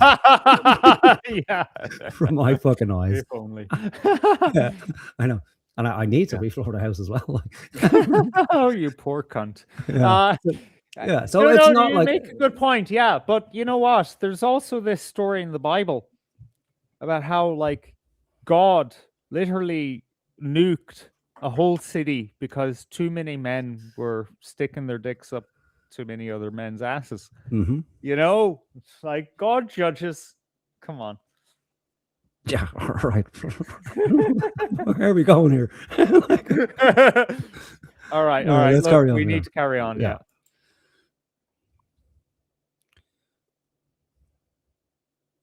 Are you trying to say Achilles was not in the Battle of Troy? The Battle of Troy happens in the fucking Iliad. The Odyssey is the next book. Do you want me to go get my books? Do you want me to go get the books? I have the books next door. You fucking illiterate. Ooh. Oh, that's a little bit fucking strong there, isn't it? Yeah. I think Vic might have been onto something there. Duper's delight on that face. Yeah, it's like I gotcha. Like, I you know, I get it.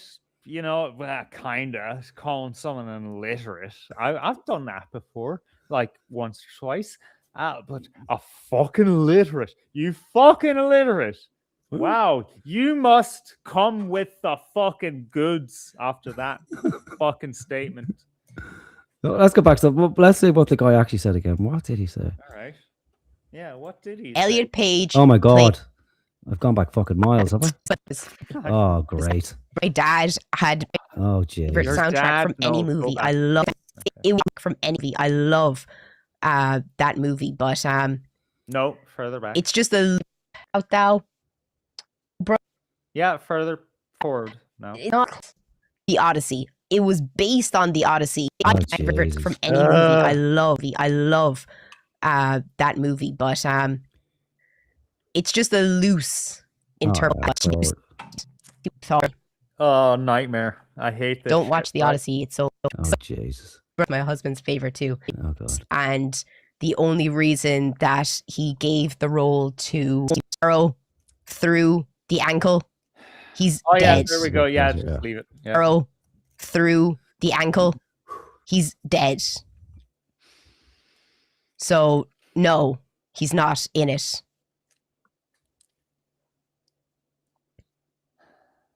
But no, I really think Sean Bean in Troy, as soon as you see him in the director's cut. Dawn of the Dead, right? I don't know. The last thing I would have seen him in was it Game of Thrones? Oh no, I'm thinking of a different Bean. Never mind. All right, go on. He's trying to fool Menelaus's and Agamemnon's soldiers and telling him that he's not the king of Ithaca. And instantly you're like, oh my God, he's amazing. He is Odysseus. But I feel like Matt Damon played a very kind of somber Odysseus, and he wasn't as tricky or smart as Sean Bean was. You're being disingenuous. She's a standard in for Achilles. She replaces his character. No, she doesn't. She does. I'm sorry. No, Elliot Page does not. Did she just misgender Elliot Page? Oh! Oh, that's saucy. Elliot Page plays Sinan. If you have not read the Odyssey, please shut up because you sound so unintelligent. Book 11, 9/11, Book 11. I actually saw a clip from the Odyssey, right? Oh. When I was looking for this part where Elliot Page is in that, you can easily infer that she's going to play Achilles. But the city's on fire and there's a tower in the background and the tower collapses. Can you guess how it collapsed? Exactly like the fucking towers, the twin towers in that pancake formation. Like I've never seen a tower collapse that way other than those twin towers. No. But the way they have this tower collapse in the trailer for the movie, exactly like the way the tower collapsed in pancake formation. Either that's just, socially embedded retardation or, it just, I don't know, a lack of understanding of physics. The only reason why those towers collapsed like that is because it was a pancake. The trussets and something melted the beams that was supporting the first few floors. So it just kind of. I think we should revisit the whole of 9/11. We're 18 or 19 shows. Yeah. On this topic. You literally sound so stupid. Achilles is not in the Odyssey. Yes, yeah. Not in the movie, but he's in Homer's Odyssey. Technically, either is Sinan, but he is in the Iliad. He's not. Now, I could be completely wrong as well because this is based on research because I haven't. But at least I'm honest enough to say I haven't fucking read either, Right. But based on what I looked at, and I looked at the passage, and I checked a couple of different sources, and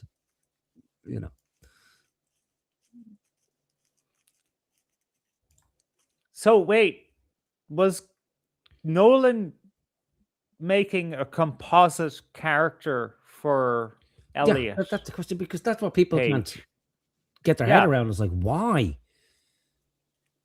is this person there? Now, neither of us have seen the movie, so we can't, judge it on its merits to say, well, why is this character? Does the character add anything?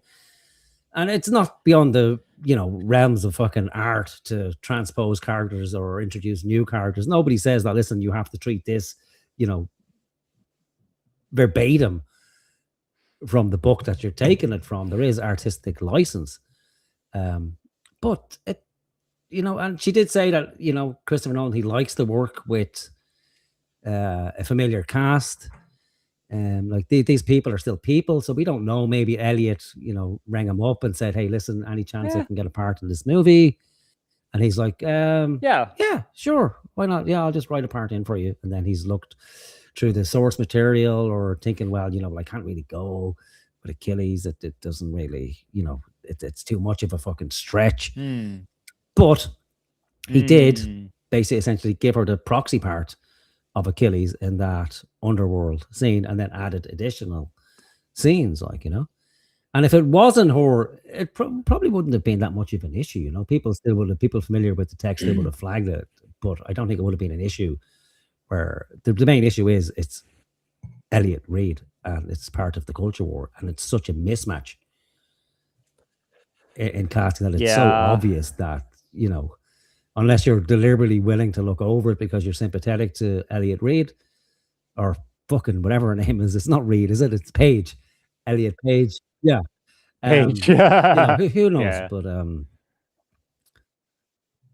well, I mean, like, if you think about that movie 300, you remember that one? This is Sparta. Let's say, look, I never watched that movie. I don't care. It's just a meme to me. But like, if whatever the lead fucking Spartan character is, if it was a 12-year-old boy, do you think people would have a problem with it? Yeah. Yeah. It's dog shit, that's the case. Yeah. Yeah. So, Nolan wrote in a part for his friend, basically, is what I'm hearing. So what he did was he did a composite character. Yeah. So he modified a mythological story in this grand movie that he made, which, you know what, in my opinion, isn't a big problem. Mythologies evolve over time, right? So who cares? Just fucking, acknowledge it. But I think the bigger issue is because it's continuous, and it's, whether it is or not, I don't know, but it's certainly being interpreted as an attack on Western culture and white people and males in particular. That just the culture is being continuously debased and attacked and reinterpreted, to the point where people are just sick of it. They're just fed up with it. Now, people can always boycott the movies, and I think many people have. But it's a bigger conversation, because everybody knows what Hollywood is about to some degree. Obviously, there's entertainment, but there's cultural programming within it as well. And there's kind of an oddness there that people get so upset about it, or those who are loudest about being upset about this kind of inversion are well aware that that's what Hollywood does in a large part anyway. So there should be no fucking surprise with it, And I don't really know how deep that goes into people's psyche, So within 2 months, like, the movie's going to be gone and forgotten about. But if you aggregate everything over time, well, then what effect does it have on the general population? Are people going to, hate themselves more? Are they somehow going to forget about Greek culture and what it actually was and who the actual people were? We don't know. But there's an argument to be made that if it's continuous and is gradual over time, it will have a serious effect on the culture, because most people aren't going to pick up a copy of the Iliad or the Odyssey and read it. But, hundreds of millions of people are going to drag their ass to the movies and see it. And, it's going to get culturally transmitted that way. And that's enough for people. It's just like, see the movie and the movie becomes reality and movies become history. And you see, I'm sure everybody sees people doing that. They're telling you a story about history based on what? A movie they fucking seen. Saving Private Ryan. Describing, we've done it a couple of times where we've looked at shootings, like, and people go, oh, well, that's not how it actually is. That's not what a real gunshot looks like. Yeah, that's not how blood splatter happens. Tony references a fucking movie. Yeah. I've been guilty of that, and you called me out that. Yeah. But at the same time, Charlie Kirk. Don't start that. That's another show. That's where we both were into Clara. All right, we'll go back to fucking Clara. Where were we? Are you trying to say Achilles was not in the Battle of Troy? Troy, the Battle of Troy happens in the fucking Iliad. The Odyssey is the next book. All right. So someone's put her, is the Battle of Troy? Are you saying Achilles wasn't at the Battle of Troy? And then she's, making, okay, well, that was in the Iliad. That wasn't in the Odyssey. And she is ecstatic because she has this one nailed. Yes. That means you really fucking believe, and you're putting the fucking house on this. Do you want me to go get my books? Do you want me to go get the books? Okay, so here we go. So this is doing a couple of things. So it's, going to the source material, proving to the audience that she is indeed knowledgeable, not just bullshitting, but actually has the books to prove that she is indeed a learned individual. Boys, we're fucked. And we'll bring these tattered, worn, post-it note written fucking books in. I have the books next door. Oh my god, Morgan, are you ready to quit and just get a real job now? That. Yeah, well, finished, we're dealing with an academic beyond their means. Yeah. Yeah, I mean, the first 3 hours of us taking the piss out of her, well, no, actually, the first 5 hours. No, the first 4 hours, we were on solid ground, we were on our home turf, but now we're in academic world. I don't know, man. I think we should end the stream now and then just set it to private. Maybe it's going to be embarrassing, man. Fucking illiterate. Oh god. Oh, stop. You're actually illiterate. Get the books. Get the books, Clara. Get the books. I actually have really nice copies of them. 1 second. Oh my god. I'm sure they're lovely. I'm sure they're fucking double proof, because the nicer the book, the more it proves your point, Yeah, exactly. Yeah, laminated, hardback, if possible. Yeah. Shouldn't they be on the fucking pointer there instead of all those games? Yeah. Except it's just a bunch of anime DVDs. Yeah, that's all DVDs. Yeah. Oh. These are my copies of the Iliad and the Odyssey.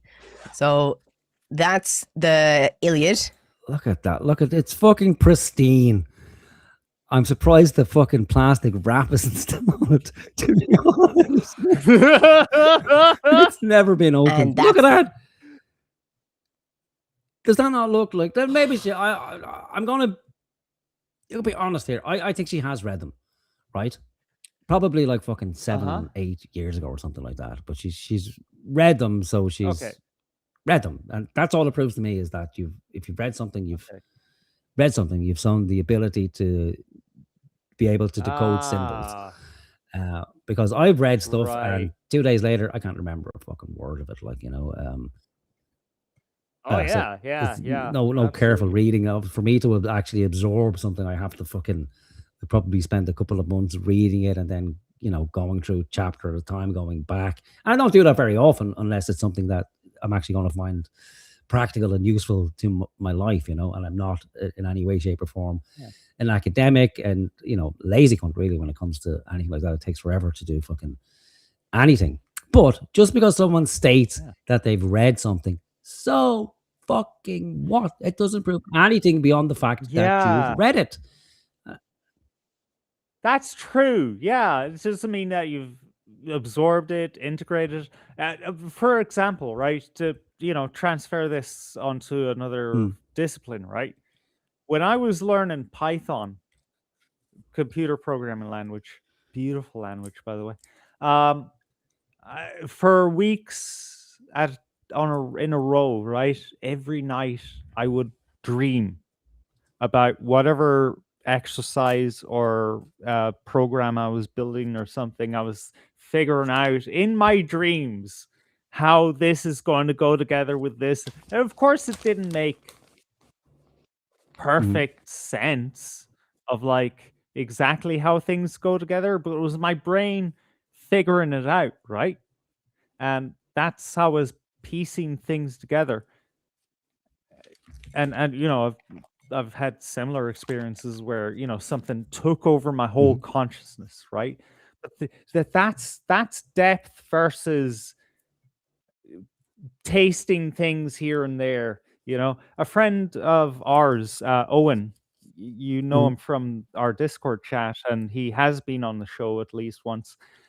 He made a great point where, like, these days on the internet, right? People are looking at things on YouTube, right? And they might look at a YouTube video about serial killers and then how to, you know, fix a kettle. You know, you going to here and there and hither and thither, you know, culture wars, blah, blah, blah, covering a dozen different things. I'm guilty of this. And ultimately, you absorb nothing. And he said 90% of people who watch a video will not enact the information in it. He's absolutely right. And that's why I've mostly given up on the anti-broadcast, because I know that for the most part, what we're doing here is absolutely fucking useless. You know, nobody pays attention, nobody absorbs anything. It's just the culture that we're in, right? So we're doing our best.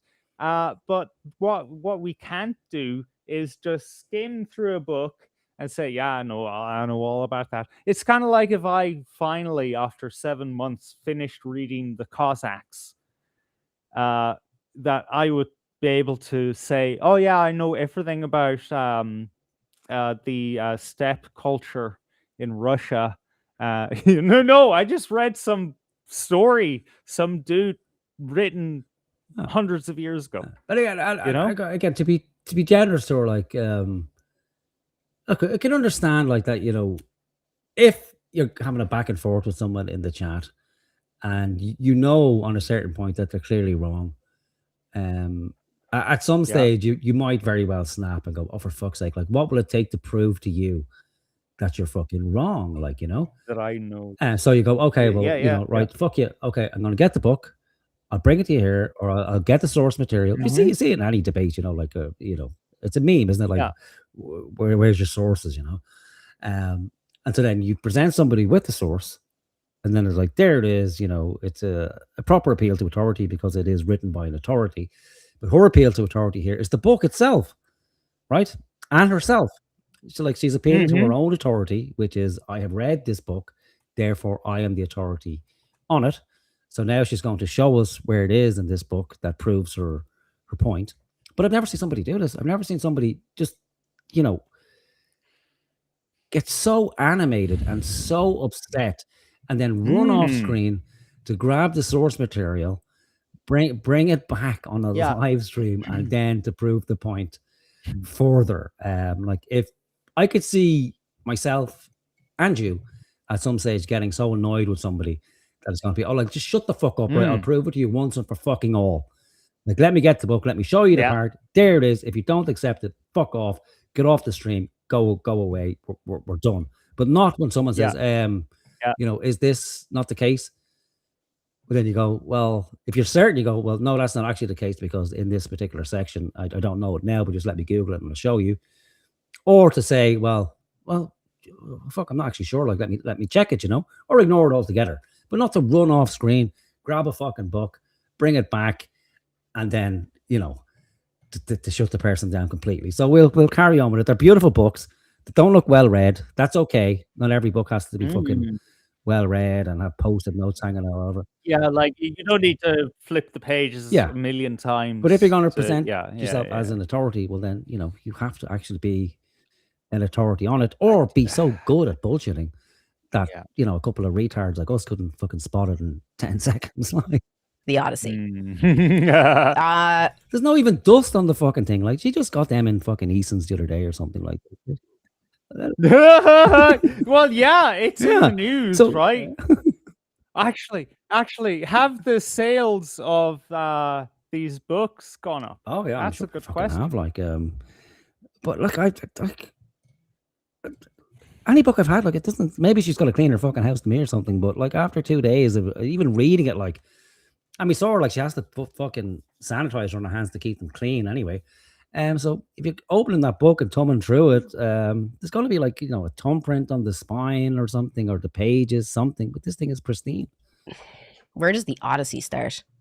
She doesn't even know where it starts. Like, I thought you read the fucking book. Like, How about, I don't know, the fucking index? Was that? And again, I don't know if people can see it, just how clean it is. Like, it's ivory fucking white. There's not a mark on it. Oh yeah, yeah.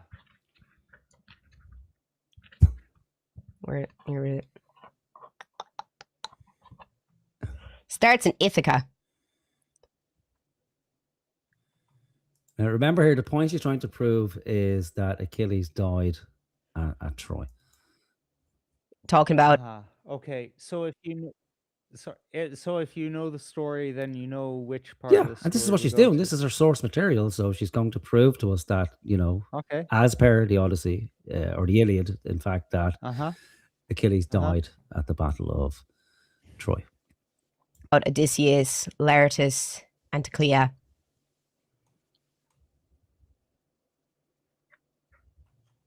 The Greeks depart for home, and various adventures befall them. In particular, Nestor, king of Pylos, arrives home safely, and soon the lesser, how do you pronounce Ajax? It's Aias, I think. Aias is drowned, presumably for his seizure rape of Cassandra at Athena's shrine in Troy, though Homer never mentions it. But yeah. But yeah, anyway, point proven. No, we're still waiting for the, to prove your fucking point. Oh wait, this is just the introduction. Aha, I found it. What? I'm sorry, what? Like, do you not know the difference between like academic language or just, casual language and prose? Ancient prose at that. Athena visits Telemachus. Telemachus. Muse the story of that resourceful man who was driven to wander far and wide after he had sacked the holy citadel of Troy. He saw the cities of many and he learned their ways. He suffered great anguish on the high seas in his struggles to preserve his life and bring his comrades home, but he failed to save those comrades in spite of all his efforts. It was their own transgressions that brought them to their doom, for in their folly they devoured the oxen of Hyperion, the sun god, and he saw to it that they would never return. Tell us the story, goddess, daughter of Zeus, beginning at whatever point you will. All the survivors of the war had reached their homes by now, and so put the perils of battle in the sea behind them. Odysseus alone was prevented from returning to the home and wife he yearned for by that powerful goddess, the nymph Calypso, who longed for him to marry her, and kept him in her vaulted cave. Not even when the rolling seasons brought in the year which the gods had chosen for his homecoming to Ithaca was he clear of his troubles and safe among his friends. Yet all the gods pitied him except Poseidon, who pursued the heroic Odysseus with relentless malice till the day when he reached his own country. So yeah. Exactly. There's no mention of Achilles. So yeah, there you go. Point proven. I can read. It begins. It does not begin in Troy. Nobody made the argument that it begins. This is the straw manning. Nobody made an argument it begins or it doesn't begin in Troy. What the guy said to you was Achilles not at the Battle of Troy. You see what she does every fucking time? And I don't think she's wrong in what she was saying, but because she hasn't actually been able to prove what she says after running off screen, grabbing the source material, coming back with the source material, and now she strawmans it into, it doesn't begin in Troy, which nobody made the claim. And in her own fucking stupid mind, and probably the mind of the people listening, they're like, you know what? You're right. You just proved it doesn't start in Troy, but won't actually make the connection that the guy didn't say that at all. He never once stated that, did it not start or started in Troy.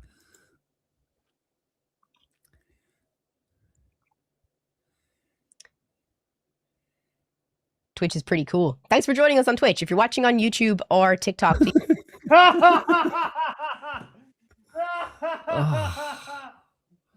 This amazes me. Like this, I don't know how people do this. This ability to go from raging, like complete raging, to fucking pleasant as day, then to switch back to raging angry monster, then in the next breath, happy go Larry, beautiful sunshiny person. I can't do that. If someone upsets me, I'm upset for the whole fucking day. Like, actually, you know what? There's a real living example of that. There was in our early months of doing this show on YouTube, because we have a fucking podcast that goes back years, by the way, evrn.net. There was a certain character, and he was always very certain in what he believed. And then one day he just decided to, tell us basically we're traitors to the whole country. And I lost my fucking shit. Then you lost your shit, because it was just an unfair accusation. And you know what? It destroyed the whole show. And we just had to say goodnight, because we just couldn't handle it anymore. Because we actually fucking believed. We took it seriously, Not like this. Yeah. Anyway, next. Twitch. Like Twitch. Buy us up. please come and join us on Twitch. The Psychos was a practical effect using a large puppet. It was pretty cool. You love when people read. If we get 5 subs, I'll read you a few pages. How about that? How about I give you? Yeah. How about I give you 10 subs if you can find that reference you promised us? Or how about this, Clara? Just start from the base. Never mind this whole conversation about who's who and who did what and blah, blah, blah. How about you just come on stream and then read the whole thing? And then lo and behold, you might actually reach that 400 subscriber fucking threshold, because people respond to fucking quality. Okay. We can all sit here and do a reading stream. Let's get to 200 views on Twitch. Let's go. So Troy is a place. Whoa. You don't even have 200 views on Twitch? Brother, I assumed that YouTube was her side thing that she only had 50 views on, and then she was big on Twitch. But no, she's trying to grow her Twitch account. Pretty decent. Oh my God. Subscribers on YouTube, but I think the big one is TikTok. It's up 1.2 million, whatever it's called, on TikTok followers. Or okay, TikTok. Let me show you things that are big on TikTok, and you'll fucking die. That can't be monetized either, can it? TikTok isn't monetized for people, is it? In Ireland, I don't think. Don't know. I'm not sure if there's anything more that she has to say in this part, but we'll have a quick flick through. Yes. Yeah. How much money did they make? Oh, yeah. For the Odyssey? The Odyssey cost 250 million to make, and by Sunday night, I think they'd already broken 300 million or something like that. I don't remember.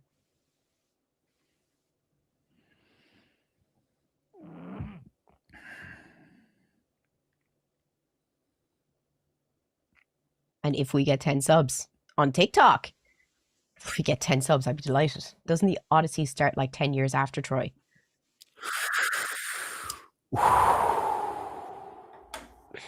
No, I think it. Troy, the Iliad. Troy took 8 years to sack. And then after they leave Turkey, which is Troy, that's when the voyage starts. And it then takes him another 10 years to get home after that, because he was held captive for 8 years.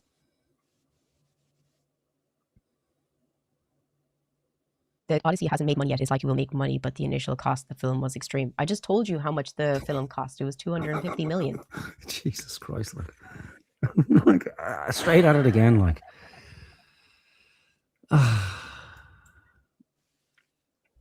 Here we go. Tippy tap time. The Odyssey. This person, this person, no. all this person said that the movie hasn't made any money yet. So she's right. The budget was 250 million. She's wrong about the opening weekend figures. I think it was something like 260 million, which is decent, you know. Yeah, I guess they made their money back. Yeah, the guy said they haven't made money, and technically he's right, because it's not just like 250 million is for the production of the movie. Then marketing is usually around 100. Oh yeah, yeah. 100, They don't 150 million that for in. marketing. Yeah, okay. Again, 60% of the box office goes to the cinemas, not to the, you know, it doesn't go back to the fucking whoever produced and made the movie. So, you know, technically an argument could be made. Well, no, it hasn't. Well, it certainly hasn't made a profit yet, but it probably will, because that's a pretty decent opening weekend, and then over time people will, you know, continue to go and watch it. So, and I was reading that for a movie to be considered profitable, it has to usually make like 3 to 4 times the amount of money that was spent on production. That's just to start making a profit, but it probably will be a very successful movie in the end. In the end, I mean, like, we two gimps are going to go out of see spite, it, mostly. so. But you know what did within days actually turn a profit? What was that? The Joker. Oh. Fuck you, Clara, and all your Profit. friends. The Joker won. The Odyssey brings in 264 million in worldwide ticket sales so far. That was 21 hours ago. So it's already made 14 million more than what it cost to make. But it didn't. And that's the problem with being so confident, making these assertions based on, let me see what the computer fucking tells me. But again, to do that in real time is difficult. It's not very engaging to go, well, I don't actually know, or, you know, or I just don't get this of constantly wanting to prove every fucking point, and then looking at something going, well, you know, it made 250 million. Exactly. As opposed to, let's explore together. You know, isn't that what we do? I mean, you know, most of the time. Yeah. Okay. You know, we're both very opinionated men, but a lot of, no, actually, more times than most, we are open to, well, what's this about? Can we figure that out? You know, you remember that stabbing on Capel Street of the Garda? And then we actually genuinely, you know, without you doggedly attacking me, we had an open conversation. Well, so are you. About, wait, hold on. Hang on. Why were they filming it just that right? That's weird. And then that's a weird way to fight someone with a knife. You know, it was all very weird. And then if the cop car comes around when it really actually shouldn't have, unless it was literally around the corner. You know, like, we were able to sit with something and listen to new ideas. I've yet to hear that from her. No, it's not going to come from her. Like, generally, we do very well considering the amount of fucking time we spend in each other's presence doing these shows like that. It's a miracle that we haven't fucking killed each other, you know, online. And that's normally where the conversation breaks down. I think it's down to really a matter of timing, about how long we're willing to hold out the possibility that it's a conspiracy. And I think that's as simple as it boils down to. Good point. I'm less inclined to hold out longer. where you are more inclined to hold out longer. That's where it breaks down. That's where I get frustrated. It's like, well, how fucking long must it take before it's considered okay? Well, can't be proved. This is proven, what so we're let's looking move. at. Yeah. I get you. Great point. I'll sit with that. Yeah. So I think we need to come up with a mental shortcut between the two of us. It's okay. Well, how long do we actually allow this shit to go on before we outlining drop your it? nose? No, I heard what you said, by the way, and I absorbed it. Yeah. But like you're outlining her nose. You know what? She is an attractive woman. I think this is a form of digital doodling. I do tend to doodle a lot. Yeah. So I think that's what it is. It's digital doodling where I'm just drawing. Yeah, you're outlining the subject. Yeah. Yeah, my house is fucking littered with pieces of paper from me doodling like everywhere. Like you're on the phone and you're just so I could be doing anything. Like I could be on the computer, you know, I could be on the phone, I'll doodle. Even if I read a book, I doodle. If I'm making a sandwich, I doodle.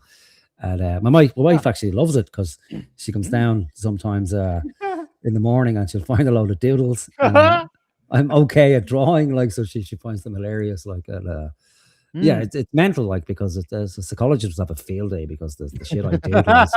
Just an unconscious outpouring. Oh yeah, like it's just mental. Like I wouldn't even go into it. I'd embarrass myself. But you know what? I don't know, man. I don't know. You're in your, you know, we were only talking about this in the last few seconds, but I get a sense that you're not fully appreciating that. I think you're more of an artist than you let on to yourself. I mean, you know, possibly. I'll give you that. Yeah, that's a beautiful thing. I guess people have said that to me, like that I've good artistic skills, but you know, we don't listen to other people. No, fuck that. No. Fuck that.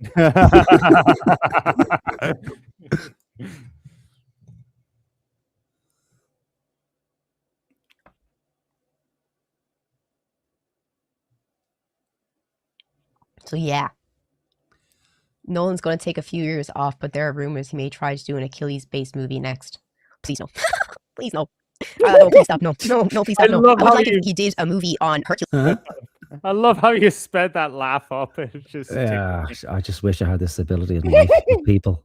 Just you know, okay, you're boring me now. Just let me go 10 times speed and get Please, that would be cool. That would be cool. I would like a movie on Hercules.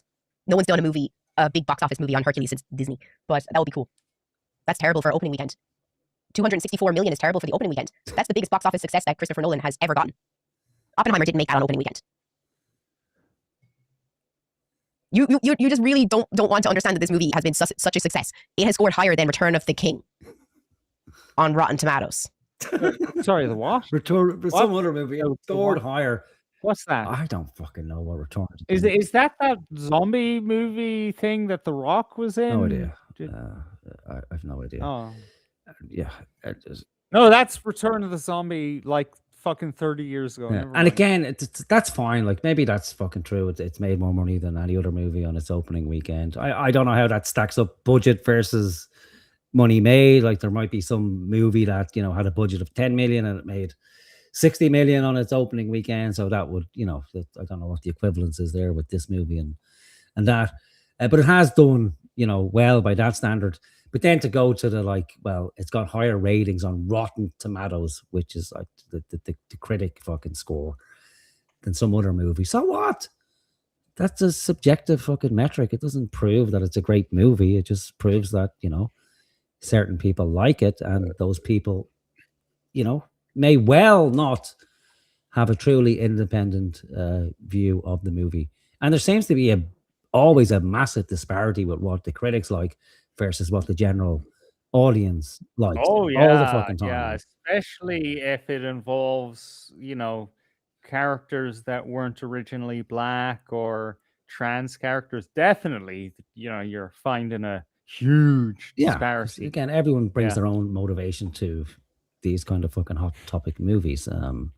And to be fair, there is, you know, different levels of appreciation. Like some people can appreciate movies on multiple levels. Other people, it's just like, okay, what's the narrative, the story, what's the visuals? It was enjoyable. I was able to, you know, get immersed in the movie and that's it. Other people can wax lyrical about the the camera angles used, you know, go into details about the wheel, as Clara calls it, and the history of movie. And, you know, it's like that. I have a conversation with my brother-in-law about movies, and I'm lost, like, because he's immersed in that his whole life. It's part of his fucking his craft and his industry, so he can appreciate movies, you know, much more than I can. And it's great to listen to, because it's like, well, geez, I never thought about going to a movie. And then the next time you go, after you've spoken to someone like that for the first time, well, then you appreciate that a little bit more. But the extreme of that is, oh, stop being such a pretentious cunt. The movie was shit. I'm like, yeah. You know what? You said it perfectly. That's beautiful. Just saying. I have no idea what you're just saying. Like, yeah, you're all over the place, cunt. Has Nolan done a sports movie? Oh, come on. If you count all the rowing they did, technically. If you count all the... I swear to God, myself and Timmy rewatched Troy, and I love the part where Ajax is like, row, you whores, row! Greeks are dying, row! I love that scene. That's my favorite scene of the whole fucking movie. Row, you whores! Didn't The Rock do a Hercules movie? Wow. Honestly, who here thinks that Dwayne Johnson is a terrible fucking actor? Can we all raise our hands and be like, Dwayne Johnson is literally one of the worst fucking actors? Like, the only reason he's been successful is because he has money. That's it. What? The Rock? She's throwing shade at The Rock out of nowhere. Yeah, he's a terrible actor. The only reason he's been successful is because he has money. Yeah, no, I mean, because he was an icon, you dumb bitch. Like, just name one movie that he's done good in. One. And don't say his shoddy excuse of singing in Moana. Everyone's fucking movie critic. And Fame from pro wrestling. That's the only type of acting he's good at. He's not terrible, just not good. I would say he's terrible. I don't like him in anything. I just think he's just bland and flat. Therefore, no one else's opinion matters. Again. Which is fair. You're entitled to, well, opinion, maybe. But, you know, when you go, you know, tell me one movie he was good in. And that's beside you giving a quasi fucking literary critique of the Odyssey. I mean, no, that's you being pretentious. Yeah, but she's even told on herself there. So she says, "Tell me one movie he's good in, except the one movie I think he's good in, which by her account is Moana." Like, you know, he did an okay job. Oh yeah, because you know, there's no actors out there who were really good in one movie. And then if somebody actually came forward and said, "Well, I think he's good at this movie," oh, you're a fucking idiot. How could anyone think he could possibly be good in that movie? That was a shit movie, obviously, because I think it's a shit movie, and I'm not going to tell you why or justify why I think that. The Tooth Fairy. Stop. So funny. So funny. But I wanted to apologize for Saturday, by the way, because I know we were supposed to go to Mayo, and you were probably wondering why we didn't go to the Kite Festival. So what happened was, I finished stream on Friday, right? And I went downstairs, and my mom was fucking bawling. If you don't know what that means. Oh, we don't need to hear this. Bawling. Was fucking what?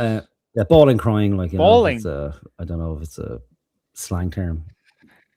Probably because she realized that, you know, living a homosexual lifestyle was a complete waste, and she's alone.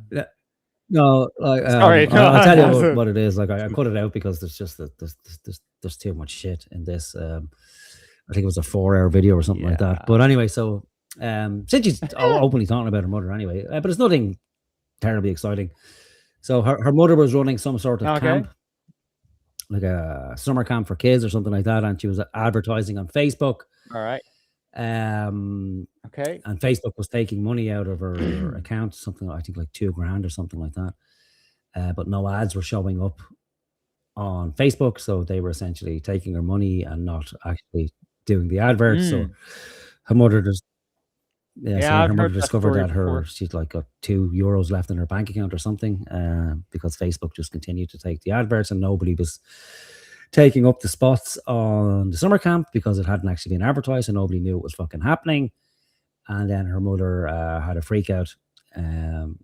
Clara stepped in to contact Facebook to help her get the money back. They agreed to get the money back as long as she sent in the reference number for the bank. And then her mother freaked out and said, fuck it, I can't deal with this, and fucked off to the Aran Islands in a tent. That's it. Like, which is probably a reasonable thing to do, given that, well, there's nothing I can do about it in the meantime, so fuck this, I'm not going to sit here and stress about it, or listen to fucking Clara give her a long list of everything she needs to do by the fucking half hour to get the money back. So she said, fuck it, I'm grabbing a bottle of whiskey, grabbing a tent, and I'm off to the Aran Islands. Yeah, you know what? If I was Clara's father, that's what I would do. I think he has. Forever. So, I get it. Okay, right. Guess what I bought at the weekend? Oh, hang on a minute. Slow down. Oh. So this is just a further part of the stream. This falls under. Are you okay for piss? You want to take a piss or a cup of tea or anything before we get into this? All right. Oh yeah, I'm good. So this falls under the hot take section.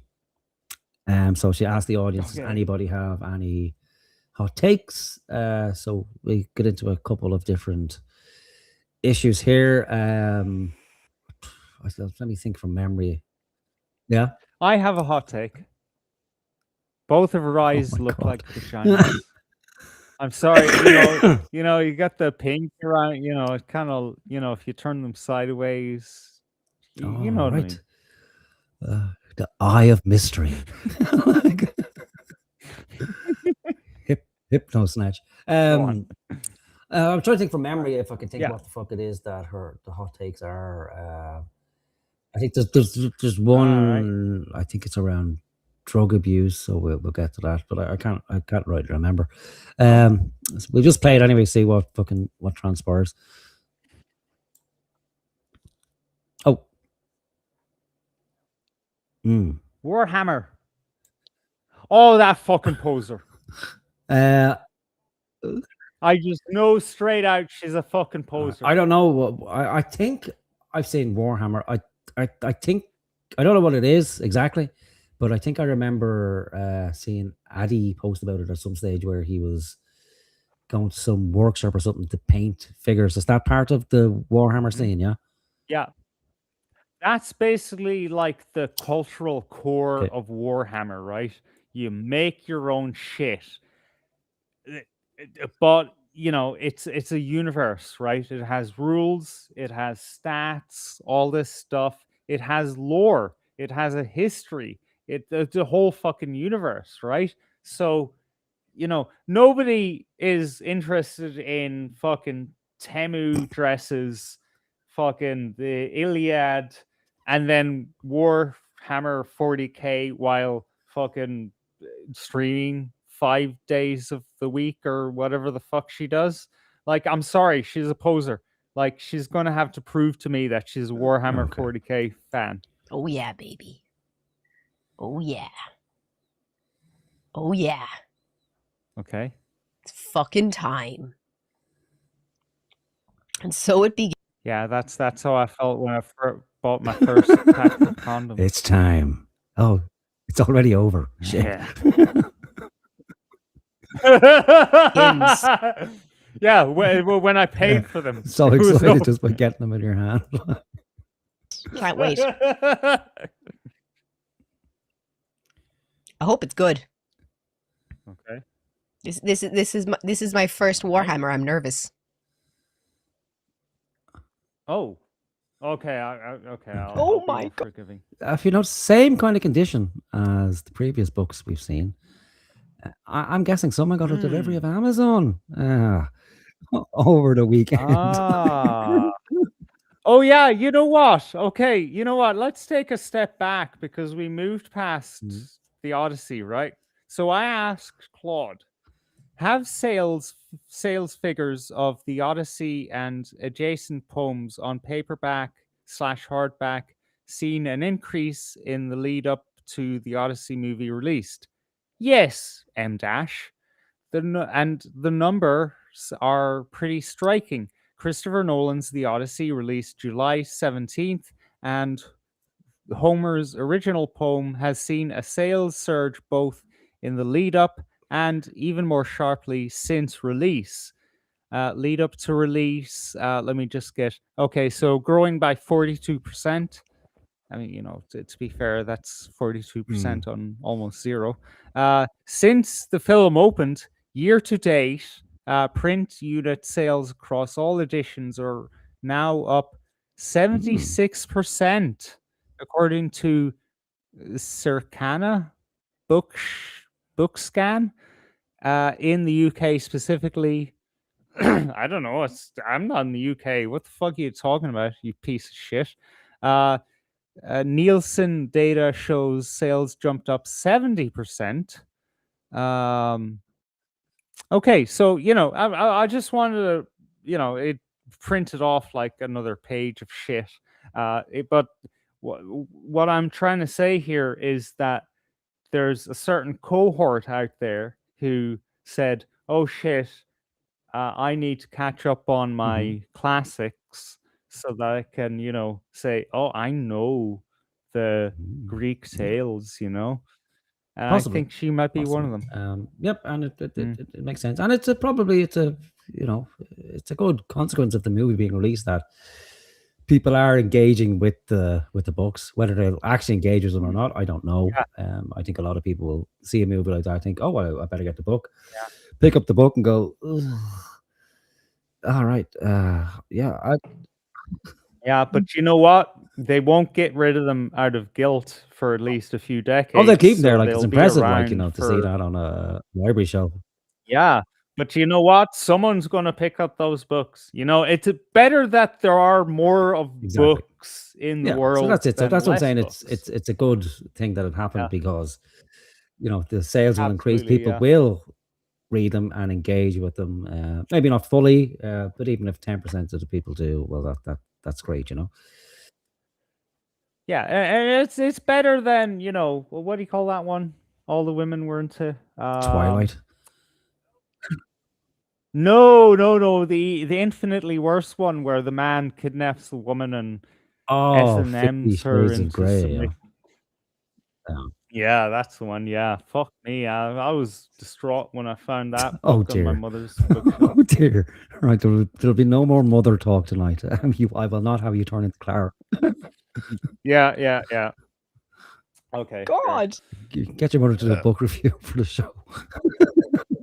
Arguing with some of the chat about the finer points of 50. It was a dildo. It wasn't a dildo. It was anal beads. Like, let me get the source material.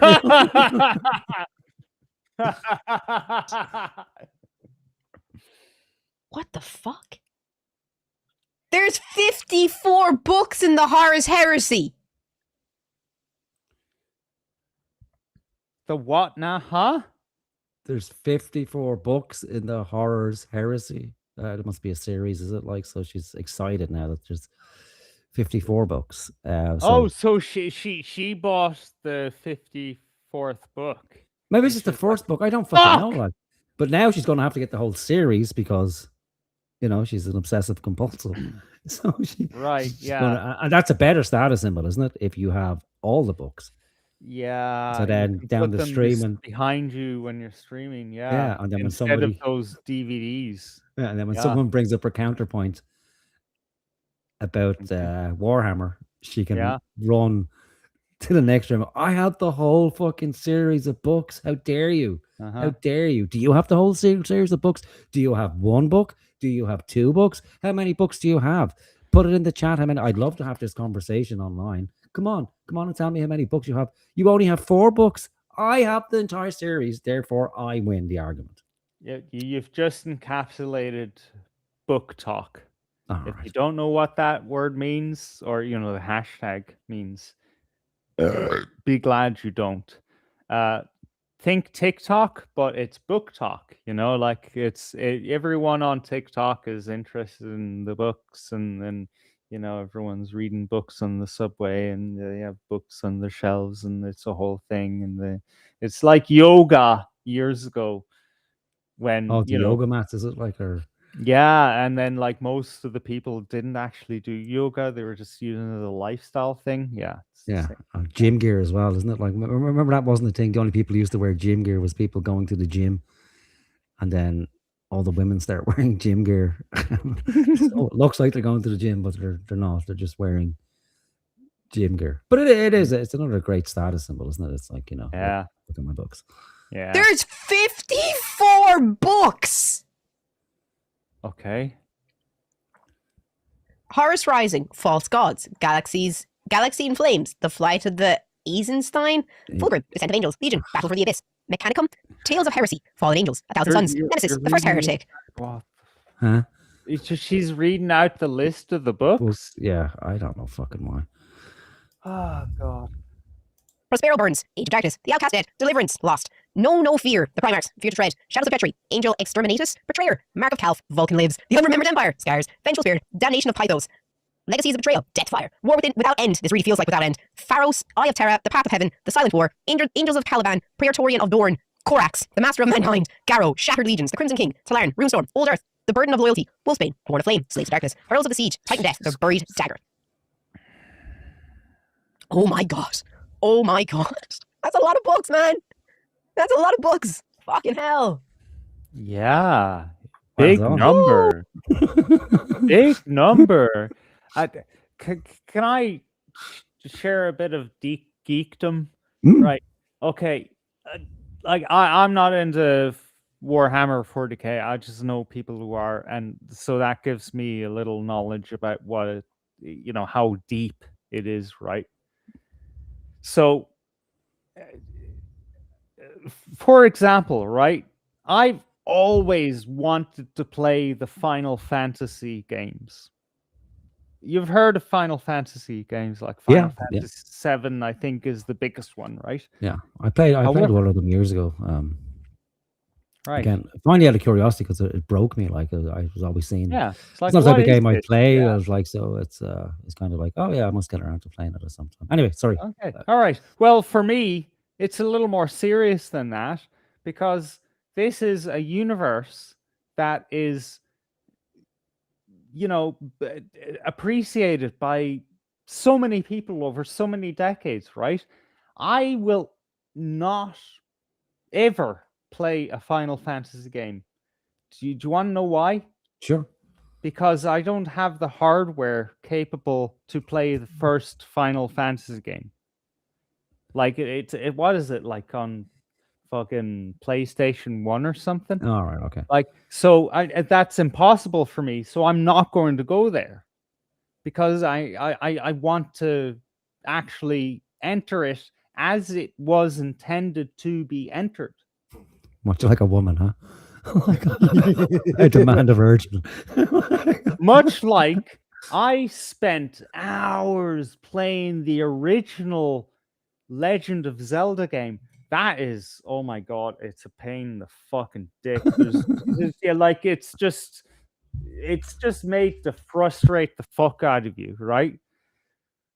But I did it because I wanted to understand. I wanted to be in that world, and then I played the other ones after, because I didn't want to play the one. I tried to play the second one, and I was like, "What the fuck's going on here?" So I went back to the first, and it took like 2 years.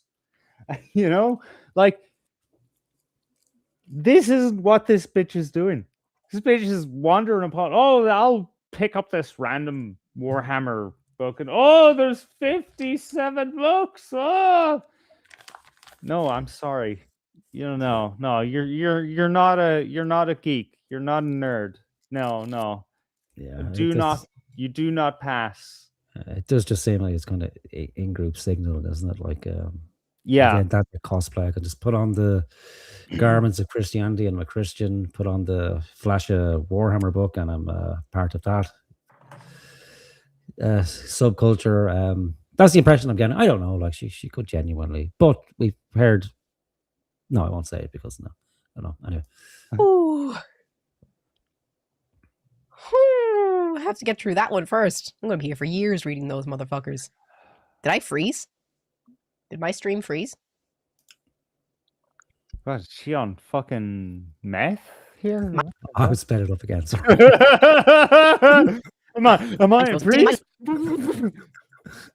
Lips are so fucking dry after all the popcorn I ate. My lips are so fucking sore. Speed. I have to keep applying lip gloss. Drink water. Good joke. Good All I need is lip joke. gloss. A dream. Oh, going Oh! full force Fanta. Oh, sugar free or zero sugar Fanta as well. It's a healthy Fanta. If it tastes sweet, there's some kind of sugar, or you're being poisoned. It's stevia or something, isn't it? Or that fucking... Yeah, look, look, the only reason why anything in nature tastes sweet is if there's sugar in it.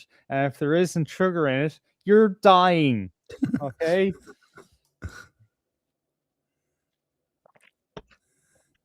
Who's Water? Why do I not know him? Why do I not know him? I was going to ask you. Oh, you're so funny. We do some hot takes. All right, here we go. What's hot We take? do some. Wow. Does anyone got a hot take you want to argue? We haven't done that in a Niggers while. out. That's my hot take. We could give it a go.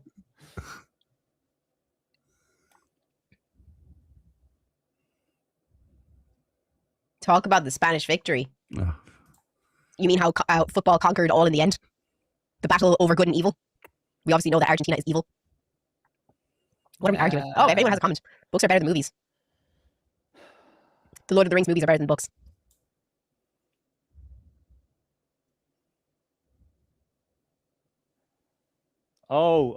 She's taunting the audience.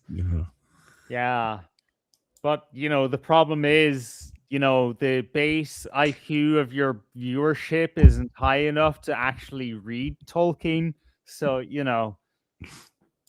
plan ahead.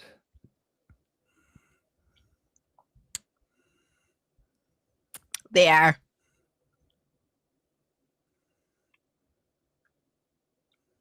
They fucking are. Okay. Someone has not read the Silmarillion. I was literally talking about the Silmarillion just before stream started. I was talking about it with Ferry, and I was telling him I had an easier time reading the Bible than I had reading the Silmarillion. The Silmarillion is the hardest book that I've ever tried to read. I've read all the Lord of the Rings. I've read the Divine Comedy. I've read the Iliad, the Odyssey. Obviously. I've read all of the Bronte sisters' works. I have read all the I've read all English literature. There we go. She's read all English literature. All of it. All of it. Okay. Well, like not a particular period or no, just all of it. All of it. All of it from a couple of fucking what? Like from millennia. Fucking Bowl. From Shakespeare to all of it. Have you read? Have you read Infinite Jest? Yeah, I did. Of course. It's all like of it. 3,000 pages long. Have you read that, cunt? I have. It was terrible. I know it was great, but the experience of having to do it was terrible. And that is how you earn your stripes. You suffer. You haven't suffered a day in your life. She read that at lunchtime. Like, it's nothing. Oh. We're talking like, at least what? Was she 31 years of age? So I don't know, maybe at least 2,000-3,000 books a day. You're just not dedicated enough, man. I went into my local bookstore after discovering David Foster Wallace. I fell in love with him.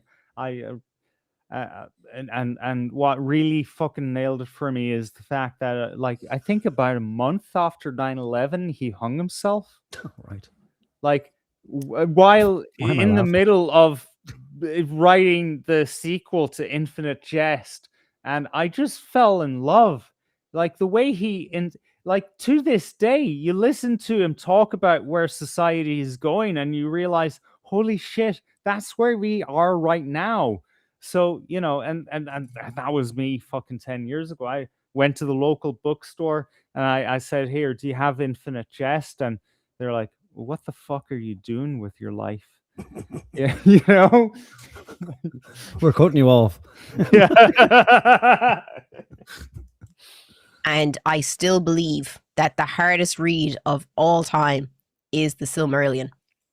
you know, given that you've read all of English literature, it's a fair take. It's a fair take. You could only someone who's read all of English literature could make that call. You know. You know what? Honored Nobody's. to be in her presence, really. When I think about it. I know, right? Look, you know, nobody's gonna throw shade on Tolkien, but like, come the fuck on. Like, yeah, fantastic, in depth, but Jesus Christ, it's not like you're reading the Iliad in the original Greek.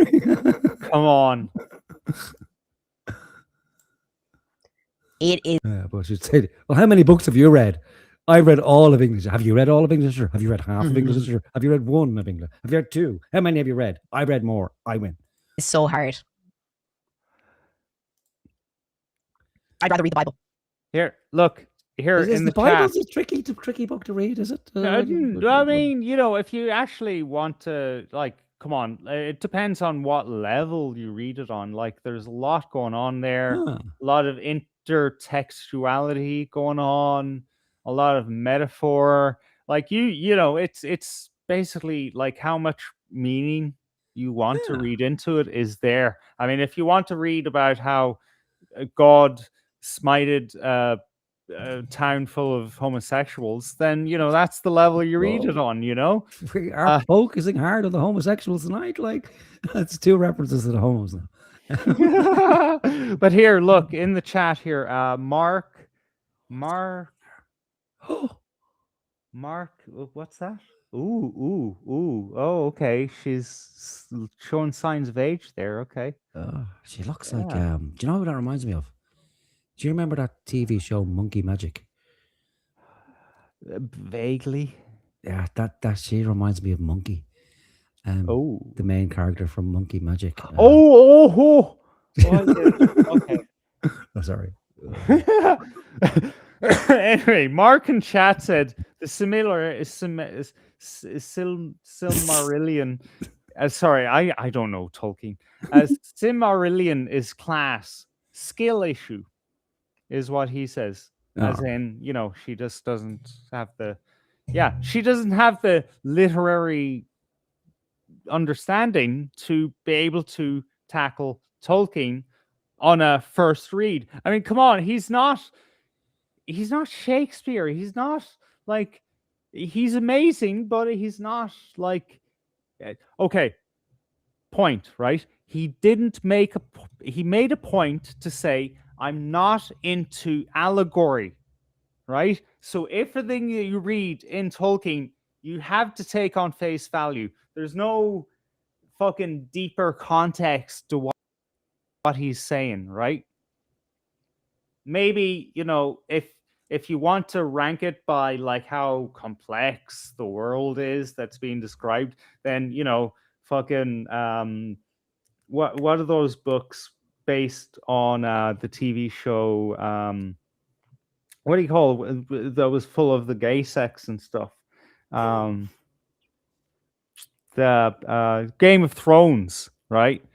J.R.R. Martin, or whatever his name is. He's way more complex in his world building than J.R.R. Tolkien. So, you know, fuck you, bitch. You're making shit up. Right. I'll be more generous to her. At least she's intellectually honest enough to say she struggled with it, right? So we'll switch between hating her and who hates her and who's defending her. Yeah. Okay. I feel like, honestly, anyone who says that the Silmarillion is an amazing book, it is an amazing book, but I feel like you only say that as a flex. Okay, so anyone who says it's an amazing book only says it as a flex. But she is saying that it's an amazing book. Well, she said, yeah, I don't know. I think, but she agrees. That I'm confused though, because I don't know. Like, she's saying it was the most difficult read she ever had. Oh, I don't know. Which means it's better because it's difficult, because that's how these. Well, she prefers the movies to the books anyway.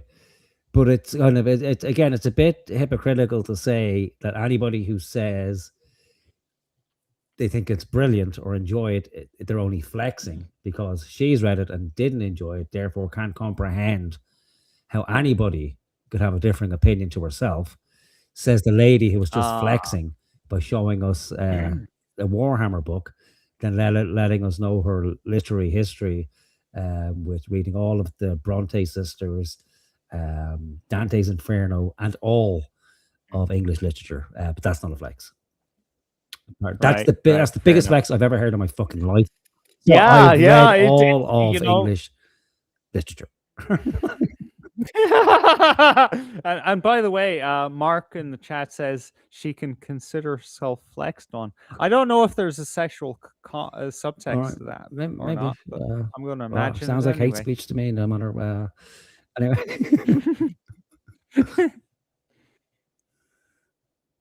You literally just say you read it as a flex.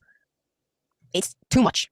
I have to read every page like twice or 3 times because it's so. Oh, Jesus, bitch! You just spent fucking 20 minutes flexing about the fucking Odyssey and the Iliad to such an extent that you ran and grabbed the fucking newborn copies that you fucking have. Hard to read. They say Ulysses is hard to read too. Ulysses is hard to read because freaking what's his face made it very like descriptive and poetic. What's his face? Yeah. Excuse fucking John you. Joe Joyce. Joyce. Cunt. Yannick, I will ban you. You know that name is banned in this chat. I'm not even joking. You will be banned. I'm not even joking. Who? That name is banned. Let's see if we can hear. What name? What? Sorry? She'll say it now, I think. Don't you dare bring that name into this chat. I fucking hate Tom Bombadil. Tom Bombadil. No. Who's idea. that? Okay.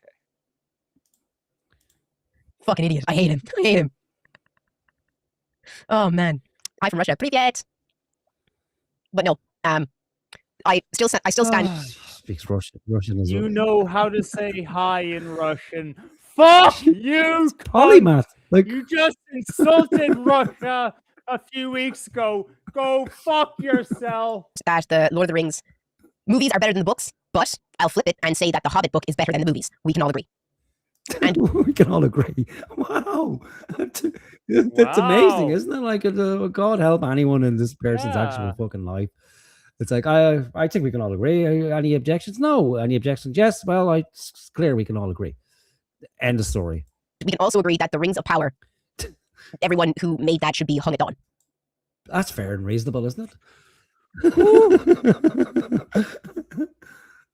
I don't know why I get nervous thinking what would happen if this type of person got into any position of power. But luckily, just the logic is flawless. Everything is well thought out and reasoned, not overrun easily by emotion or quick to judgment. So, really nothing to worry about if these people ever get close to a whiff of power at all, Yeah. Well, before you click play, look at the screen there. Oh, hang on. I have to fucking come out of this. Oh, right. Sorry. I didn't mean to. No, I just thought that was a nice freeze frame there. Oh. Yeah. Okay, I'll stop sharing. Okay. Go back to what you were doing. Sorry. All right. Oh, shit. Where's the buttons going again now? Oh, my fucking God. Yeah, dolly. What did I press the last time to get the fucking boomer? Was it escape? Press escape. There we go. All right. Rings of Power is fan fiction. It's fucking dribble. Fun fact, I robbed my copy of The Hobbit. Wow. You robbed your copy of what? She stole. She's okay. She's letting us know she committed a crime. I literally robbed it.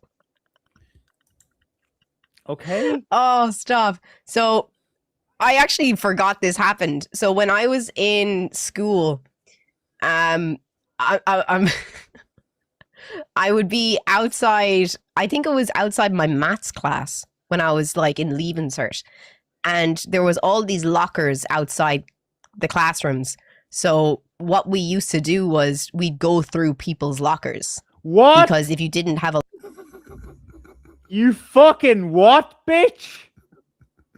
Here's me thinking she robbed it from Eason's or something, which is, that's what teenagers do. But you literally fucking stole it from another person. What the fuck? And not just once. but would regularly rifle through lockers Oh, looking for stuff no. to steal. No, this is not a good human being. But it's only because she loved books so much, you know, and she has the whole of English literature. So she started early. Yeah, you know what? I love sex so much. That's why I raped so many women. Yeah. It wasn't rape. It was just, you know, you're fulfilling your hobby. Yeah, exactly. Yeah, I was trying to embrace the fullness of sex. A lock on your locker, you were basically asking to be robbed. Oh my God. Oh, kurva! Oh my God. Wow. Wow. So what would that, geez, let me follow that logic. You're wearing a dress. So let me see, let's see if we can make it into kind of, if a woman is wearing a dress that is sexually suggestive and isn't wearing a chastity belt and has it locked, yeah, therefore she is asking for it. Yeah. Wow. I can't believe this woman is victim blaming. I like, you know, Jesus Christ. I didn't see this part when I watched it originally. Like, this is shocking. You know, like an average person might come and say, no, you're just exaggerating the point. No. A person's belongings is an extension of themselves. End of story. Yeah. This is no different from like, well, your front door wasn't locked. Therefore, you were asking to be fucking robbed. Yeah. The cash register was open. Therefore, you know, you're asking to be robbed. Wow. Did we hear that right? Like, I just want to make sure we're not fucking some sort of joint hallucination here. So what we used to do was we'd go through people's lockers, because if you didn't have a lock on your locker, you were basically asking to be robbed. So this is a female David Brent from The Office. Like, even the facial expressions are the same. What we used to do was we'd go through people's lockers, because if you didn't have a lock on your locker, you were basically asking to be robbed. Wow. So we'd fuck, man. Start going through people's lockers when we were waiting for class to start. As long you know what? Like I've been to secondary school with like the roughest, you know, and the only lads or ladies, because, you know, it was a mixed sex school, but, you know, it was for the basically the low of the low, the, you know, the ones who didn't try in the knackers, right? Makes sense. The only ones who would actually do that. Yeah, I know, right? The only ones that would actually do something that lowly are the fucking knackers, you know? The others had fucking more self-respect. You know, maybe they'd go through out of, you know, fucking, you know, taking the piss, and they might throw some of your, you know, belongings on the floor. I don't remember anyone not putting a lock on their locker. Maybe that's a side effect of going to school with knackers. I don't know. But, you know, but that's the point, is that, you know, you're in a school where you think you're among other civilized human beings, you know, like, who would actually go through my locker? Fucking Clara would, and her mates. Like, what the fuck? I know. You're telling this story as if it's normal. You're not saying, you know, I'm embarrassed by this, but, you know, to be fair, in hindsight, it was pretty funny. No, she's saying, yeah, you know, if you didn't put a lock on your locker, then you're fucking looking to be raped. Fuck you. Retards, like, come on. Who doesn't do that if something isn't locked down? Who doesn't rob it? You'd have to be fucking retarded not to. That's shocking. Like, I'm no angel. Like, I've robbed some shit in my past. Like, me too. And I'm mortified about it. Like, you know, racked with fucking guilt. Like, oh my God, I can't believe I did that. You know, but she said she's laughing. She's breaking her whole fucking laughing. And then shrugging it off like 2 it's things it's that's everyone great. else's fault except her. Like she's even this body language here, she's just about to shrug it off. Like, yeah, come on, like there's no luck in it. Like, what the fuck do you expect, you fucking idiots?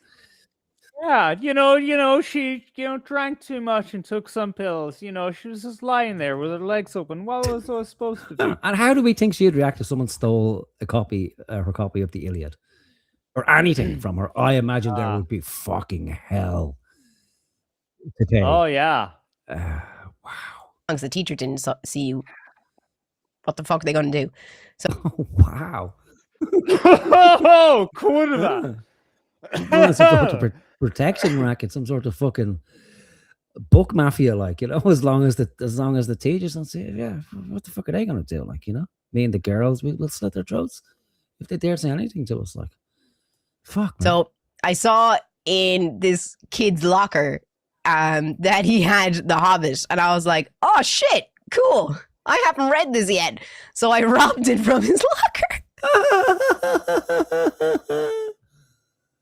Wow. Yeah. I mean, like maybe he was just, 2-3 chapters in, and that could have changed his life for the better. Yeah, it could be worse. Not his father could have passed away. That could have been the last thing his father gave the child.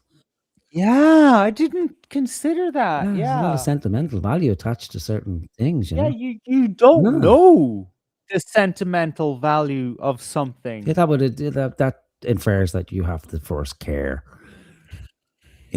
If not at the time, you could forgive a 13-year-old or 16-year-old. You could still forgive a 16 or 17-year-old dopey fucking child.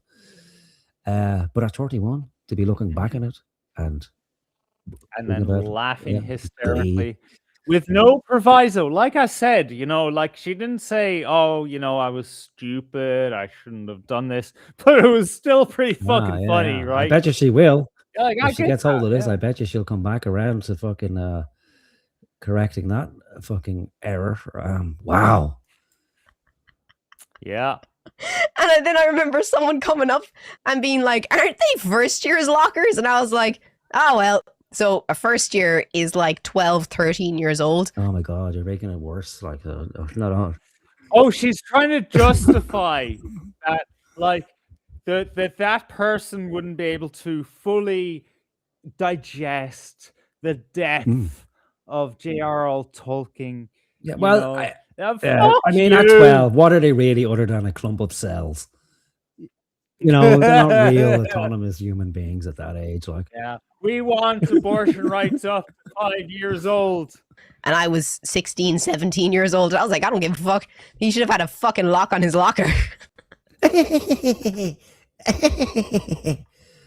like a little fucking demon. I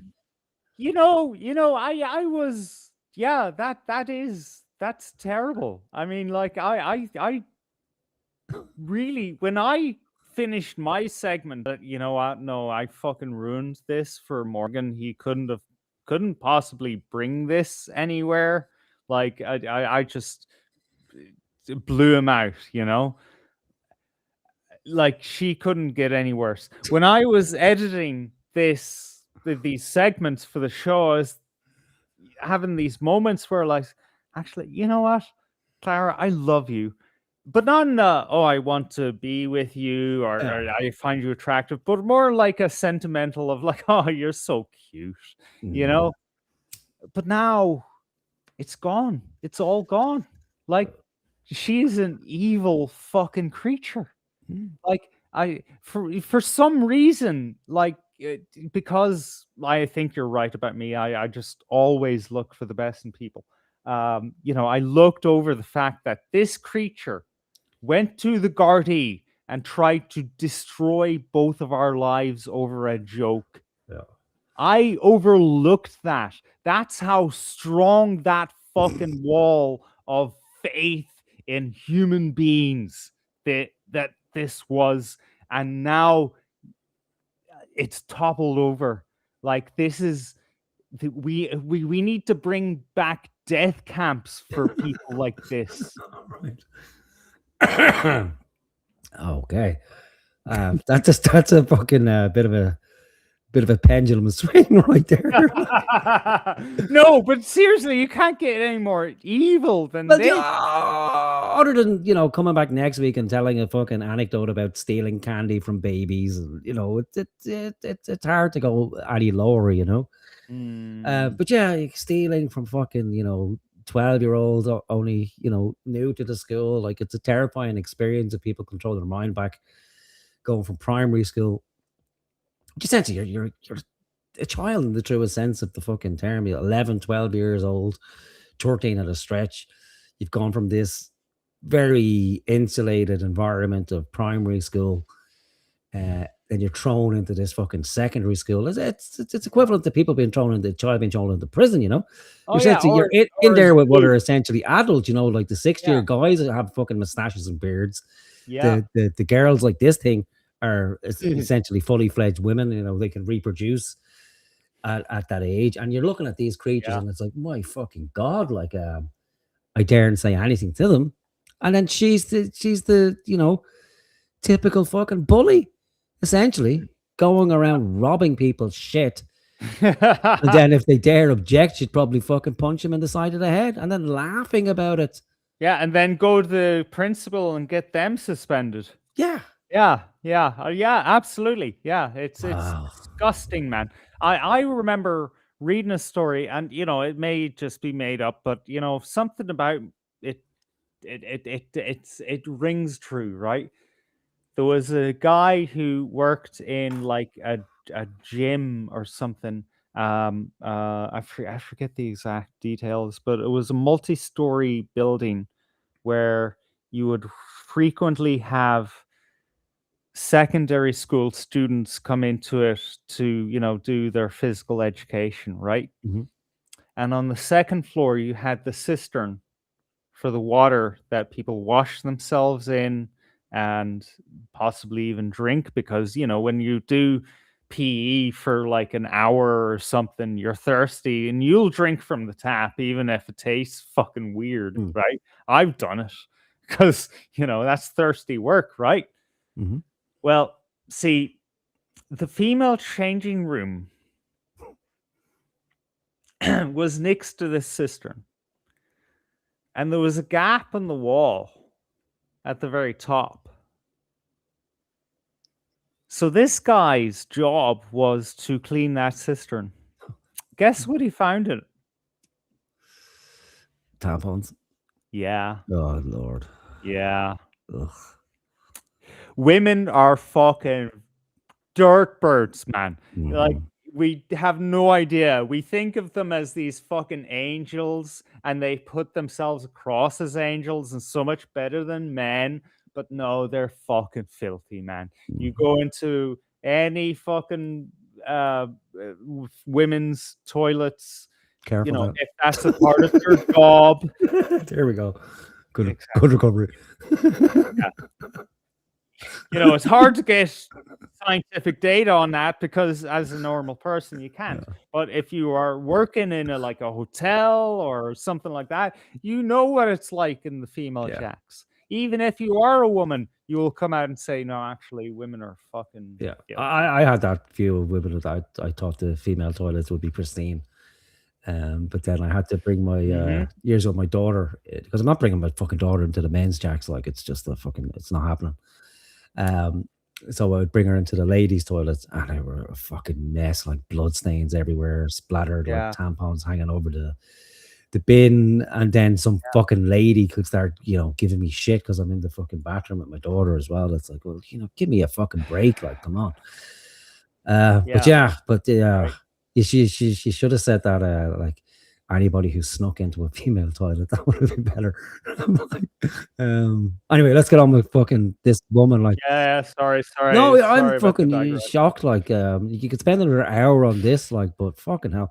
But I wasn't aware of this. Honestly, I wasn't. But it's actually better than I'm aware of it now, because it makes a point further on down the line even more startling. With this to contrast it against. All right.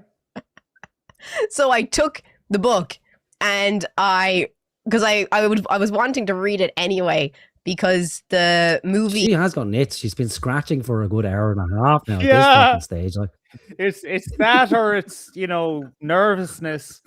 I think what the trigger is that she has to prove herself, intellectually. So she's I don't know about myself right now. And let's not forget, this is a deeply religious woman that we're dealing with here. I haven't heard one word about morality or Christ, or I mean, to be fair, we both edited these things, so never mind. That's no. You're being too generous. Like, this is there. pretty much unedited from her stream. Like, she has said in the past that this is not like there's no edits here at all. It's just actually, yeah, for the hours that I've watched this bitch and never heard her say Jesus, except when she's other people, and then she I've often heard her say like that she's a deeply religious person. She's very Christian. She prides herself on being a Catholic. If only there was some kind of set of tablets that were given to people that didn't make it too complicated. Didn't have to go through the whole process of reading the Bible and interpreting it, and but just a couple of something simple, maybe like a set of rules that includes things like do not that would be steal. helpful. I don't know. Maybe she skipped that part. He was coming out soon, the first Hobbit movie in the cinema, and I read it and I dropped it back. It was like a library. I read the book, dropped it back. I left a little note on a piece of paper inside saying, like, thanks for letting me borrow it, even though you didn't let me borrow it. Good book. I don't believe that. Either. Yeah. I mean, that sounds like you're just making shit up to make yourself. That's actually better. weirder. Like, that's like stealing something from somebody's house, then breaking back in again, putting it back, and leaving a note. Like, how weird would that be? Like, someone breaks into your house. But see. Okay, I get it, but if that did happen, I mean, that would be actually a cute story, but it didn't fucking happen. And the reason why it didn't fucking happen is that the first time you get your locker broken into, then your parents are gonna fucking go to the DIY store and buy you a fucking £2 fucking lock. Wait, hold on, she's not that old.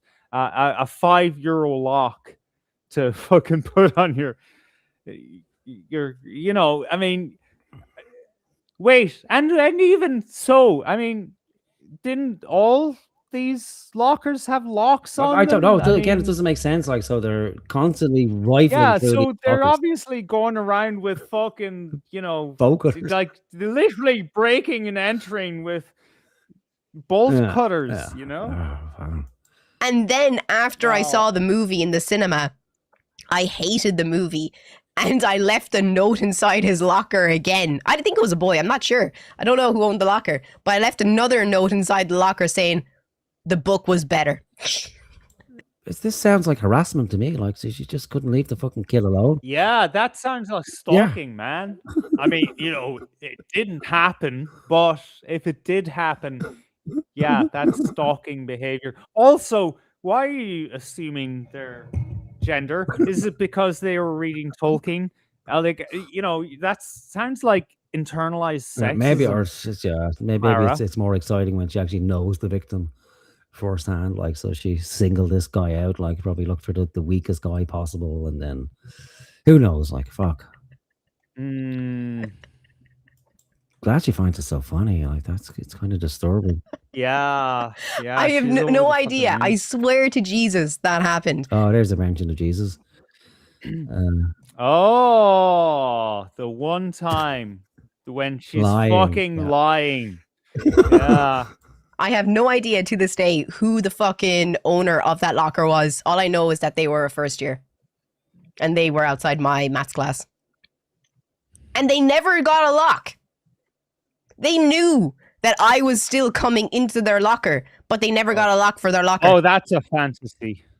That's a power fantasy. She made that shit up. She made a whole relationship in her head between this. It was kind of like a movie, like this kind of love affair thing where the two parties never really meet, but they share. Except it's more like with a twinge of 50 Shades of Grey, but she's grey, and she's the one raping the man. This is a Yeah. plot twist. Yeah, that's what's That going on child, here. that Yeah. child was Timmy. Timmy has been just biding his time, waiting to get back at her. So Timmy's going to wait till she falls in love with him, and then bring up, I was that fucking child in that school. That was my copy of Lord of the Rings you fucking stole.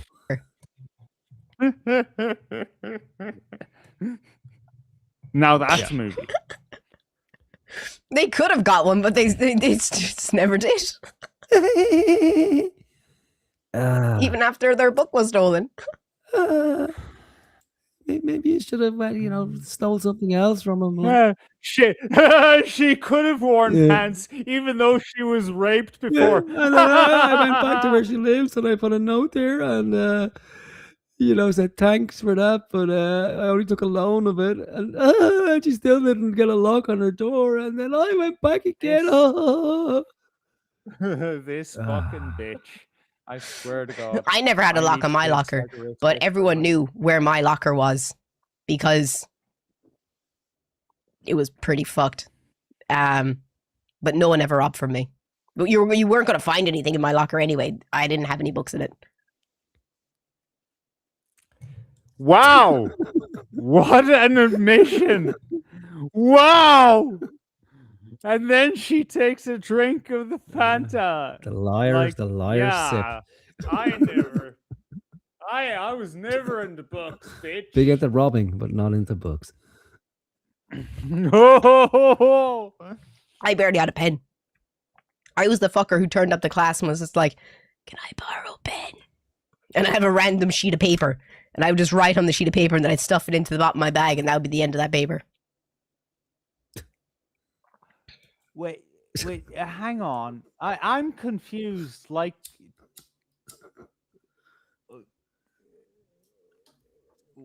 so like she just magically turned into an autodidact after she left school. Like, I get it. Like that some people aren't, we're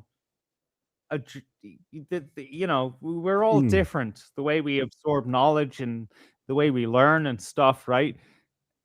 And maybe we're more clever outside of school than in, but she didn't exactly take up some other art like I did. I failed miserably in school, but I became a moderately successful programmer. I was able to get by, but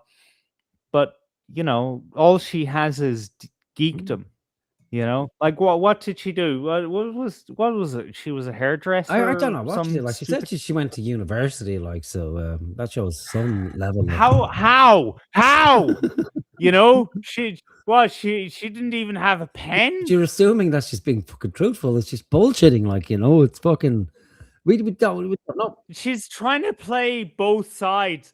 Oh, I was the geek, but I was the bad girl who broke into other people's lockers and didn't even show up to school without a pen. Yeah. Oh, no. Wait. What she's doing is she's trying to say that she's like Rain Man, She didn't even need to take notes, bitch. She just needed to pretend that she was taking notes. And then she would, scrumple it up and throw it out because it was all in her mega mind. Like and, she went into the leaving cert and got full marks on all courses. And then she went to university and then ended up as like a fucking tattoo artist. What the fuck she was, I don't know. But she had some kind of employment and then she stopped doing it because, something went wrong in here.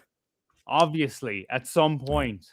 I'm thinking something went wrong in here way before that. And you know what? That's okay, Clara.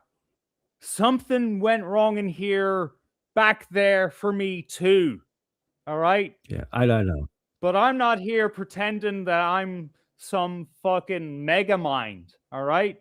I'm just trying to make do with what I have. Join us. I don't know. It's like a game of ping pong between. It's like it goes from virtue signaling to vice signaling, back to virtue, back to vice, back to virtue, back to vice. Yeah, and then to Christ every once in a while. The ultimate appeal to authority. Yeah. When everything else fails, Jesus. I'm a Christian. Yeah, Jesus will forgive me. That was me. That thief on the cross was Clara herself. Like, What temperature? Oh, we only need 3 people. I'll do a fit check, and you can tell me if you like my skirt or not. oh god, I don't know how. Oh, for fuck's sake! Really? a fit check. She's monitorized fitting on the clothes, right? That's why she doesn't go down to the fucking store to try shit on. She does it live. You know is that what? a fit test is it? Clara, it has to be, doesn't it? Or I would pay for your fit test if it involved you taking everything off and then putting. Yeah, that's your value right now, because you have no other value. How I feel about this skirt. I really want to cut it up. After that, they thought, what's the point in getting a lock? So that you don't have other people stealing from you. At least I brought it back. Never leave anything in your locker that you don't want. Someone in the chat. Wait. Someone in the chat said, "What's the point in having a lock?"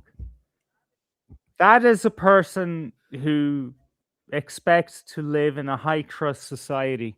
Oh, granted, it's fucking retarded with teenagers because we do what we think what's the point funny of at having a the lock? time. To make it more difficult for somebody to steal your shit.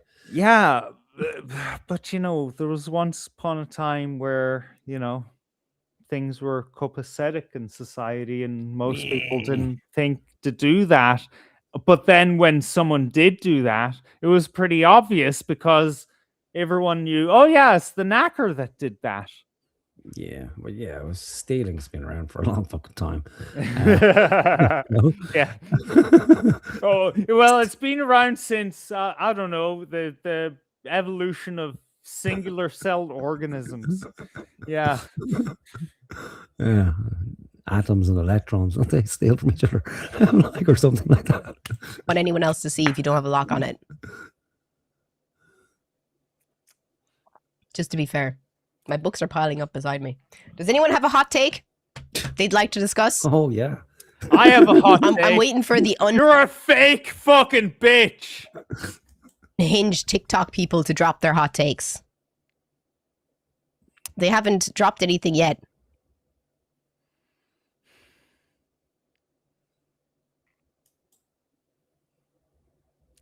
You know what? Okay. One thing, right? Mm-hmm. This is her trying a new thing, right? Where, it's a new way to interact with the audience, right? But then there's the second thing that counteracts that first thing, right? The second thing is that she'll just get into an argument with someone with a hot take. Yeah, it was with the mirror. She gets into an argument with the fucking mirror. This is not a new thing for her. This is like this used to be a big part of her show. Like, so she's reintroducing this. Yeah, this is a reintroduction. Of the hot take segment. To hear. Thank you. If you're watching, we have to look for a few previous ones, like, because we haven't heard of. Have you heard a hot take yet? Well, we haven't actually heard a hot take. I don't think. Oh, so we have the people here. Let's see if we can get one. What? Okay. Oh, where's she going? Oh, is she doing a fit thing? That's the first time I saw the lower half of her body. All right. What do we think of the dress? I mean, now that I don't see her face, like I'd this. actually fuck her. Yeah, that's what I think. Oh, you can't see, can you? Yeah, exactly. Bend over, hold it up. This is how OnlyFans starts, isn't it? It's like yeah. It's like preschool OnlyFans. Yeah. What do they call it? Gateway is like a gateway drug, isn't it? This Yeah, is yeah, gateway yeah, yeah. only The fans. gateway drugs, drugs only pants. There Thinking you of go. cutting it, like Yeah, further. Yeah, no, no, no. You got to pick up that other thing as well. Yeah, further. Come on, no. What? No, now we see your knees. Like they're disgusting kneecaps. Ew. Why do we need to see that? nope. No. Yeah. Further. Further. Or you Further. Further. Oh my god! Like, there's no way she Like can't know there? what she's doing. Like, I know. Yeah. Come on. fucking hell. you get Come on. the idea. No, no, we don't. They're not nearly the idea. Come on. Further. Because I don't know. Like what it needs to be is basically a belt. I just don't like how long it is. Neither do I. I do like long skirts. I have a really nice long brown skirt, but I just don't know how I feel about it. Yeah, that's okay for outside of the house, but inside of the house, I prefer it to be way shorter. With no locks on it. Or wear the long brown skirt if you want, just with no panties. Ease access. Thinking of making it like an uneven kind of like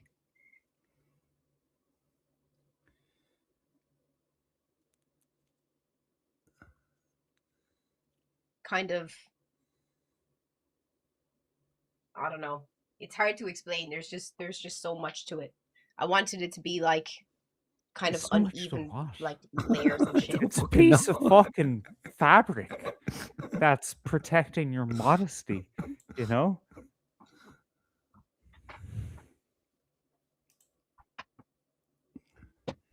Oh, she's making sure her titties don't spill out. Speaking of spilling out, I need to make sure that nothing spills out of my bladder. All right. I'll make a quick cup of tea. What time is it at all? Fuck me, it's 4 a.m. Oh shit. We're gonna have to continue. I think we might get another half an hour out of it before people start fucking waking up here. Right, go take a piss. All right. Just put the. There you go. Yeah. God. Yeah. I'm losing my vocabulary now as well. Right. Okay. Let's do a quick cup of tea and you go for a quick piss. All right. Sounds good.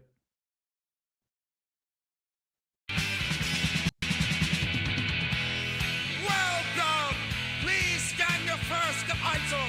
Unexpected item in the bagging area. Please wait for assistance. I won't scan my own shopping for a smile I'll never get. One finger count in 2 slots.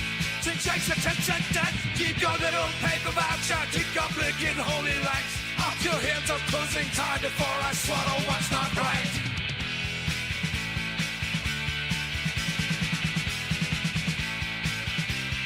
I am the unexpected item. I don't fit your clean machine. The flash and burning convenience in your antiseptic dream. Below my dignity, I'll dignity. You can't keep your 10 cents. You will never have me. They sack your and register. They sacked a lot in stores. Now a 3 cents vacuum for your custom box 100 sub doors. Consumer want justice and all cow in the shins. Press the button, take a number, until up the boobs. Please place the item in the bagging area. Have a pleasant day.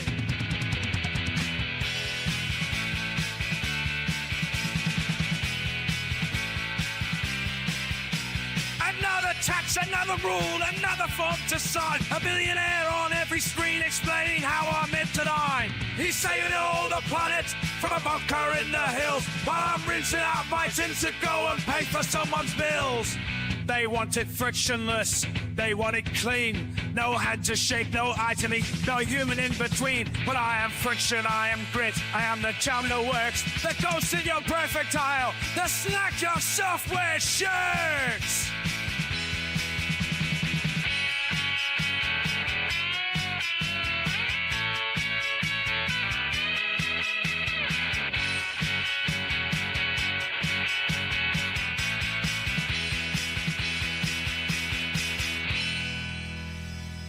Thank you for your custom. Please wait. Assistance is not coming.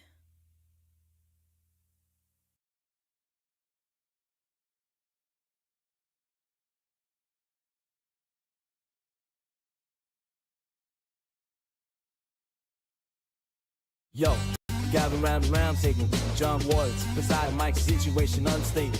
Hollow bell clip away spoon, and one man wishing he could leave the room.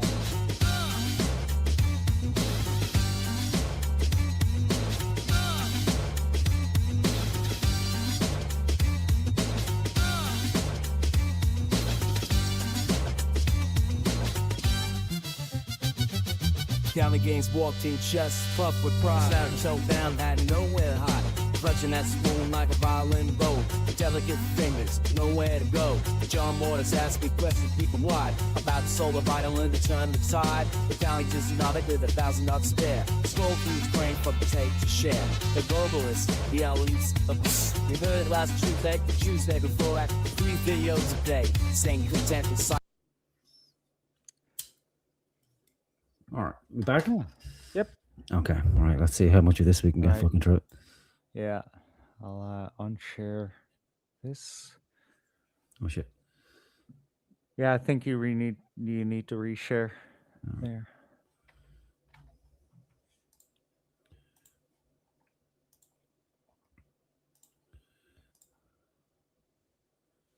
Yeah, so probably have to do a second part to this anyway. I don't know how to sew. I really just don't like it, or maybe I just haven't found the right shirt for it yet, because I tried to make this shirt look nice with it, but I'm just not into it. How would I know? We would figure it out together. We'd have to break out the sewing machine and pray. Because remember I was telling you I want to cut up my MCR shirt and cut the sides in and then, make it nicer. I don't know how to do that because you're a man. I'm a man. Huh? What? You sure? How sure? Prove it. Would you ever go back to wearing your wigs? I said if we got to 50 subs, I'd put a wig on. We just need 7 more subs on Twitch. This is And I said weird. She's narrowing herself in. Again, like I said, she's paying too much attention to the chat.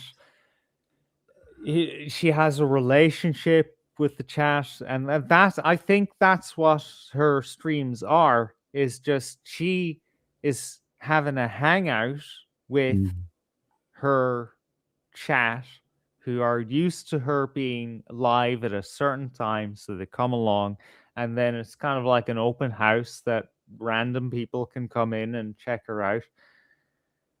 But it doesn't go anywhere. She needs to take charge here. She needs to say, all right, guys, you know what? I'm going to take up the skirt this much, but you know what?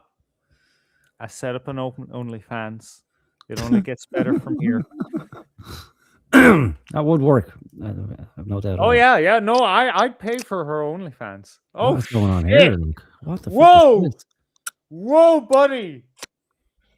No one has any hot takes. What? I'm surprised that Twitch or TikTok doesn't have any hot takes for us. I'll fucking talk about anything and everything.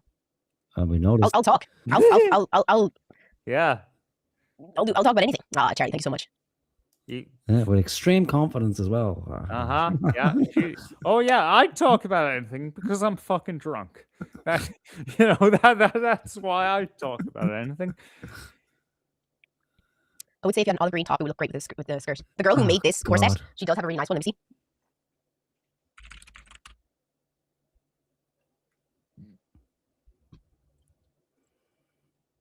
Wait, what was it? Is it Joy Pop?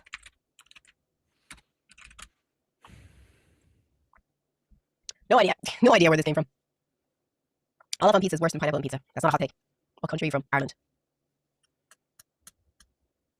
No one has anything controversial they'd like to say? Justin Bieber's halftime performance in FIFA was awful. They shouldn't have had a halftime performance. Also, I think it's fucking stupid that they're giving out 1,200 rings to fans. Why is America just built on fucking making money in capitalism? They're selling pieces of the fucking grass, and now they're selling rings. Shut up, you hypocritical cunt. Yeah, I mean, God. like, come on, like, kettle meat black, you know? Like, did you realize that there's like a pyramid structure to this, you know, and that you're a part of the lower levels? You're the reason why the eye can sit at the top. You are part of the problem. Yeah, Miss fucking Clara. Timu. Fuck off. Yeah. It was cool that they gave, you know, rings to everyone who was on the Spanish team. That was awesome. But then having 1,200 more rings to give out to fans, it's just fucking stupid. You've brought it all down. Like, you brought down the demand for those rings already. Like, I don't care. Well, I mean, you know what? Giving out about capitalism, and now, like, it's like, oh my God, you're reducing the value of the rings. Like, you don't want to give too many rings out because now they're not worth as much as they would have been worth beforehand. Like, if there was yeah, that Jesus you know what, Christ. you're fucking right. But she, without knowing it, she does have a point about how scarcity informs importance. Yeah. They're not special anymore. They're not just for the Spanish team. They're for anyone who can afford it. God bless America. Is everyone in the chat all Middle Eastern and African descent? Not me. Oh shit! Oh shit! Why did she read that out? Could she be actually that out to lunch? Possibly. That she doesn't actually know? It's kind of like, say, if, you know, fantasy world, I'm not going to say it's part of my fantasy world, that a Down syndrome woman opens up a OnlyFans. And then you're like, wait, hang on, honey. I know that you think this is all, you know, good fun and innocent. But, you know, there's men here who, you know, are taking advantage of you. But then she says, no, I'm making money. This is good for me. This is Down syndrome empowerment. but no, I don't think you understand what's going on here. I'm pretty sure my ancestors never bizarre here. Am I making my point? Well, you're making a point. You probably shouldn't be, but you are. or fucking went further than Scandinavia. Look at this skin. Does this skin say further than Finland to you? There's no way the skin tone went any further. What skin tone? Yeah, no, my Twitch has been bugging out as well. I don't fucking know. I can't make sense. Like, someone asked in the chat, like, is your chat made up of, you know, African and Middle Eastern people? And she goes, no, I'm not. You're not part of the fucking chat to begin with. And then I don't fucking know, man. This woman is fucking mental. Yeah, but but that goes to my point that she's out to lunch. Like, in my hypothetical Down syndrome OnlyFans model, you know, doesn't know what is going on. You know, it just like what do you call that that drag Down syndrome troupe in England? Something drag. I don't know. There's some play of words where down for drag. Actually, no, it's not that. But it actually Down for drag is actually a better name for it. Like, down think and about dirty. it. But like, there's an argument that these drag queen Down syndrome people don't actually know what they're doing. I don't know about that, but you know, I think actually there's a bigger argument that Clara doesn't know what she's doing than these drag queen Down syndrome people. Like, because she, like, literally, she was handed the truth. She has a bunch of Pajeets in her chat saying, "Please marry me." Yep. It's going to end up. Here's she where it's going to doesn't end get up, right? Because we're going down the road of ID for internet, right? So starting with the children, because everyone loves the children, and we have to protect the children at all costs. Oh, And what's going to please end no. up is people are going to have be licensed to get onto the internet, and she won't make it. She won't pass the test because she's fucking mental. So there's going to have to be some sort of sanity test for people, not just to get on the internet, but I'm talking about like for gun ownership in the United States. Streaming, like just as a protection to the self, that some people shouldn't be allowed on the fucking internet. And this is going to be another unintended consequence of people like her saying certain views shouldn't be allowed and certain topics shouldn't be allowed. And it will end up that, well, certain people, for their own protection, shouldn't be allowed on the internet. And this will be a test case. So not only will she not be able to get an AI dress put on her, eventually she won't be able to get on the internet itself to produce these streams. I keep having to refresh it too, Kieran. That's why I asked that I freeze. Remind me to edit the next time, will you? Jesus fucking Christ, like. Yeah, me and you both. Yeah. You posted a hot take. Stolen from a video I saw, but I agree with it. People who believe that being gay is a choice are closet bisexuals. The only thing they can think you can choose to be gay is because they are choosing to be straight. All right. Being gay, the only reason they think, especially young people, pretend to be bisexual just as a flex. Oh, fuck off. They'd be like, you. We can come back to that one. Because, and she kissed me so many times just for pictures. Somebody else. Oh, this her. And she was like, "Oh shit, Ulysses is hard to read too." Okay, all right, that's a whole God, story. I've done it on again. Have I? itself. I've done. Ah, fuck! I hate that shit. You play it, but I accept it is trash TV type of game that it is. Don't want that lifestyle in reality. But you're not. Why the fuck would you want that lifestyle unless you're a fucking criminal or a shit person? Oh, here we go. Lower income areas. You have Crimson Sour Cherry Fanta. I'm sorry, there's too many words in that. Anyone got any more hot takes for us? And thank you so much for the 262 people who are watching on Twitch. Can we get to 300? Can we get 38 more people? No more makeup? It's just too much effort, my man. It's too much effort, my brother in Christ. GTA 4 is greater than GTA 5. All GTA is trash. Here we go. She did the meme. Fuck's sake. Yeah. So here we are. Right, So here's go our hot take around Grand Theft Auto. So Grand Theft Auto is trash. So we'll hear this out. Okay.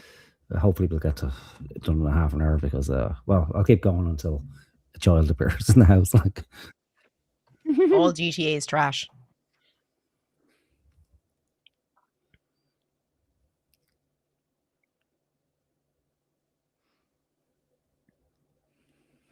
GTA is toxic.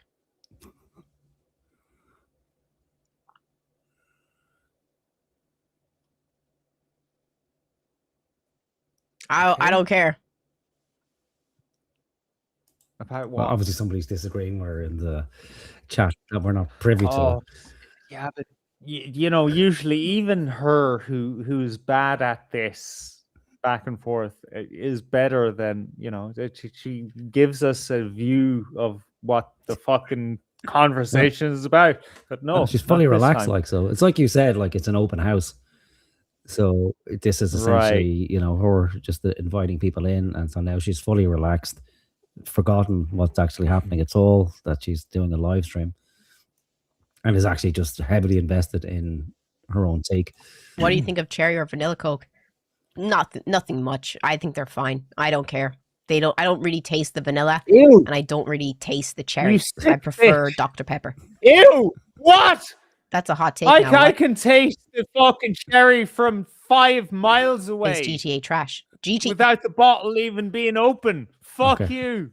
It's disgusting. GTA is extremely toxic. It's extremely toxic. Okay. How? Oh, she'll get there. No. The whole premise of GTA is toxic. Uh-huh. Like breaking into people's lockers and Exactly. stuff. But hang on. And I think it's trash.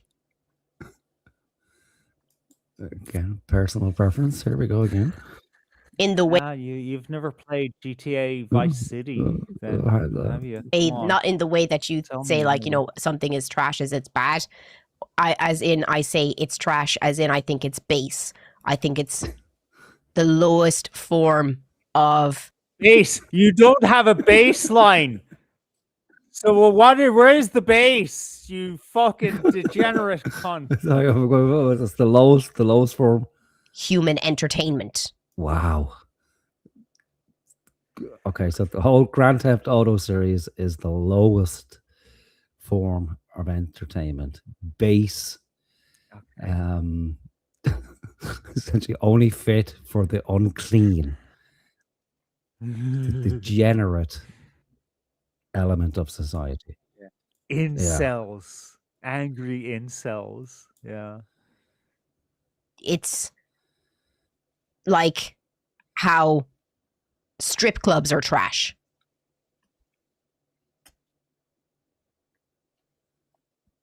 Huh. You mean the crime aspect and stuff? The way it glorifies crime, the way it glorifies treating women badly, the way it glorifies drugs and alcohol, the way it glorifies toxic lifestyles. It glamorizes all of the worst aspects of gang life and lower income areas. And I think it's not good. Lower income areas? I should think so. No, she's saying it's all the things that she's accusing GTA of is basically the whole of the 20th century and 21st century media across the fucking board, right? From The Godfather to The Sopranos onwards, right? No, fuck you. You're just making it. It's just because of a computer game. You're basically some fucking wench from the 90s who was complaining about GTA 1, saying, "Oh, they let children walk around and hijack cars and kill people. Whoa, what did anyone think about the children?" That's you. It's ridiculous in and of itself, but given the fact that, like you said, she's already told us how she actually fucking stole from children. You know, then tormented the child by fucking continuing to harass him by putting notes in his locker. And now you remember that time I stole from you? And now is somehow making the moral claim that violence depicted in video games is somehow a moral fucking panic. Meanwhile, earlier on in the stream, she's waxing lyrical about the Iliad and the Odyssey, drenched with violence. You know, oh yeah, weren't those guys like graphic pirates? descriptions of rape, murder, pillaging, but again, because we're dealing with a fucking snob here, a cultural snob. That I'm sure she'll make it as well. The Iliad and the Odyssey. It's really about the tragedy of war, and it's the metaphor and what the fucking Carl Jung. What is it, the shapes of consciousness? It's like images of consciousness rather than events. Because it was all the way back there in time, it's okay. But now, especially with children, she's going to make the archetypes. That's the thing. She's going to make it appeal to children in a little bit as well. But she obviously hasn't played the games in any great detail. Yes, there's violence. Yes, there's what? You can go to a strip club in GTA 5 and have someone dance. You can pick up a prostitute. Yeah, I remember. What was it? I think it was Vice City or a game onward from there where people figured out, you could go to the beach, park your car, and then a NPC prostitute will come and get in your car, and it will rock back and forth, and you'd lose money. And that was like, oh my god, society is collapsing. I know, and this is the same person who would advocate, well, Yeah. women are free to do what they want in the real world, you know. That, you know, oh no, it's okay Yeah. to have OnlyFans, it's okay to abort a child, it's okay for women to be prostitutes. Like, we can't infringe on women's freedoms.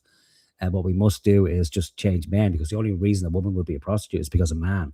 If the demand wasn't there, there'd be no need for the service, you know. This is her line of fucking thinking throughout. And anyone who's played GTA, after like 20 minutes, if you're beyond the age of fucking 12, you soon realize that it's a satirical critique about American fucking culture and her favorite bogeyman, capitalism in particular. There's no real glorification. All the main characters essentially are fucked up people. Their lives have been destroyed, and it's art. It's a fucking game. And she's going to make this stupid argument that, oh, well, you know, children play these games, and therefore, because the children play the games, children act this out in real life. They don't. It's never been proven anywhere that violent video games have any real world effect on children or adults, for that fucking matter. You know what? There's this graph, right? That I don't know, maybe other people have figured it out, but I don't. I figured it out for myself. Worldwide violent crime goes down like this. Worldwide video game sales go up like this, right? And they figured it out with studies as well, that, you know, people who play video games are less susceptible to violence, even if those games are violent. It's an outlet. It's a way for people to explore their inner world, just like books, Clara. Like, it's unfortunate that people grow up in these areas and people are born into these areas, and people these areas that need my help. You might have no knowledge about it all. I grew up, as many people did, in one of these areas that you're talking about, and anyone from any of those areas playing a game has no actual effect on them. You don't play GTA and go, oh, do you know what I want to be now? I want to be a gangster. I want to stay in the ghetto. I want to go out and kill people. Because as we all know, that kind of behavior only started after the advent of GTA 1 and computer games. There was no violence in the world. There was no ghettos. But Morgan, you're speaking from a privileged experience. See, I know that like 20 years ago, you know, another incarnation of Clara, a well-meaning, higher class person, she came to you and said, Morgan, you deserve a better life than this. Let me bring you out of the ghetto. And that's how you ended up here on the anti-broadcast. Otherwise, you'd still be out there selling cocaine and stealing cars and shit, right? True, you know? true. Yeah. If only for beneficent middle-class white women like Clara, you'd be fucked. True. And I would not have a dear friend. That's a what we need. tragedy. We should give thanks to cloistered, know-nothing fuck-ups like Clara. True. Never a truer word. People spend their whole lives struggling to get out. Yeah, if only they hadn't come up with GTA, everyone would have escaped the ghetto at this stage. But because it's just so glamorous and alluring that people go, do you know what? No, I want to stay in the ghetto. I'm not leaving. Like any fucking you know, where's GTA is based in America, so you know, anyone in a ghetto, normally black people in a ghetto, that's what she's getting upset about, because it's, you know, it disproportionately affects those most vulnerable people of society, you know, women, black people, brown people, beige people. So it affects them, and they're just too fucking stupid to ever figure out any other way to get out of the ghetto other than to stop playing GTA 5. Yeah, it's not like it could have been in the reverse direction, right? I'm sorry, I'm drunk. I hit the microphone. It's not like it could have been in the reverse direction where, I don't know, someone in the ghetto played GTA and then learned vital lessons about human dynamics and how, you know, these kind of mafias or gangs relate, and I got a better idea of how to get out of the ghetto by mastering the system. No, that couldn't have happened. No, because it's the lifestyle. It's just it's too alluring to leave. You know, that's why anytime any fucking black person from the ghetto gets a bit of money, but they don't move out of the ghetto. Oh yeah, away. no, they there. stay in the ghetto. Yeah, where they get robbed every Yeah. fucking week. Yeah, Obviously, yeah. Of areas that are glorified in GTA games. And then you have these games that are glorifying this lifestyle that people would do anything to not be born into. She's a fucking dummy. She's going to be the first fucking Christian Catholic anti-natalist by next week. I guarantee it. Just the fucking just to save suffering at all, and the only solution is for people not to be born in the first place. You know, the more I Hot look take. at her, the more I see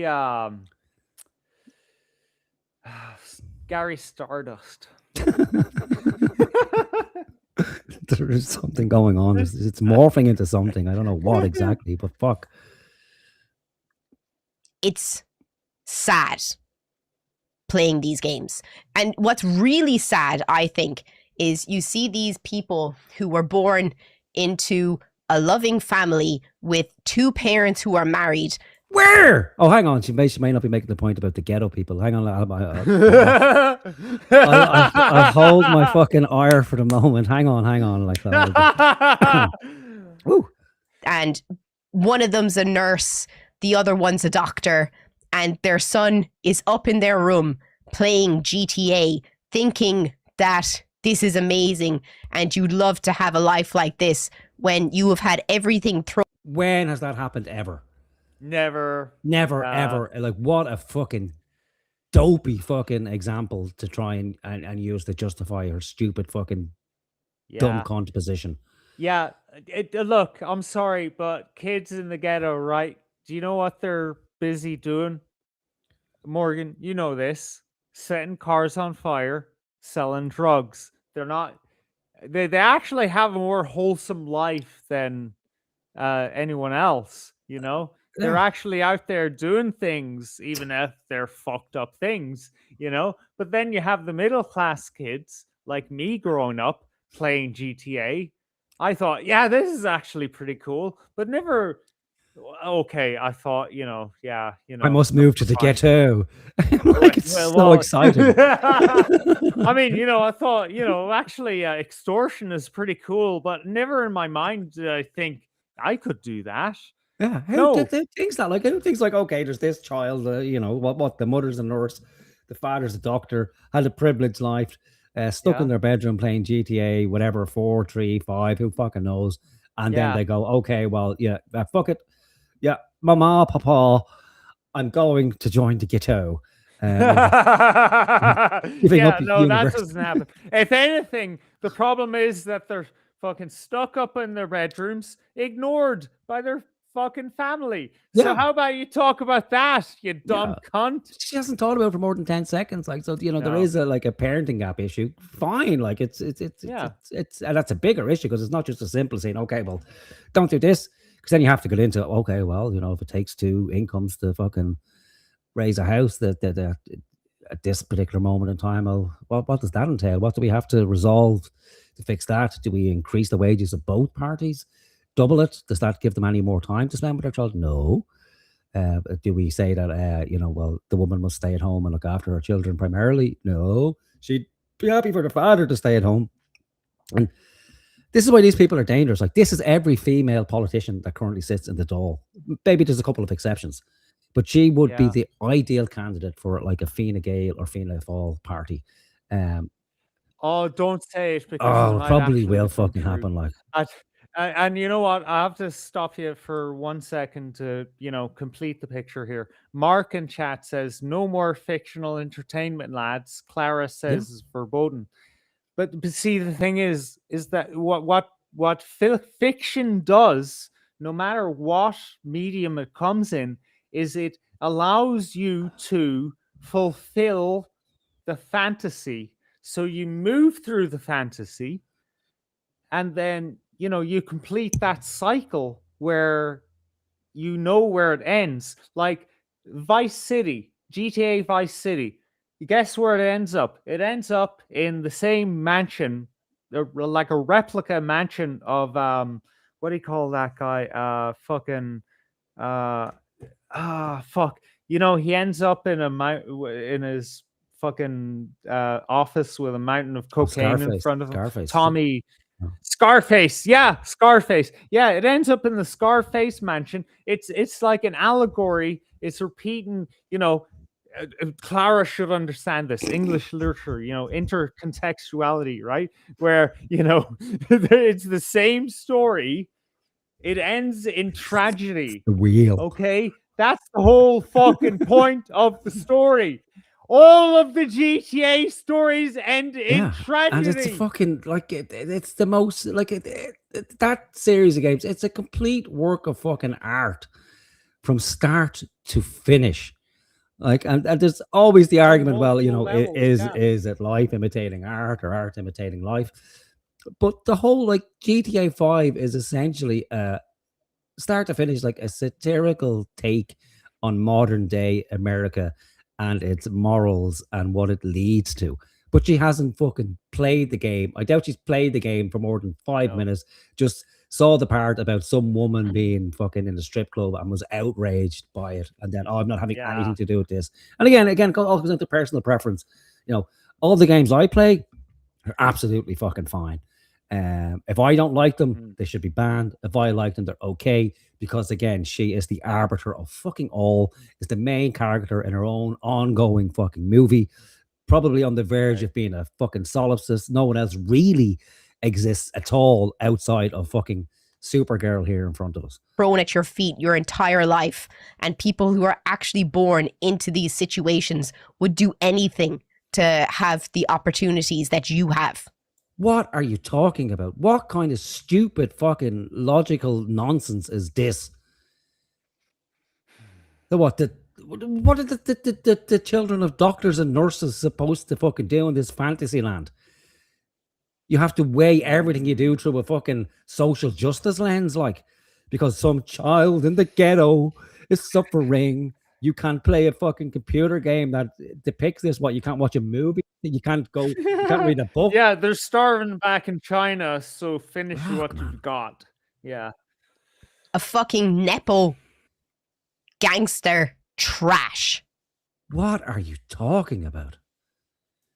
Like, a bit of a spoiler alert, like, this woman is off the medication, right? And this is the first time I've ever said this to somebody, but you need to go back on the fucking medication. I'm sorry, but you need to go back on the meds. Like, this is just fucking ridiculous. I can't co-sign that idea, but she definitely needs some kind of help. I don't fucking know, man. It's going to be interesting to watch what happens over the next couple of fucking weeks, and like, so. That's why I don't like GTA. I think people play it. It's stupid. Wow. Oh, I was waiting for something like my estimation of her intelligence was low enough, but Jesus Christ. Stupid. You can fight me on that if you want. I'll have the discussion. But when is one of these discussions going to happen? A balloon animal could fight you on genuinely that think and win. Those games are fucking low IQ. Sorry, what was that? Attack there? Anyone what? That's why I don't like GTA. I think people play it. It's stupid. You can fight me on that if you want. I'll have the discussion. But I genuinely think those games are fucking low IQ. Is there some sort of, are people only supposed to play high IQ games? Isn't the whole You know what's going on here, right? Okay, so this started out with, give me your hot takes. Nobody gave her any hot takes because everyone's fucking frightened of her, right? And then she decided to, I don't know, I'll take the picadillo of mothers from the 1990s, and I'll fucking run that one into the ground, and then that's my hot take, which isn't real, but it'll get people talking. I don't know, right? like this. Maybe I'm taking this at face value because it's so impassioned and nonsense. Like, Yeah, she's good. When she's good, she's good. It's just like 2% yeah. So, of the but time. I genuinely don't feel like that this is not her actual fucking view, given that she's such a fucking snob. Like, who the fuck would ever want to be born into an area like that? What's that got to do with the fucking game? Like, nobody thinks or wants to be born into any particular area. They just are there, and then they think, well, Yeah, but it's like she's like, how do you do equate, this. Playing a game with wanting to be born into an area? It's just straw man after You know fucking what? straw man after straw man. It is. What is it? GTA 4, was it Nico, the guy who came on a boat to Liberty City from some like the Balkans, I think. And then he gets off the boat and he meets his brother who runs a taxi cab company, and then eventually I think his brother is murdered or something. I you know I played that game 3 times over in the last 15 years or whatever it was. I loved it every time, for multiple reasons, because as I said, they're all a work of art. On multiple levels, there's things to appreciate about them, and one of them is the story, right? And I loved being Nico, the guy that he has a history. He was in some war, because there's always war in the Balkans.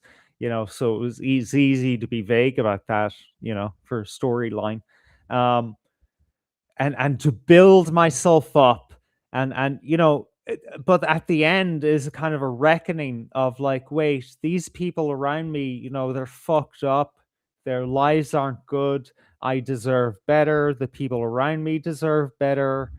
And then that is the end, right?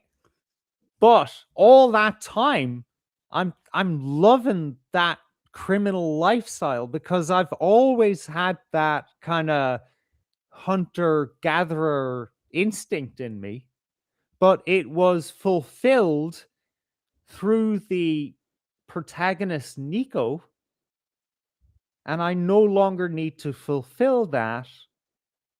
Yeah, you know what I'm saying? But if that's what annoys you about this cunt, like, because if we like, if she's going to make the argument that people can be influenced by these games, that it's exciting to act it out as a criminal, like, or to commit these acts during the game, which you don't do in a book. Like, you don't get to physically interact with a book in the way you do with a game or a movie, for that matter. Yeah. But if you're going to make that argument, you're going to have to ban every fucking thing. Because if something as innocuous as a game is going to have an influence on a person or a child, as she's so fucking worried about, well then, if it's going to make them angry, or they're going to have heightened aggression because that's part of the game, not to mention that dissipates as soon as you stop playing the fucking game, then you're going to have to do the same with football and sports. Like, there's riots between people during football fucking games. I've never seen a riot. Like 2 people fighting over the game, or rage quitting or something like that, or screaming at each other over the internet. But there's never like... Actually, you know what? Before there were computer games, there were way more fucking football riots. There's this thing that already exists, and it's just finding a route somewhere. So it's football, or it's a video game, or it's something, or it's the women won't fuck me, so I'll shoot up a school. Whatever. And the naked is cunt to be talking, using an example of a doctor's fucking child in his bedroom playing games too much. This cunt does nothing but fucking stay in the house playing games every fucking day. Well, I mean, you talk about what you know, right? You know what I mean? I'm playing games. Like, what games does she play? Like, let's have a look at those games. And because we're short for time, another spoiler alert. Somebody asked her further down the line if she likes hentai. And no problem with hentai at all. No problem. Yeah, no problem. Loves it. Fucking loves it. Sorry. Sorry, let's spell out what hentai is for people, because you know what? Most people aren't degenerates like we are. It's What fucking is porn. hentai? Like it's Japanese animated porn, and It's anime porn. and I mean the most Yeah. disgusting porn you can, like, we're talking about octopuses fucking, you know. Yeah, exactly. Tentacles out of fucking women's Yeah, pussies that's okay. and shit. That's not a problem at all. That's what I mean. It's fucking maddening. But video games? Oh, because it's artistic, you know. Yeah, because again, it's her fucking preference. Like, it's computer she's saying, games well, aren't that's not just real, artistic. you know, like, and Yeah, and then she yeah, makes the go. argument that, well, children can get access to video games. All right, well, they can't get access to hentai, they can't get access to this, to that, the other, to that, to that. And that's why these people need to be fucking crushed, because they will make life so fucking unbearable for the rest of us.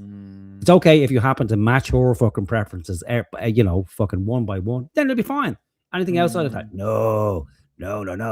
Then if you make an argument saying, well, your preferences are fucking disgusting, well then, oh my God, it's fucking, you know, it's the end of the fucking world time. How dare you impose on a woman? How dare you make fun of a woman? Go fuck yourself. Well, you know what? Why the fuck would And you know what? I think you've made a very solid thesis here. You know, would you prefer to spend the next few minutes watching a traffic stop than watching her? Yeah, we'll have to come back to it because Yeah, because you know, I think you've made your point, and very well, by the way. no, not even half enough, or well enough, because there's another fucking hour of this cunt, and it's just one hypocrisy after the next fucking hypocrisy. So we'll come back to it, because we won't get Okay, to it at all. all right. Doing any justice. Okay, yeah. Let me pull it up, and no matter how long it lasts, it's still going to be pretty fucking funny, man. Let me grab some tobacco. Hang on. Yeah, you do your thing. I'm actually going to look for where I saved this file. Yeah, there we go.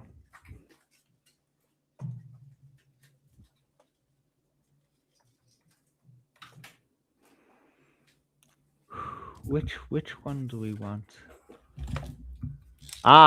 Okay, all right. This is the best one we've got. You're gonna love this shit, man. Oh, fuck, hang on. I have no cigarette paper. It's fucking perfect. Oh, I know how that is.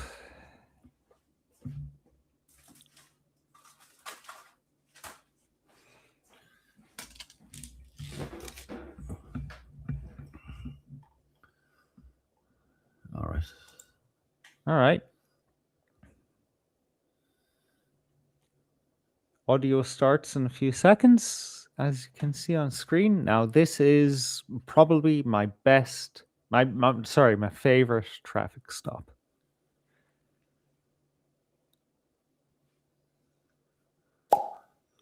Three, two, one.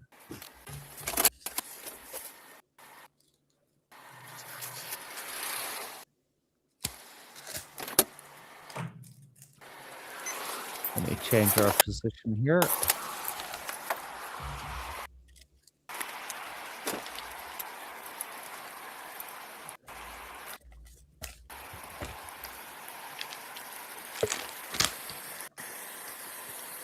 Hi. Patrolman Downie-Kruger Falls. The reason I stopped it is you've got white light showing to the rear of your vehicle. Do you have driver's proof insurance on you? Is there a reason you're not buckled? What? Other than the marijuana, what have you used tonight? Just weed? How much weed? What? All of it. Oh. Dispatch plus 3. I'll take a car. Alright, wait here for me.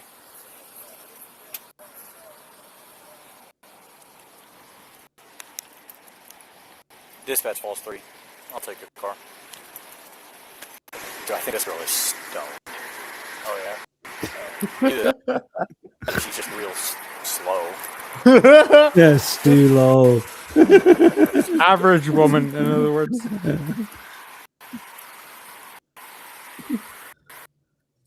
Can I be step out, please?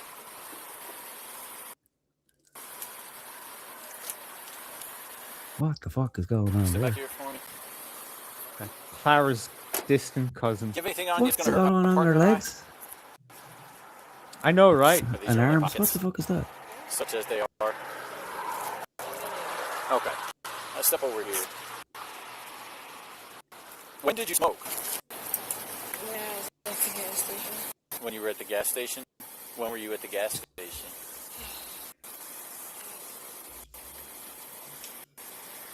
What? I don't remember what time. Was it recently, not recently? It was kind of recent. What's with all the KT tape? It helps keep my jaws and stuff together for whenever I go. Do you know what KT tape is? No, I never heard of it. It's some kind of stuff you put on your the skin for muscles. I don't know. No. When you go for runs? You run so much that your elbows come? Okay.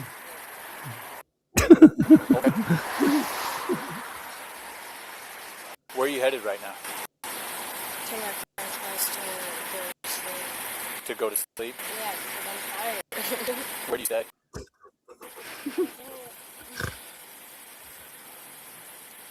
What? I don't like how, I kind of just, I don't know. Between places right now? Okay. Is there anything in that vehicle other than marijuana?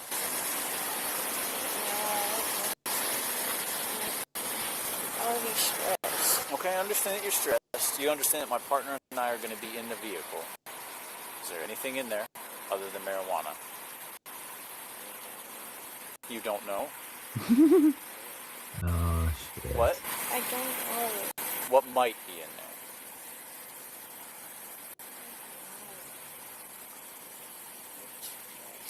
You're stressed? Okay. All right. Well, I'm concerned that you're operating your vehicle while impaired by marijuana. Would you consent to going through some field sobriety tests? Okay. Let's just step up here on this nice flat sidewalk. By the Can you way, answer my they say that once they get you to a field sobriety test, they already know you can't drive. Yeah, you're fucked. You know, and in Ireland, that line is actually closer. It's like when you get pulled over, no matter what, you know, you could be the Pope, you know, and you're fucked. Anything wrong with your eyes?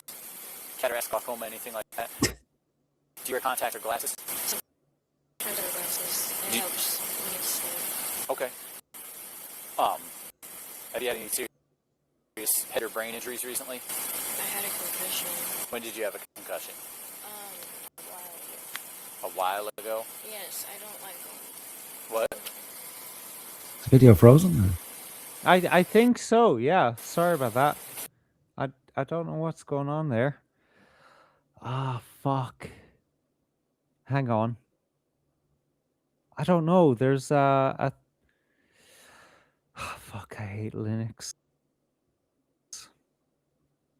I hate Linux. I don't know what's going on here. Sorry. It gets tired, you know. It's like a elderly man. You're scared? You don't need to be scared. You're not going to get harmed in any way. Ma'am, can you turn and face me again, please? Can you put your hands back down by your sides? I want to move my finger around, all right? I need you to follow it with your eyes and your eyes only. Don't move your head, okay?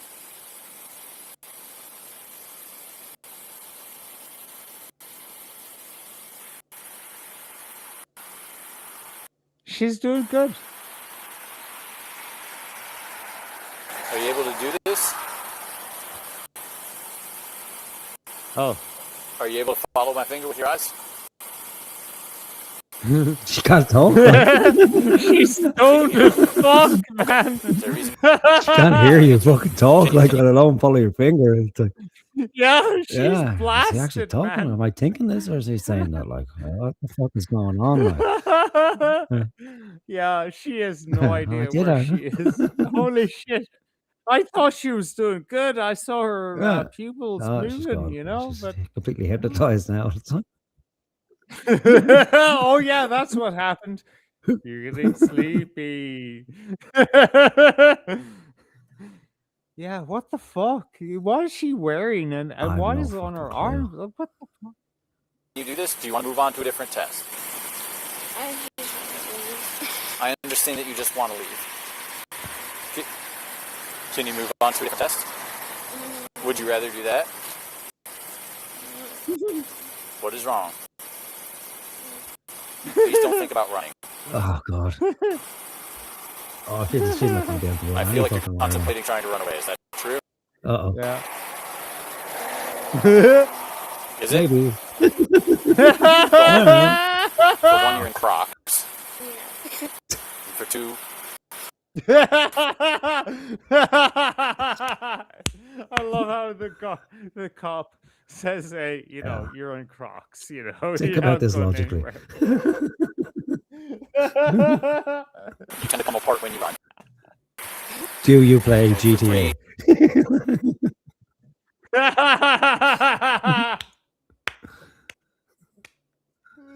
Is that why you're driving? Pretty fast. Under the influence. Yeah, he's a good cop, like. And also, if you do that, you'll for sure get arrested. Okay, so no running. Do you want to keep trying the ice test? Okay. It's 71 degrees and really humid out here. It is, trust me. Do you want to keep doing that test? But I'm Or cold. would you like to move on to something else? Maybe she Yeah. needs a hug. I'll give her a hug. She looks like she looks like fun, you know? Can I sit? No, you can't sit. I'm offering you the opportunity. What would you like to do? Sit. Okay, that wasn't one of the choices.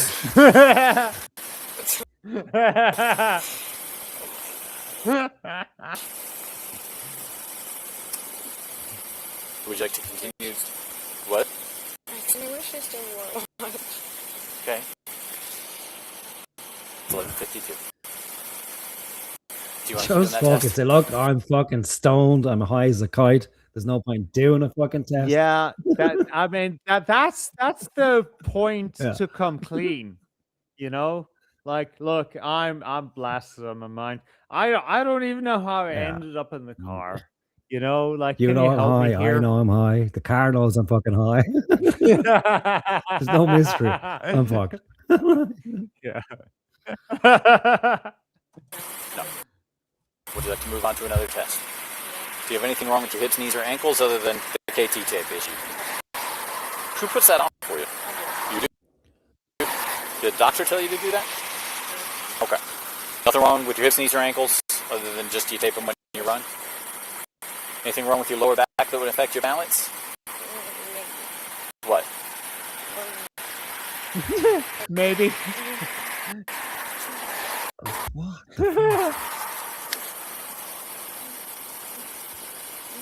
Are you okay?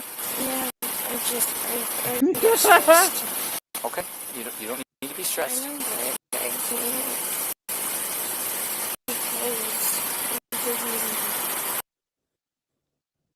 Okay, could you imagine like you're on Oh, mushrooms God. or something or Oh, LSD that's and you come in contact Oh. with this guy, as nice Oh. as he is, you know? Oh. Like fuck, Yeah, thank God that's what never the happened. Like fuck? that would just be. Oh, I can't imagine. And then imagine back to a station, fucked in a cell or something like it. Oh, Yeah, that's the worst. Yeah. Like even just like if you watch a lot of these traffic stop things, DUI things from America, just being in the station, it's all white fucking brick shit, and it's like it's just so cold and horrible. Like, you know, you don't want to be tripping when you're here. I think she's tripping. she didn't just smoke weed, unless she is lightweight like me and she smoked like 3 grams. I can't you know? imagine it's weed. Maybe she has smoked, but it's not just weed, because like if you're in that state with weed, you're not driving. You're just lying down and hoping it ends quickly. Yeah. Well, yeah, exactly. You know, at the very beginning, you know, I need to find a hole Yeah, to I need to lie crawl down. into. Yeah, Wait it out. yeah, It will end. It's not the actual end of the world. a dark place. Yeah, Yeah, it's gonna get yeah. it's gonna You're get dark with for a me. couple of Yeah, hours. There's gonna be you a lot know of what it is. introspection here, and Holy shit, man. Fuck, I can't even take a puff of weed now. Like that's I'm literally meeting my shadow head on. It's oh my god, I can't do it. I mean, I love to do it every now and then. It's like, you know, you know, the same like, you know, how I miss my psychotic well, that's it. ex, you know? Isn't it that the same? That's how you know you have a problem with weed. It's like when you don't have it, you crave it, and when you have it, you wish you hadn't smoked it. So that's when you know you should never smoke it again. Like, yeah. That, I mean, you know, like I got that message for months on end. It just took me a while to figure it out. What? You feel like you're having a heart attack. Would you like an ambulance to come check you out? You don't look like it. Okay. So do you want to try walking test? Yes. Okay, let's try that.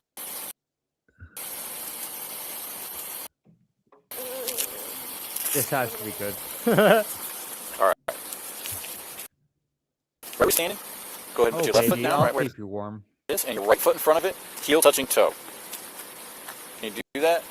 Does she know Absolutely. right from left? So when you're doing this, just imagine there's a straight line running out in front of you, okay? Put your left foot on that line, right foot in front of it, heel touching toe, hands down to your sides and stand just like that.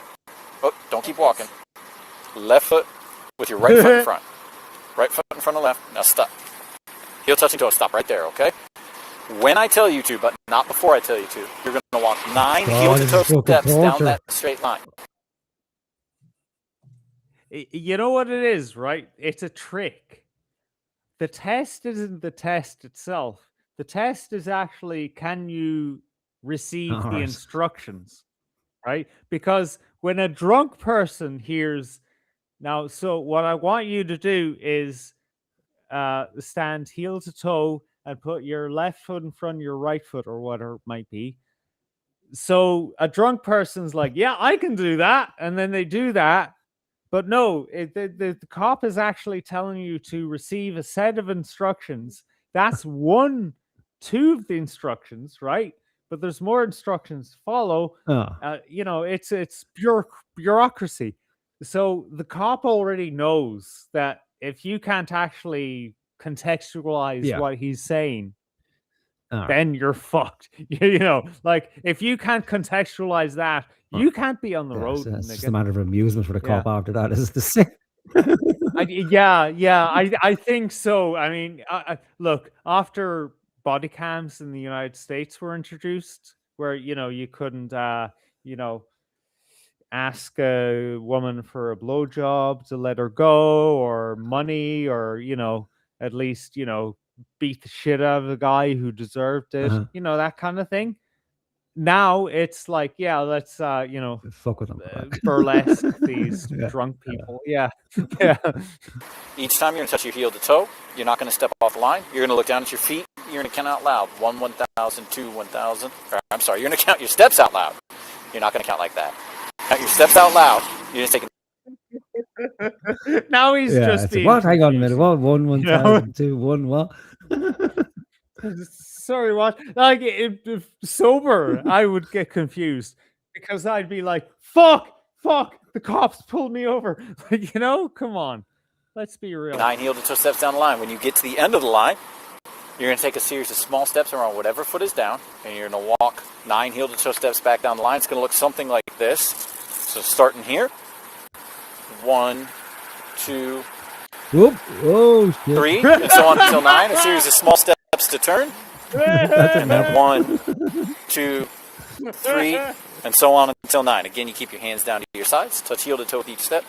Don't step off the line. Wait. Don't step off the line. Oh, if I was Catch your hiding, steps out loud and I'd look have down to at tell him, just stop fucking talking, dude. Stop fucking talking. Like, what are you doing? Just please stop. Like, I don't know what it is you're fucking saying. Like, you, like, oh my god, like, it's just, I mean, like, he's not even sure what he's saying. Like, oh, come on. Like, yeah, he's fucking with her. please find me. Do definitely. something. Just stop fucking Yeah. talking, man. Yeah. I want you to take 9 steps, and the 10th, whatever is there, Right heel to angle, toe, sing the Russian national anthem in perpendicular to the store across the road, second on the right behind the lamppost with the silver lining. and Z Yeah. Kyle towards Mecca. Feet. Do you understand the instructions? All right, you may begin.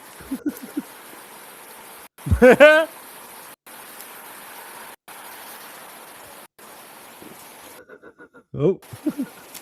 Oh. Where's the feet? Oh, that's 7, 8, 9, 10. Oh, she can count. Are you done? You're just supposed to keep doing the instructions that I gave you. She can't remember them. All right, you ready to go on to the next test? Yep. Okay. Face me again. oh my god, how many Hands down on your sides. Jesus Christ. She's failed. Yeah, she's failed. I mean, you know, it's not like there's some recovery there. You got a D minus. Like,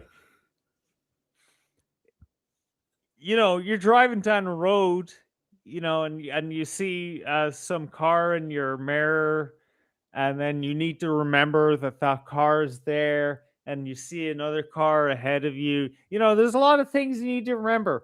But, you know, if you can't remember like simple instructions, like move 10 steps and then do 10 steps back and then do the hokey pokey and turn yourself around, you know, no, you shouldn't be on the road, you know?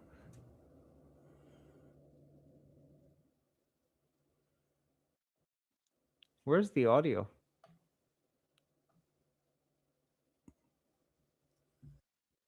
No, Do you hear audio? Oh. Fuck. What the fuck, man? Yeah, see, that's why you don't vibe code fucking Your sides. For this one, you're going to pick programs, okay? 1 foot, either foot. I don't care which it is. All right? You're going to hold your foot about 6 inches off the ground. You're going to point your toe so your foot's parallel with the ground. And this time, you're going to count out loud. 1, 1,000, 2, 1,000, 3, 1,000, and so on until I tell you to stop. While you're doing that, you're going to look at your foot. You're going to keep your legs straight. You're going to keep your hands down to your sides. It's going to look something like this. I'm going to use my left foot. You can use whichever one you want. 1, 1,000, 2, 1,000, 3, 1,000, and so on until I tell you to stop. Again, my foot is pointed. My foot's about 6 inches off the ground. My leg is straight. Hands are down to my sides. I'm going to count out loud 1, 1,000. Do you understand that? Nope. Do you understand those instructions? All right. You may begin.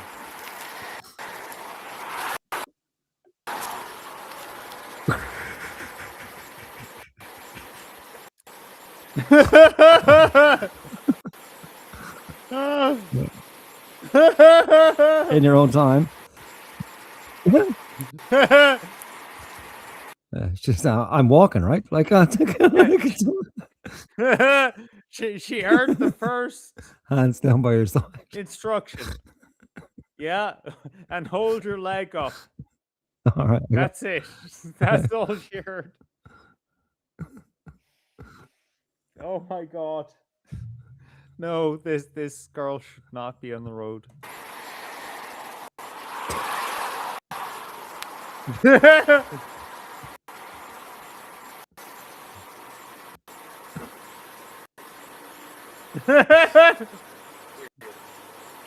your foot down. All right, just a couple more things we're going to do. Oh, Jesus.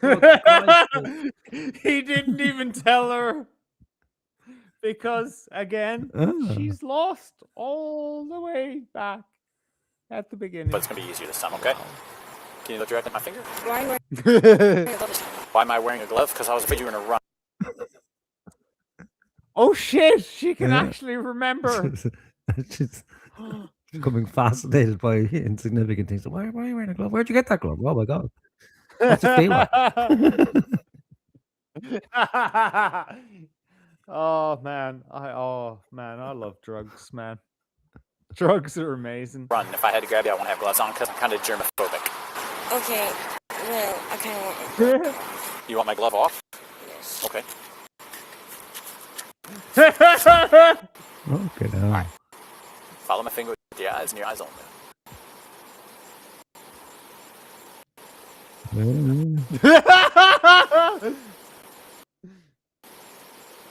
I'm not going to touch your nose. That is not. That is not. She's wobbling backwards when he brought his finger closer to her, like she starts going backwards. Okay. One of those I'm not gonna preachers, touch like, your the nose. name of It's gonna force you Jesus. Oh. I'm not going to touch you. But you have to look at my finger.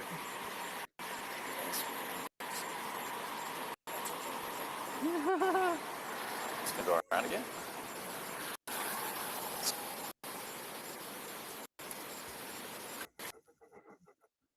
See, this one she excels at because it's like the most basic thing that evolution figured out millions of years ago is follow the thing.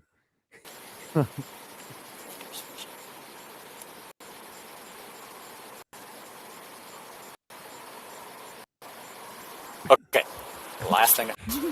What?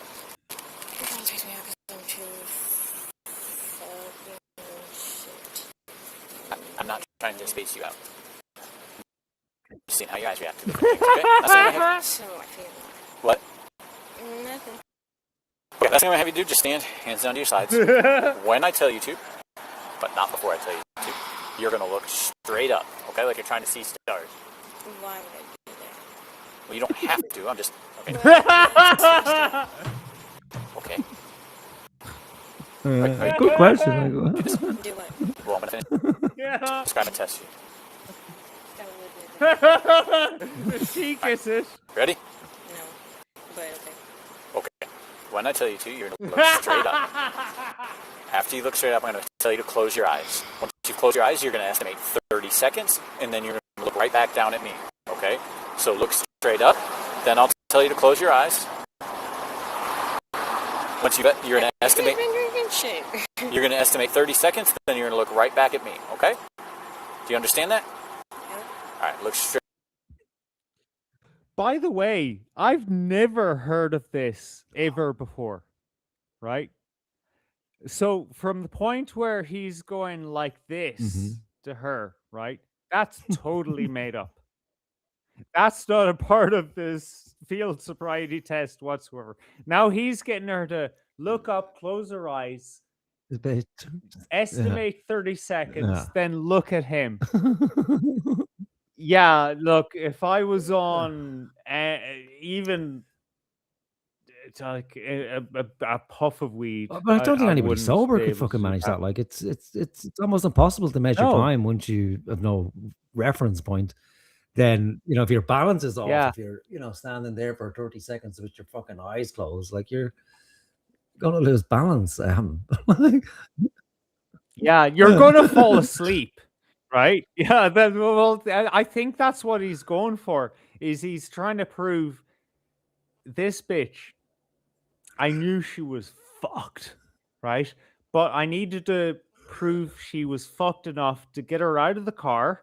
Then I need to prove that she was fucked enough that she couldn't follow basic, albeit convoluted instructions, right?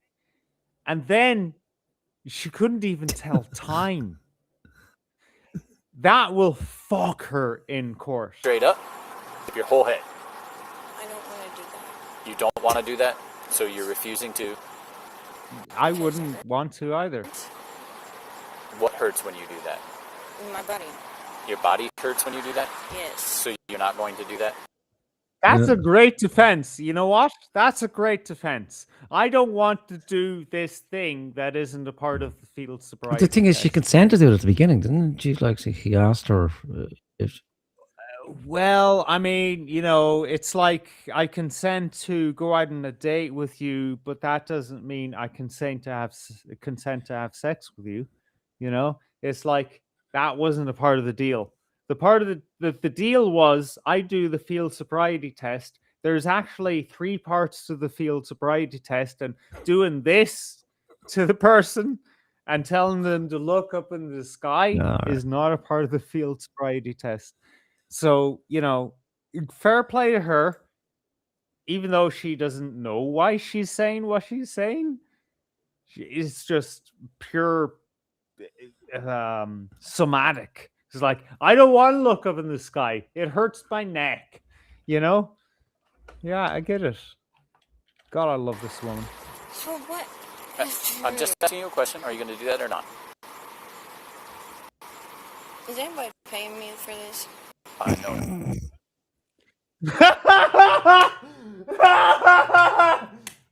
Oh my god. You know what that reminds me of? What's that?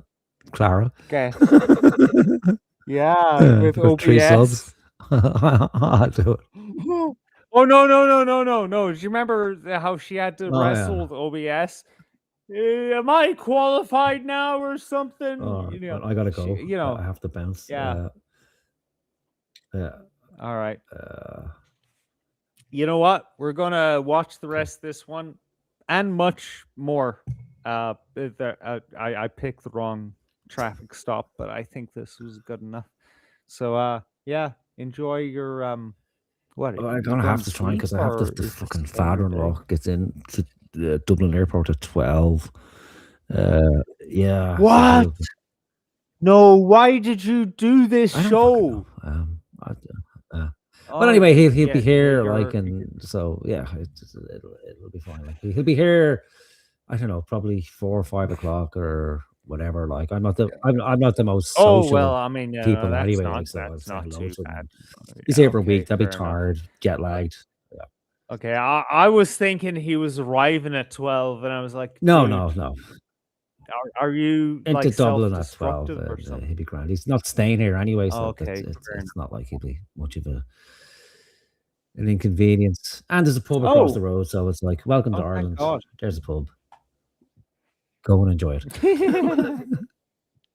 Yeah, there's some shamrocks and All right, stuff. I gotta go. Go Right, away. I'll talk to you later. But I gotta, All right. I gotta like it. You Love what? you too, man. Take care. Love you, man. Fucking stellar show. God.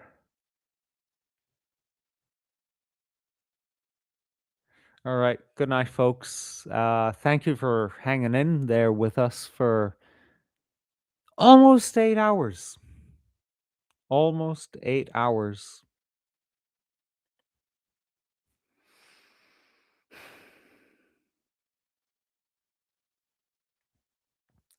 It's amazing to actually do this again with Morgan.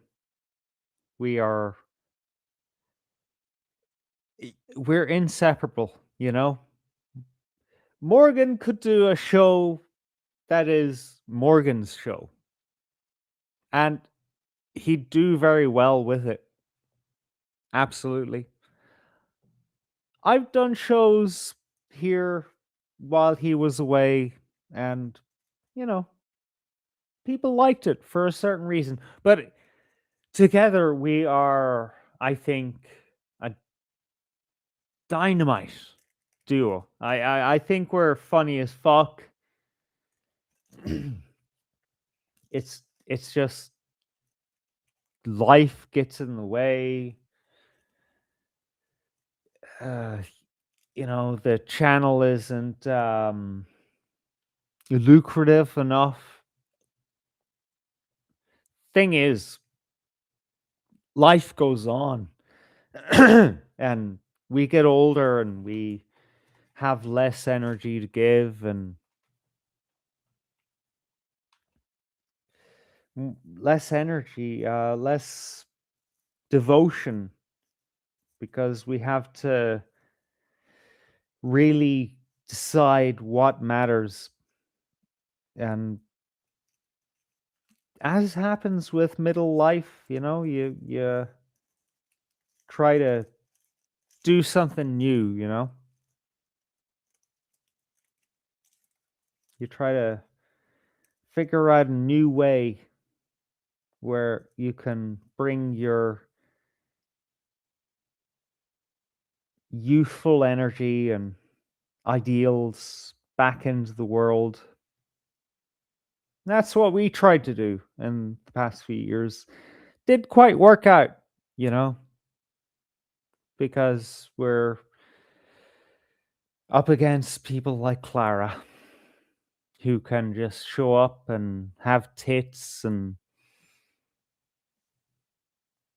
get hundreds of subscribers at like €5 a piece, and we really tried,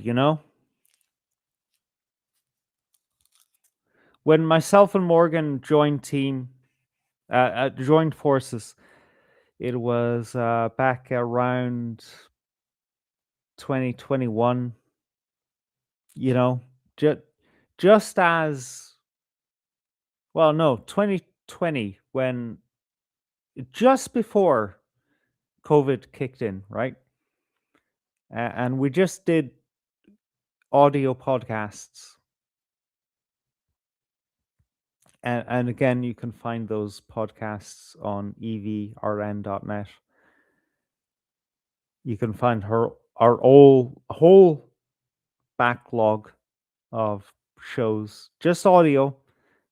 We interviewed a few people here and there, famous people, kind of famous people, like Jesse Lee Peterson is one of our favorite ones. Mark Emery, the Prince of Pot from Canada. That was a weird interview. Well, 2 interviews. We had to do a second part because, as I recall, the first interview was cut short by him because he had to go watch football or hockey or something like that. I forget. A very Canadian thing, anyway. But we tried. We brought our authentic selves, and things went awry when we went to YouTube a year and a half ago. We started to see more viewership come in, people coming into the chat, being supportive. And then we got it into our heads that we could actually make something of this, but we couldn't, in the long run. We just weren't going to make it. Oh, because of who we are or whatever it was. We just weren't going to make it happen. I think a lot of it has to do with time, If you're in the right place at the right time, internet law, you can rack up hundreds of thousands or millions of subscribers, blah blah blah. It's a lottery, right? But we weren't going to make that, and we figured that out after trying various different things, and it kind of burned us out. I don't want to speak for Morgan, but for me, I just don't care anymore.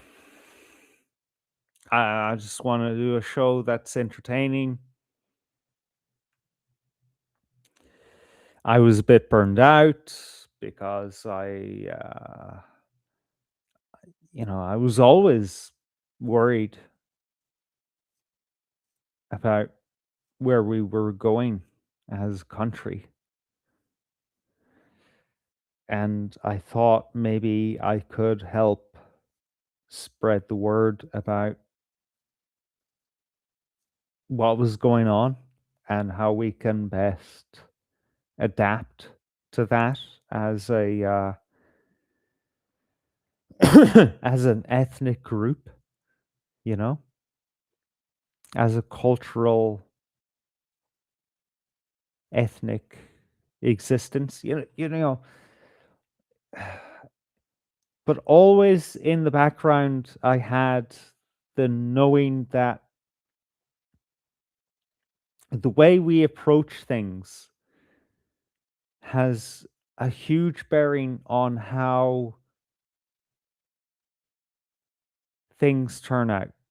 You know, the way you approach something in life changes the outcome.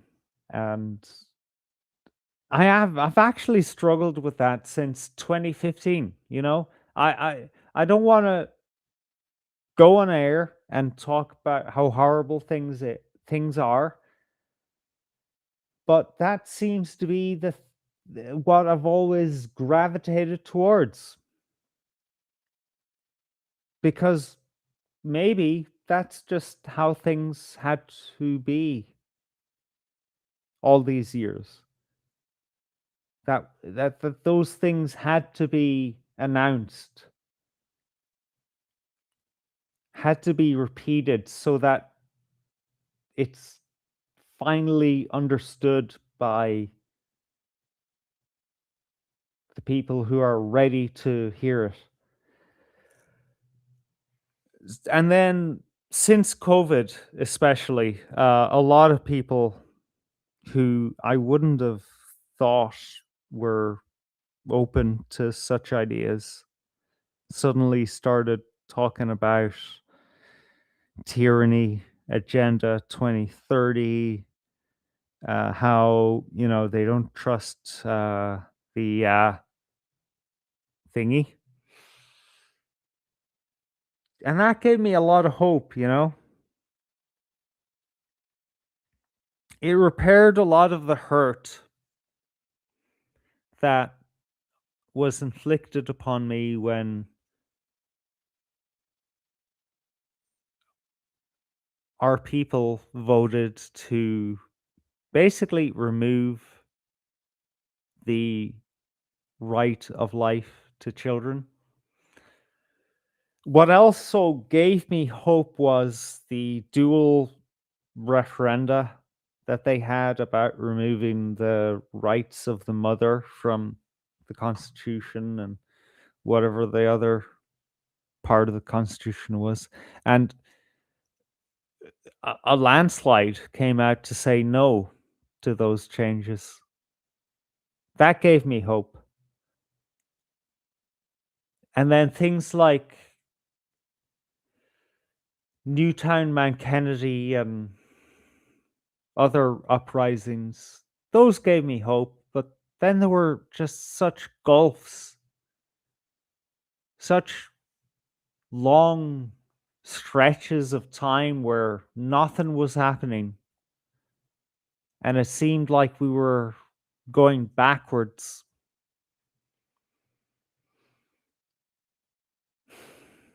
And it was around then that I just got broken, you know, personally. After years of,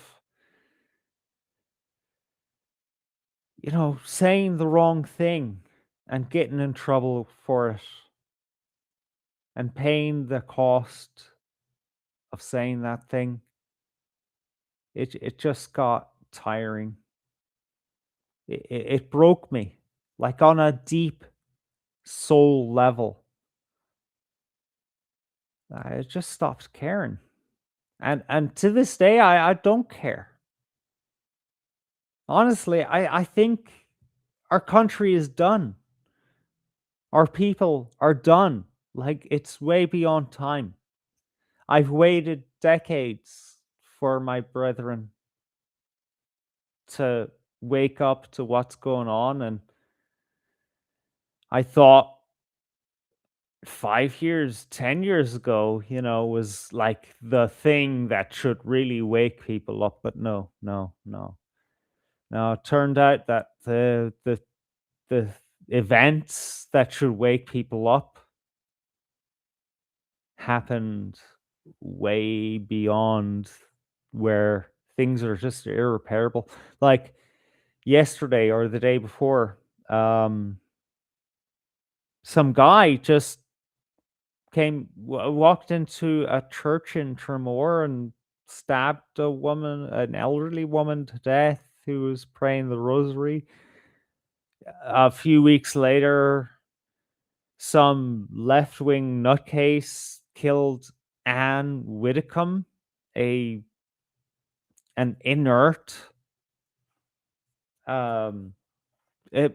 politically speaking, old woman. Why? It's a friend of mine brought something up. It's not about politics. It's about a generational angst. This is a expression of anger towards the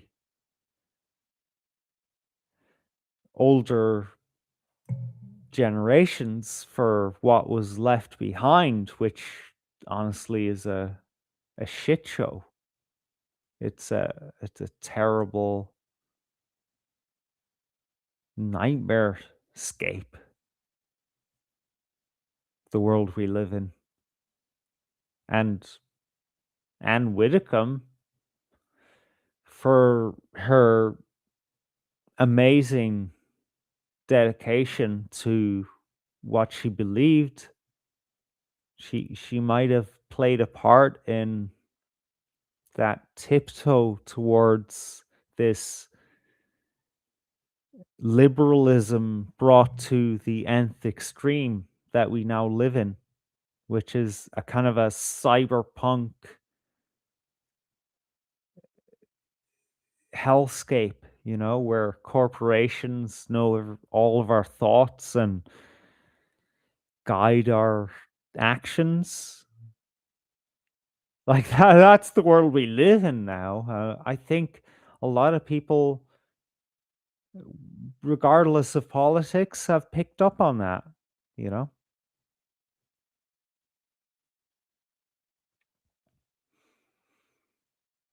So forgive me if I'm a little tired just looking at this same fucking world every fucking day and then expect it to come up with something fresh. Something to, this politician said that, and then there was this stabbing or murder here. As if like I'm some news anchor on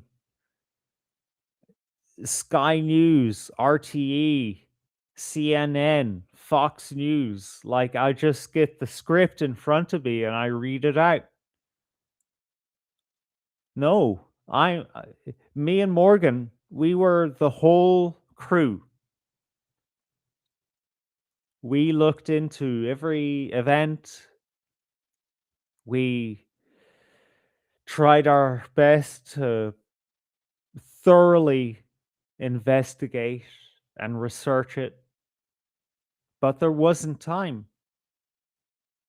When you have to do a show every week. Because it's not just events isolated. That's not what we're facing here. We're facing an agenda that is hundreds of years old. And we're at the very end of that agenda. So there are various branches of one tree going on here, right?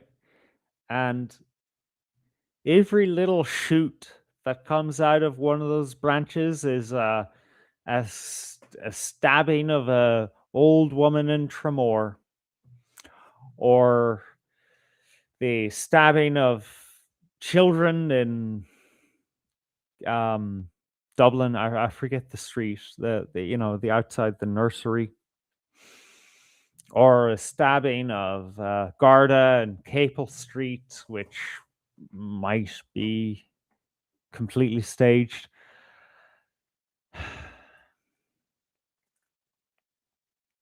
All these different things, like another is the fucking data centers.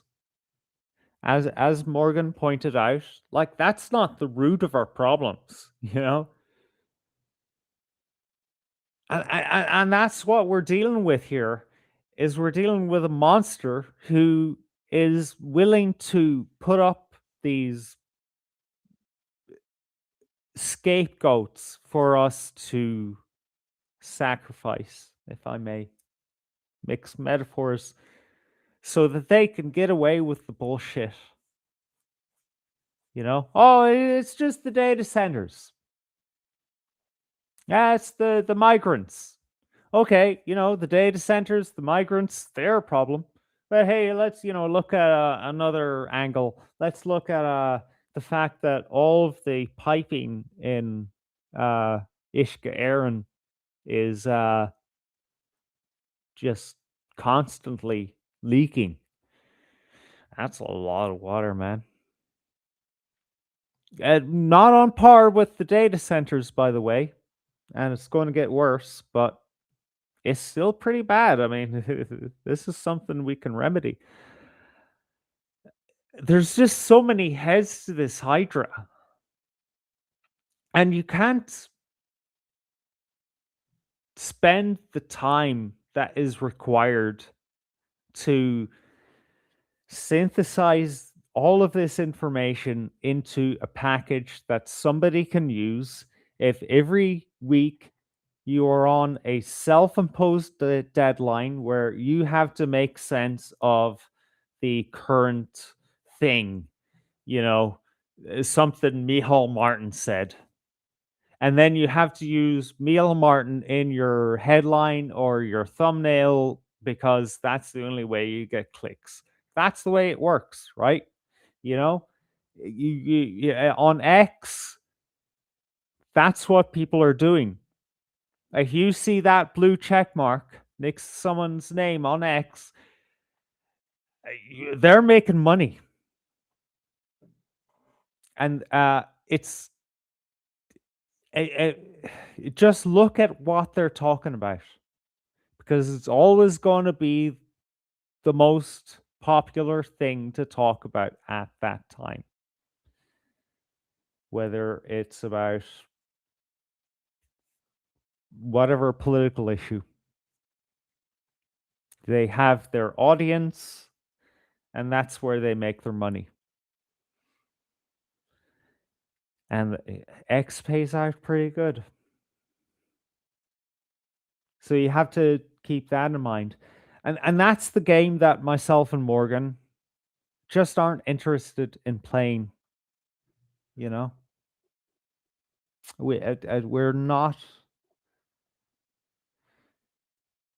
not that cynical yet. I am cynical, so cynical that I think Ireland is a goner. I've actually bled, not physically, but spiritually and emotionally, for this country for a decade now. And more so since the abortion referendum, and even more when I had hopes thrown in front of me and those hopes were dashed. The last hope was the fuel protests, and those fuel protests were hijacked by state actors or unions. I'm not sure which. I will investigate that, but we were stabbed in the back there. And for me, that was the last time. So my hope is gone for this country. Not so much for my people. What I recognize now is that we are an endangered species. We have to look out for our own. We have to support each other as an extended family. The state, all these lofty notions of international law, the European Union, all this stuff, it matters nothing. It actually works against us. The idea of the Constitution and the Republic and all this stuff, that has been subverted and turned against us. We are now refugees in our own land. And for me, that's nothing new. My family, my mother and her family escaped Belfast as refugees, came to Ireland, and were treated not great by Galwegians. I'll tell you that. But that's just the way people are. We're tribal. And we shouldn't push that away. We shouldn't idealize some grand Irish nation. I think we should retreat further inwards and realize that we are tribes, we are family, we are clan, we are tua. And start from the very basics, because it's only the family and it's only the broader tribe that actually give a shit about us. And one day we may have to retreat en masse to places like the Burren in Galway, to Donegal, places that are hard to get to, because that's the way things work. When you look through history, when a tribe or a nation is overwhelmed, they have to retreat and hide, but that doesn't mean they're gone. 100 years, 1,000 years later, they can reclaim the land that they once owned. But now we have to have the long vision. We have to retreat somewhere safe and build what we have lost.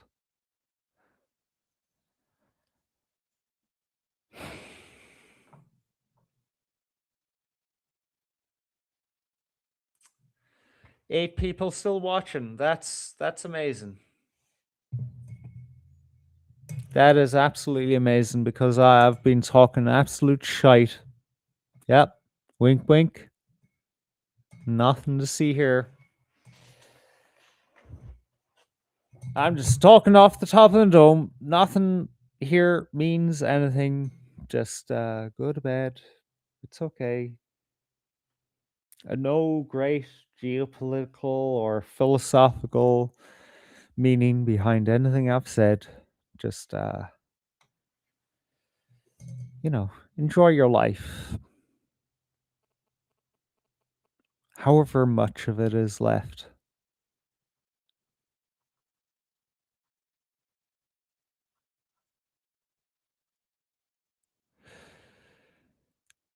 But if you dig,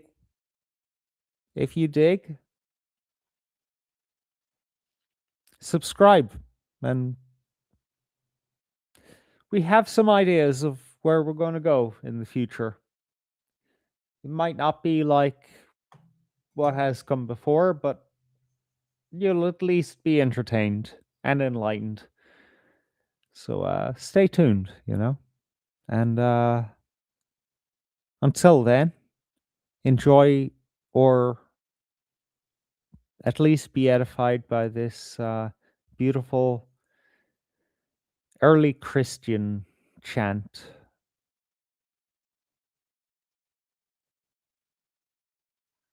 Ooh, okay.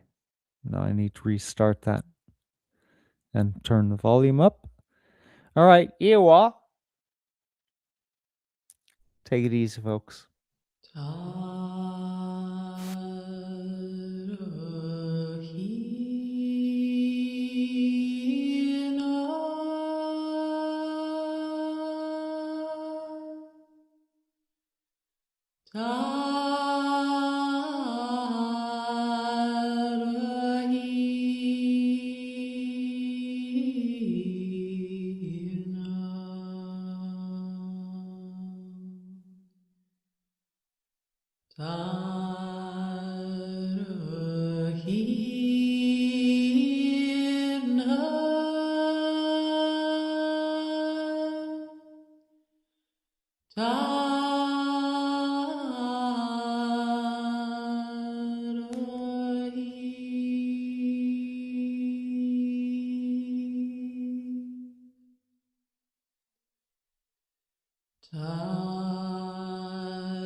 Ta